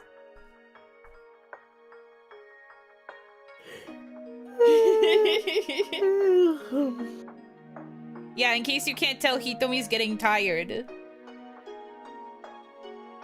So we should probably wrap up.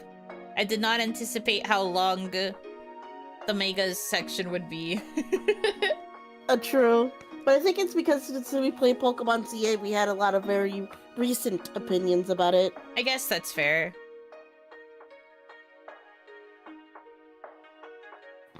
Just give her a Coca-Cola. I don't even think you like Coke that much. I'll drink Diet Coke if there's no other thing in the world, including water.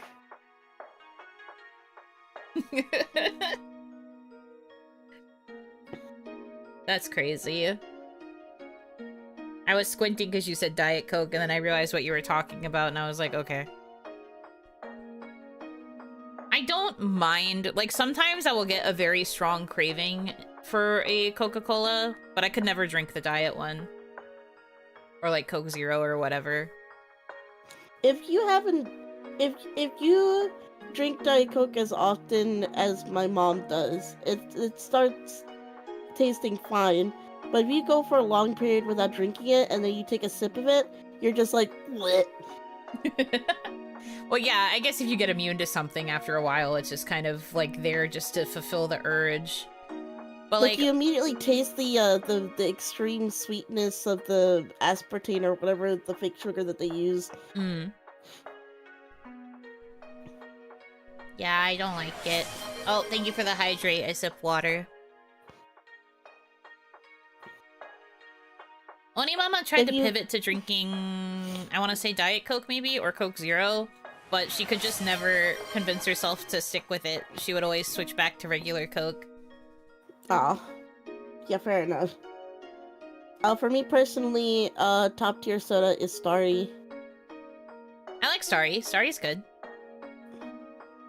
For those who don't know, Starry is what Sierra Mist is called now. And I did not know that for years. I thought Sierra Mist just disappeared forever. And then the Starry was just a different type of soda that like came up in its place. I had to tell her that it was a rebranding. But I was the happiest Hitodama in the world. My precious Sierra Mist. Because I like it more than Sprite. You know what? You're right, but it's close enough that I'm still happy when I drink it. Starry tastes different from how I remember Sierra Mist tasting. I mean, they probably did just, like, slightly change the formula as well when they went through the rebrand. Might have had to, for whatever reason. But it is the same thing.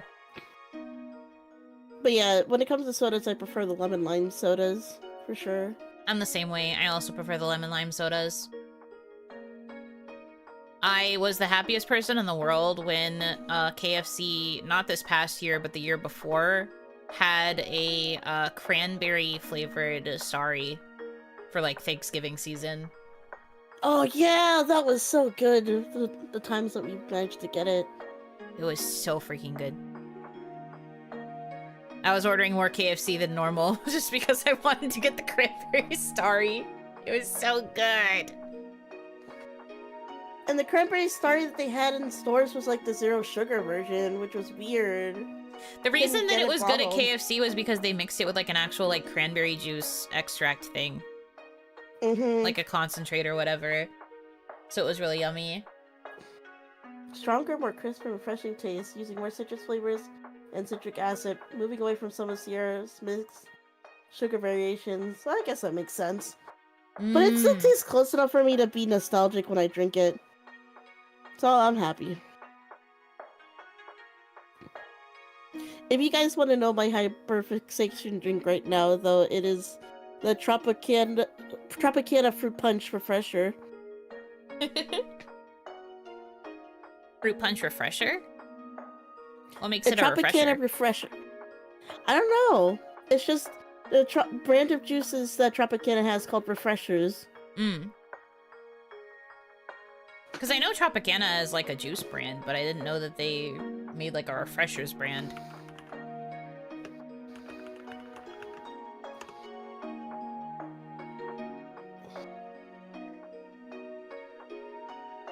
Tropicana Refreshers are made with real fruit juice, no artificial sweeteners, and are refreshingly delicious.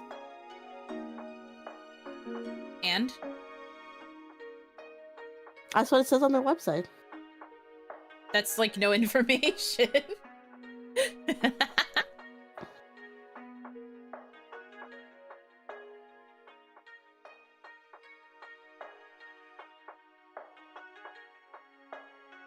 Targeting Gen Z, you got marketed to. Is that why they changed the name? What, the story? Apparently. Okay. I said, yup, so I guess marketing works, question mark. The thing is, though, it didn't. Hitomi didn't drink any Starry until she discovered that it was what Sierra Mist used to be. Yeah, exactly. It wasn't because of the name change, it was because she found out it used to be Sierra Mist. If anything, it's the opposite. She touched it for nostalgia reasons. Yeah, exactly.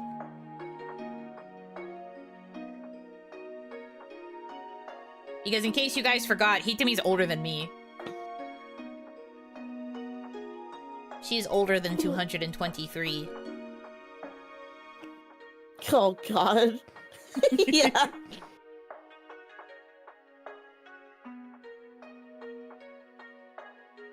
So, you know, she is the last person that would be marketed to by a Gen Z name change. Yeah, I'm 224.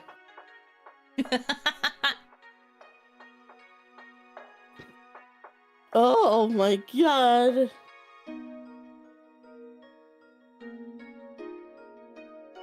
She's so old, she's gonna turn into Sierra Mist. Yeah, that's what happens to all Damanashi at the end of their lives. They turn into Mist. They fade away. That's a good one. That's a good one. 10 out of 10.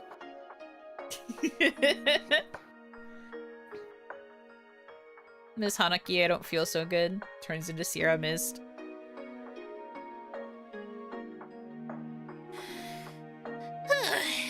Okay. How are you feeling energy-wise, Miss Ma'am? I'm teetering a little bit. Understandable. We should probably wrap it up here then. Again, I apologize that it ended up being a long stream with only a couple of, tier lists. We'll have to eventually do another one. This is the third tier list stream I've done, so we'll have to do another. Where I can hopefully rank more, options of things that aren't as crazy. I don't know if I could ever actually do an endurance stream of tier listing, but it could get crazy. But that's what happens. Takes a lot of time, lots of yapping, you know? So I am now going to be on my, midweek weekend. This is weekend for me. It's in the middle of the week for everybody else. You won't see me again until Friday, where I'll be playing more Kemono Tea Time. Looking forward to continuing it. This will count as 3/8 of the Unathon goal? No! The Unathon goal only said tier list stream. It said no other criteria. It did not say we had to do 8 tier lists. Do not write that shit in post. That was never a rule. It was just that I would do another tier list stream. What about my tier list of tier list ideas? I will probably do that once we have more tier lists to go through. We're changing it to 16 now? You can't retcon these things! You should be happy she's willing to do another tier list stream in the future. You take your food and you eat it. 40. Or else Stop. I'm turning this car around. 132nd. I hate this place. All they want to do is keep me trapped. It's not like I'll never do one again. Cancel this stream, do it again? What do you mean? What do you mean? That's not how this works. God, I can't make them happy no matter how hard I try. Ooh. Pat. Ooh. Anyway, Kimono Tea Time on Friday. Saturday is not going to have Twitch only or members because I have events happening. In the afternoon is my slot for the Gleekathon relay. The first karaoke relay. I will die. I will die. Many song will be sang. Look forward to it. Yes. And then in the evening, we have Moon Kasai, which is the music festival that Mia Loon organized. I will be streaming that on my channel. Everybody worked really hard. We busted our backs to make this still happen despite all of the like delays and cancellations that had to occur. So please come check that out if you are able to. Those are in the usual stream slots though. It's just that it's not how I usually do things. Oh, and reminder for the Twitch people, the Gleekathon relay is YouTube only. So if you want to catch the Gleekathon relay portion, make sure to watch on YouTube. Moon Kasai, I will multi-stream though, in case people want to watch it on Twitch. Yeah. And then Sunday is Animal Crossing. Animal Crossing. Animal Crossing. Yippee. But yeah, that does it for me. I will take a little break now. Hopefully. I'll take at least one day of break. Thursday, I do have a bit of crunch I gotta do, so I might be doing a lot of work, but it'll be worth it. Wait, Yeah. hold on. Hmm? Wait What? 5 seconds. Hold on. Okay. What are you doing? There we go. Oh. Thank you for the head pat.